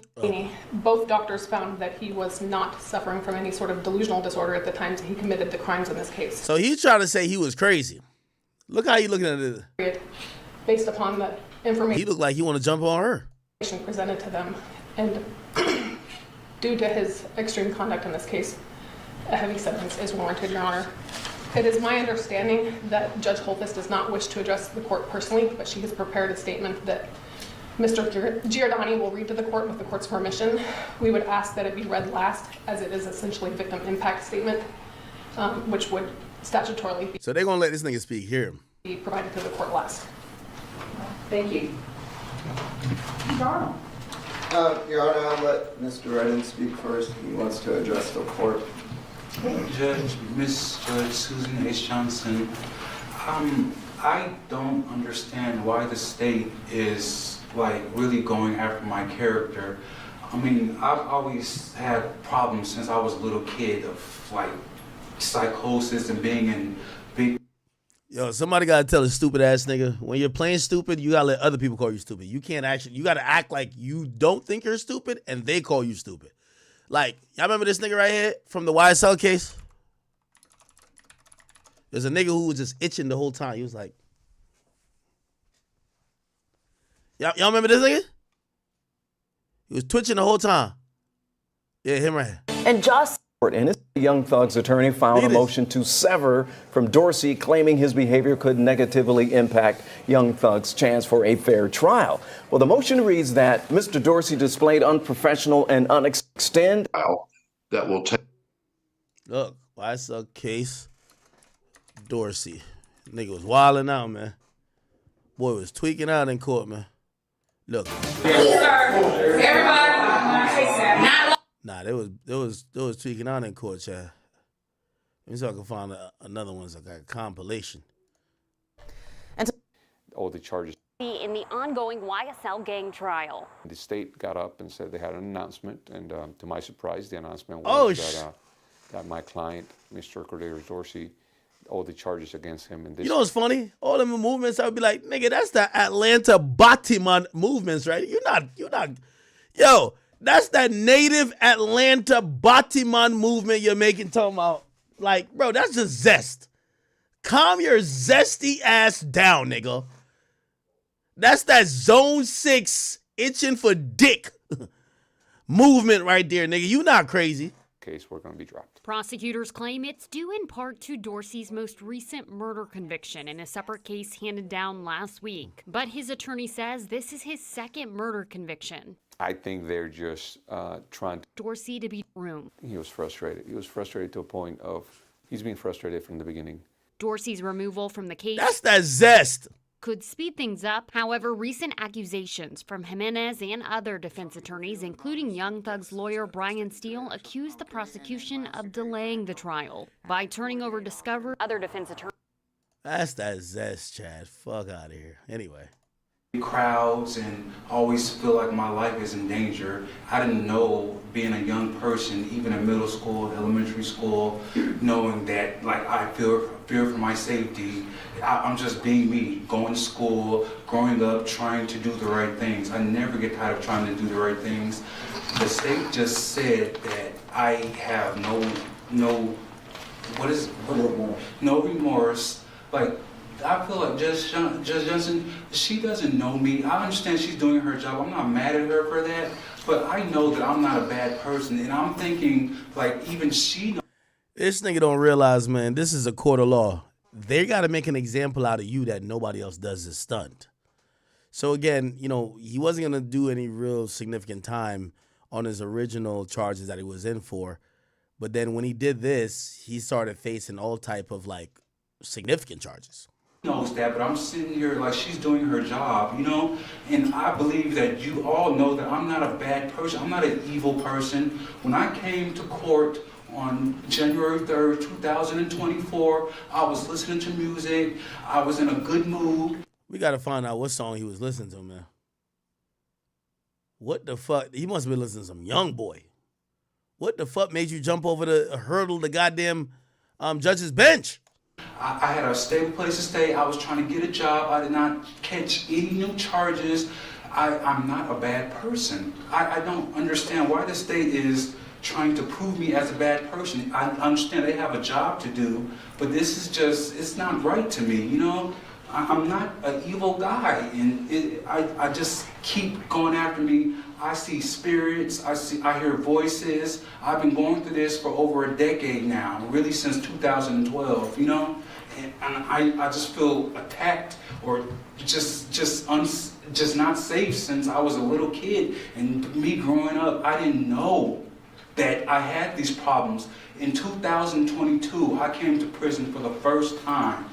I accepted responsibility for my actions when I did what I did. I committed a crime. And in 2020 of December, it was 4 years ago. I paid my debt to society. I got out thinking I'm gonna get work. I was really sick and ill. I was very malnourished. I don't complain about things. I don't point the blame when people have done me wrong. I still treat everybody right. And the state just stated that I have no remorse and they feel like I'm a bad person. I just don't understand why are they coming after me like this. But I understand they have a job to do. When I came to court, I know for a fact, Judge Johnson. This nigga yapping. You know? It's into Here we go. leave. But enhancement, the age enhancement. Okay, with respect to count one, sir, I'm going to do this. The minimum term that you would serve would be 8 years, and the maximum term will be 20 years. Plus, there will be a consecutive potential maximum term of 8 years to 20 years. So with respect to count one, the minimum term that you will be serving combined would be 16 years, and the maximum will be... You know when the sheriff looks at you, they're looking at you like, you can take this, bro? 40 years. With respect to count two, the minimum term that you will serve will be 4 years, and the maximum term will be 10 years. Everything is consecutive. With respect to the consecutive enhancement, the age enhancement, the minimum that you will serve will be 4 years, and the maximum will be 10 years. So with respect to count two, the minimum term combined will be 8 years, and the maximum will be 20 years. The term that I impose with respect to count two will run concurrent to count one. With respect to count 3.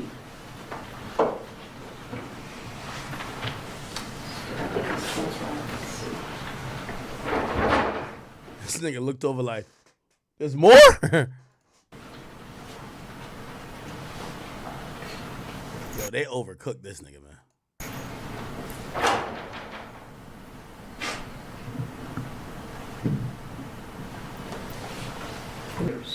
That term will run consecutive to counts, or to count 1.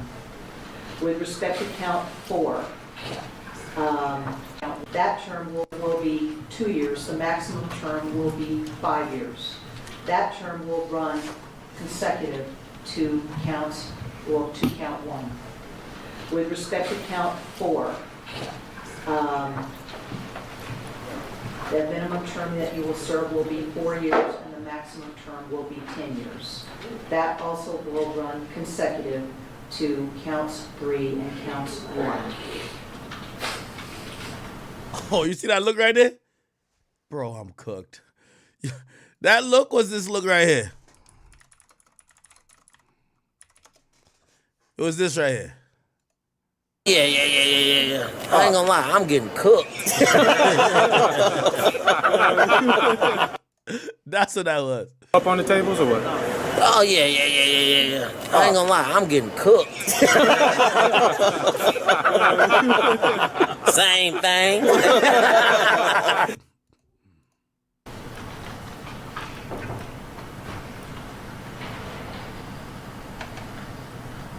With respect to counts, well, wait a minute.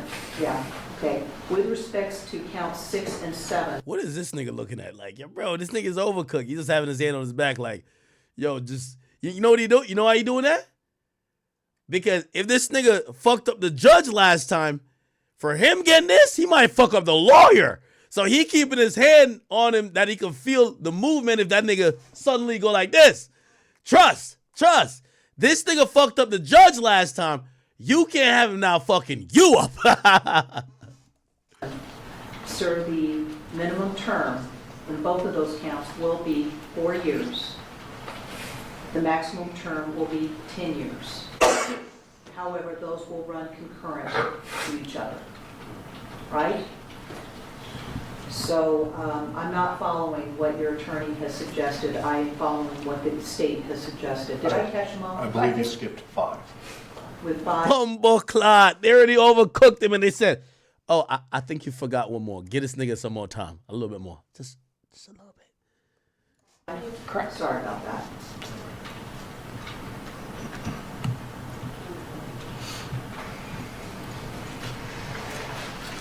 Okay.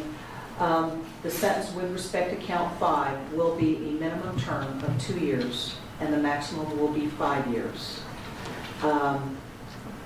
That will run consecutive to count 4. And then counts 6 and 7 are concurrent to each other and concurrent to... And consecutive to, well, wait a minute. That was count 6. This nigga don't even want to blink. Was with respect to Officer Brandon, right? Officer Boo. You're on Officer 6 and 7. Boo. That will run consecutive to counts, the other counts. See if I can. Hold on, wait a minute.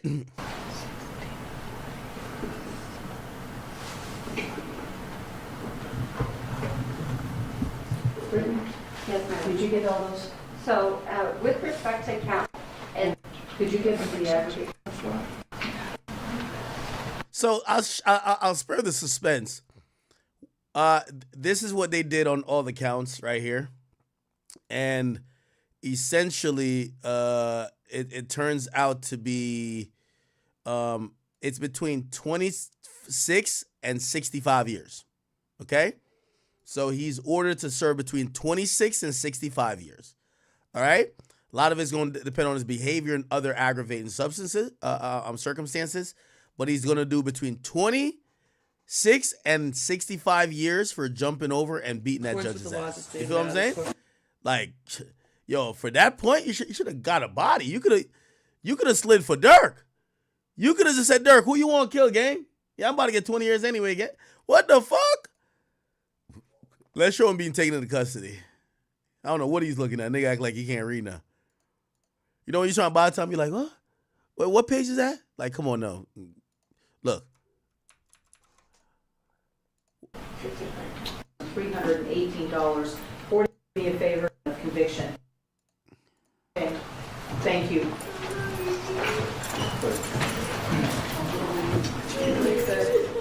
Oh, who cried in the back?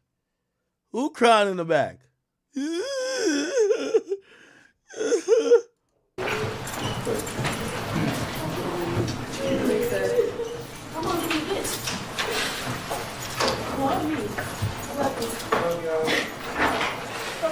Yo, they're looking at him like, try something, motherfucker.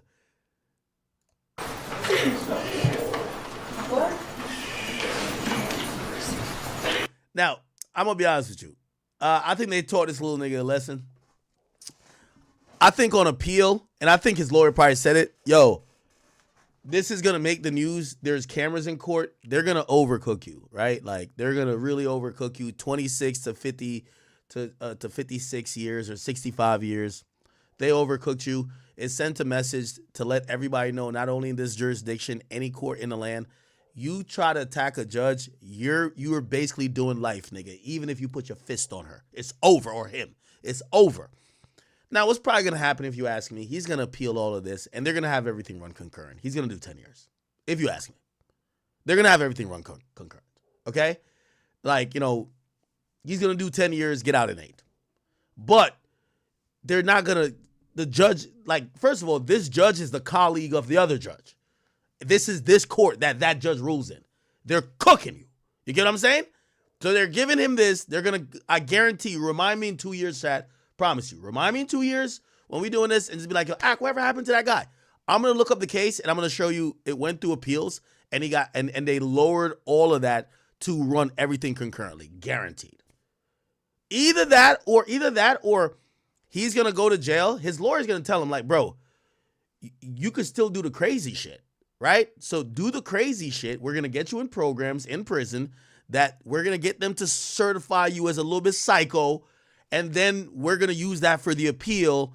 And yes, that's going to be the thing that gets you from 26 to 10. You do the 10, it's going to go down to 8. Cool. And to be honest, for beating a judge's ass, trust me, that's what you should get, right? Somebody said only works for white people. Nah, appeals work for everybody, bro. Appeals work for everybody. All right? Okay. Let me see. Why is my dogs just howling? Wait, are these niggas beefing?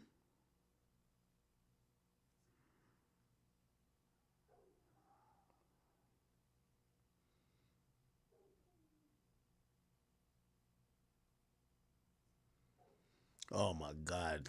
This Papoose shit won't end, bro. So this nigga hopped up on here. Let me see this shirt here. So, Papoose number 2. Newsflash. There we go. The nigga knew. Okay, first of all, I think his name's Easy to Block Captain. Brother, sorry.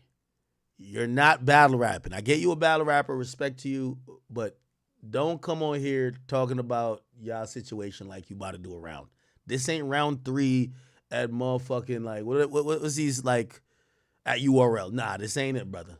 Calm it down and tell us like you actually feel sad because your girl's going through it, right? All of this, like, nah, calm it down. A few months before our battle, hit me and holler. They knew already. I know he up there trying to play victim and all of that shit, but they knew. He knew 2 years ago. I ain't gonna lie. Give me don't let the nigga cap y'all niggas up. The nigga been knew. He been knew. And I'm gonna tell y'all how he knew. So how he knew is that y'all nigga, the nigga that y'all think that's so thorough, he put a recording device in Remy's car. Easy. I'm gonna be honest with you. That's still really thorough. That's my wife. It's my pussy. my bitch. Nigga, I could hack her phone, go through her purse, all that shit y'all be talking about. That's what boyfriends and girlfriends and like people who just be fucking sometimes. Yeah, you shouldn't be doing that. My girl, my wife, if I put a ring on your finger, trust me, I want to have a GoPro everywhere next to you. That's a fact. The fuck? Who cares? That's a real nigga move. Now, if y'all just girlfriend and boyfriend, no. If you have my last name, I want to know everything going on with you. So how he knew is he was bugging her fucking car. So like that's how the nigga knew. The nigga's a weirdo for real. You know what I'm saying? Like that. When niggas gonna keep it $1 here. You know what I'm saying? Like that. He bugged the car and you couldn't really hear me on the other side, but you could hear her talking to me. So that's how he knew. And it's not cap. I got all the proof. So when he say it's cap, I'm gonna show niggas all the proof. But I'm just keeping $1 here. You know what I'm saying? You know what I'm saying? Like that. So I'm gonna just say I was under everything that basically is because then already split up already. Like motherfuckers was living on newsflash. This is crazy. Oh boy. All right. What else? So everybody keep telling me to go watch the 3rd round of him versus some guy. Let's watch this. 15 minutes of fame. You are. Oh, what you got? Like, I don't give a fuck if you fucking this nigga. Just tell him stop screwing the business. Oh, so this is Remy Ma in the middle. And this is Timu Papoose. And this is the guy battling him. Let's hear this verse. Would have been like Verb and Hitman and you would have been the one I talked to. Oh, what you got? Like, I don't give a fuck if you fucking this nigga. Just tell him stop screwing the business. If niggas found out you was fucking the help, that could really ruin your image. We talking Durk and Michelle, Pap and Rem. Nigga, that's us. Y'all the poster child symbol for black love. Niggas think that y'all marriage is still had to go through them stages. Every interview, he show his admiration and tell the world how he think his woman the great. Yo, look at Rem's face. She want to cry or deck him. That nigga held you down in prison for 6 years.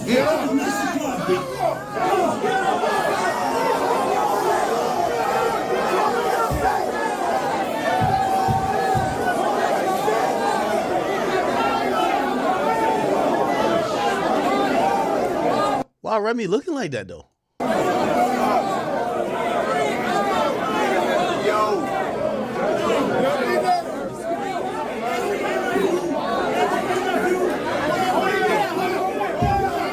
Shut up, let me talk.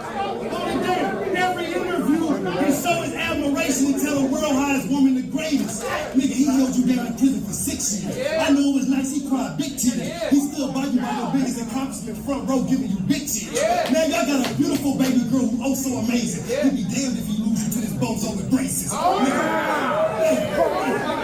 ain't never supposed to know what you and me going through. Hey, the world ain't never supposed to know what you and me going through. But this nigga behind closed doors running his mouth like a hoe supposed to do.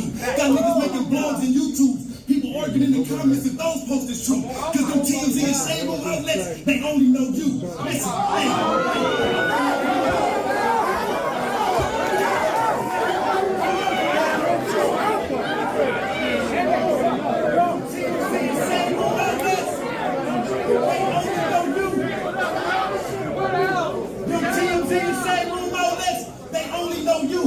Listen, he took you out to the best rooms. When you ain't feeling good, he put you back in the best rooms. So he be damn to see you get stepped to by a nigga he socked out and stood over like a step stool.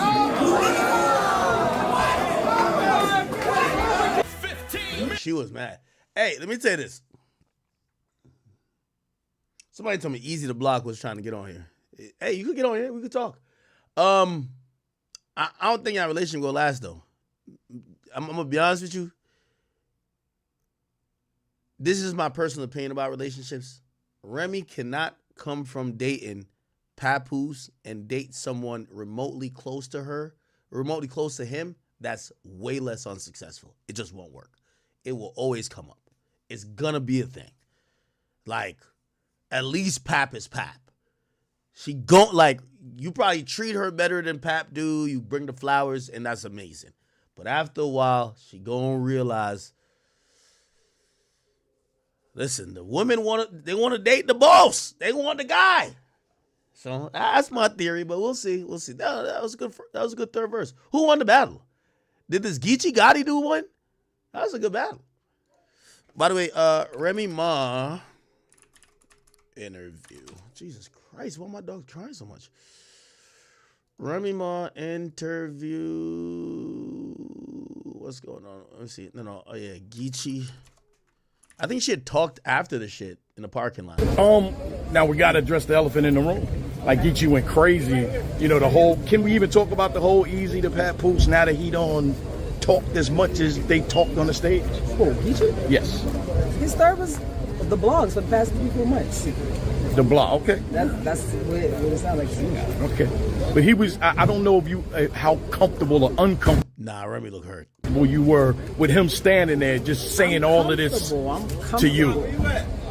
Listen, it's battle rap. I knew when I got in here, like I done been to 1,000 battles, seen the battle of turns, say something to bleed, say something to smack, like so I'm used to it. It's like, it's to be expected. It's not the first time somebody said my name in one of the rounds, but it's right. Battle rap. I like it. Yeah. I'm happy. Way to think. But this is the first time somebody was actually rapping at you. That was a long time. I didn't know he was gonna stand there that long either. He loves you. Don't you? She loves you. I think now we. Jesus. Okay. Well, all right then, man. Holy. Holy. All right. So I'm gonna try to do one more quick topic. Then I gotta go grab my dogs. Not gonna cap with you. I might come back on later tonight. What time is it right now? 8? Yeah, I might come back on later tonight. Because I went a little bit earlier than I wanted to. What the fuck is this? What the fuck? Oh, I'll cover this. So Young Thug has requested, if you guys don't know, to change his probation to visit Atlanta amid the 10-year ban. He's banned from Atlanta from 10 years, and he's requested to change it, right? So he submitted some paperwork. By the way, this was his sentence, 40 years, 5 in prison, which was commuted as the time served, 15-year probation, and a backloaded 20 that would be served in custody if probation is violated, right? It had additional stipulations that he couldn't be in Atlanta anymore. He couldn't promote gang music. He couldn't talk to certain people that were on the case. And he agreed to it when he essentially took this plea. Or, he pled guilty and then he got a non-negotiated plea. He has asked the city of Atlanta to allow him to go back to Atlanta to visit and see his friends. And actually, the judges agreed. The judge actually agreed that, the ban, they could modify it a bit, and they are going to permit him to visit Atlanta for up to 2 weeks at a time, 4 times a year, starting in October 2027. Okay, this was what happened. And Judge Whitaker, the same judge who gave him the sentence, said, based upon the consent and no objection from the probation officers. So the probation officers, and I keep telling you, as much as y'all think like Thug is in like this weird position, which he kind of is because he took a long probationary time, as long as this judge is on the bench, that judge likes Thug. Come on. Like, we know. That judge is in favor of Thug. And we could tell by just how Fulton County is, like, they fuck with Thug, bro. The probation officers said, we have no problems with it, right? Probation officer said they have no problem with it. The judge didn't give him everything he wanted, but kind of did, right? So based upon no objection from the probation officers in the state of Georgia, as well as the state of Florida, to modifying the sentence. And by the way, again, this has nothing to do with the prosecutors. This is important. The prosecutors can't be like, no, we don't want. The sentence has already been given out, and now it's up to post-conviction release individuals in what they're down to deal with this modification. So it's probation. And probation says, no, we don't have a problem with it. They had nothing to submit that to say they were against it. It's now hereby ordered that if there's no violation, so basically she's saying she'll allow him to visit Atlanta after 3 years, though. So it's in the first 3 years, on or before October 31st, 2027, Mr. Williams can thereby or thereafter visit his home at the address located at the city that has been provided under seal and the specific address given to probation for up to 2 weeks at a time. So he could go back to Atlanta, stay there for 2 weeks at a time, probably during holidays and stuff like that, up to 4 times a year, non-consecutive, okay? Mr. Williams must notify probation at least 5 days prior to coming to the address, and for good cause and show of safety and privacy concerns, his status as a known public figure, his residence shall not be revealed. So probation will not put put out the order showing where he lives at on any public website unless permitted by this honorable court during the time of the supervision, and all other conditions of probation will be in effect. So I'm gonna be honest, I'm gonna tell you what's gonna happen. Brian Steele's still working for him. I know people think that, yo, you should have took it all the way to trial and beat it that way.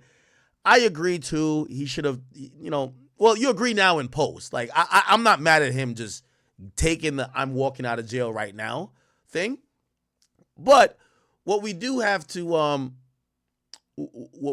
think about is that this court is in favor of Young Thug, and I think his probation over time in the next 2 years, if he doesn't fuck up, they're gonna bring it all the way down or almost damn near terminate it. So it's going to be like he beat the case, but he officially didn't beat the case. But, bro, they love Thug.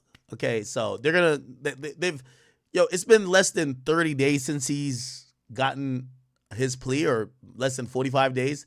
And they're like, oh, we'll change this one thing so that he could visit Atlanta. So they're going to change every single thing. He'll probably go back to them like, hey, it's hurting my music expression if I can't wipe my nose and do this and say slat or whatever the fuck he does. I don't know what these gang signs fucking mean. Yeah, they're going to change everything. So I do think that as long as Thug doesn't fuck up, within 2 or 3 years, they'll change everything and allow him to do whatever the fuck he wants. It's Fulton County, bro. Like, who gives a fuck? You get what I'm saying? So he'll be good. He'll be good. So shout out to the Slimes. Shout out to the Slats. Shout out to King Slime. And Young Thug will be able to, run around and do what he want to do. So he just has to wait 3 years, and he could, by the way, he could still go to Atlanta to do, because he has to do a few things in Atlanta, concert and whatever, each year. But after 3 years, he could show up to Atlanta for 2 weeks in a row, just non-consecutive. So he has to do 2 weeks, then leave, 2 weeks, then leave, 2 weeks, then leave, 2 weeks, then leave. So he could, up to a month, non-consecutive, actually 2 months, because 2 weeks is half a month. So up to 2 months, he could stay in Atlanta, right? Just non-consecutive in terms of days. And we will see what happens. So congratulations to Thug. And by the way, Brian Steele is still killing it. And, let me tell you this. Young Thug, you owe the Honorable Judge Paige Whitaker your fucking life, my nigga. You should get her a car. That's probably unethical, but, bro, you owe that woman, bro. That woman fucks with you. That woman seen the good in you. And that woman is definitely trying her best to help you. You should be very, very receptive of her good heart. And you should not try to embarrass her. It will be an embarrassing thing if you fuck up on probation. And now the state of Georgia looks at this judge and say, well, why the hell did you give him this? Look at this shit. Like, you're looking crazy now. So just do what you got to do. And again, I think in 2-3 years, they're going to minimize all of these things. And I think she's going to make it very favorable that you could do what you want and be in Atlanta. But you got to rock out for 2 years. 2-3 years. That's all you got to do, bro. This judge is fucking with you. And if you can't do that, I don't care how much money you got. And I know Brian still loves you. But if she ever turns on you, and by turning on you, that means she would think you're spitting in her face for all the good things she's doing for you. Whatever she does to you at that point, you deserve it. Because she's doing a good job. I'm not going to lie. She's doing a good job, and she's a very fair judge for a defendant. All right? Okay. All right. Chat, I'm going to hop off real quick. I'm probably going to be on in a few more hours, so I will get to do a few more topics for y'all then. The big story, hopefully you guys got that. I made sure I emergency jumped on today to do the Durk thing to make you understand what's going on with that. But hopefully Durk doesn't get indicted on a second case for murder for hire, even though it's looking like it's likely. But we'll see. All right, chat. I gotta run. I'll be back, and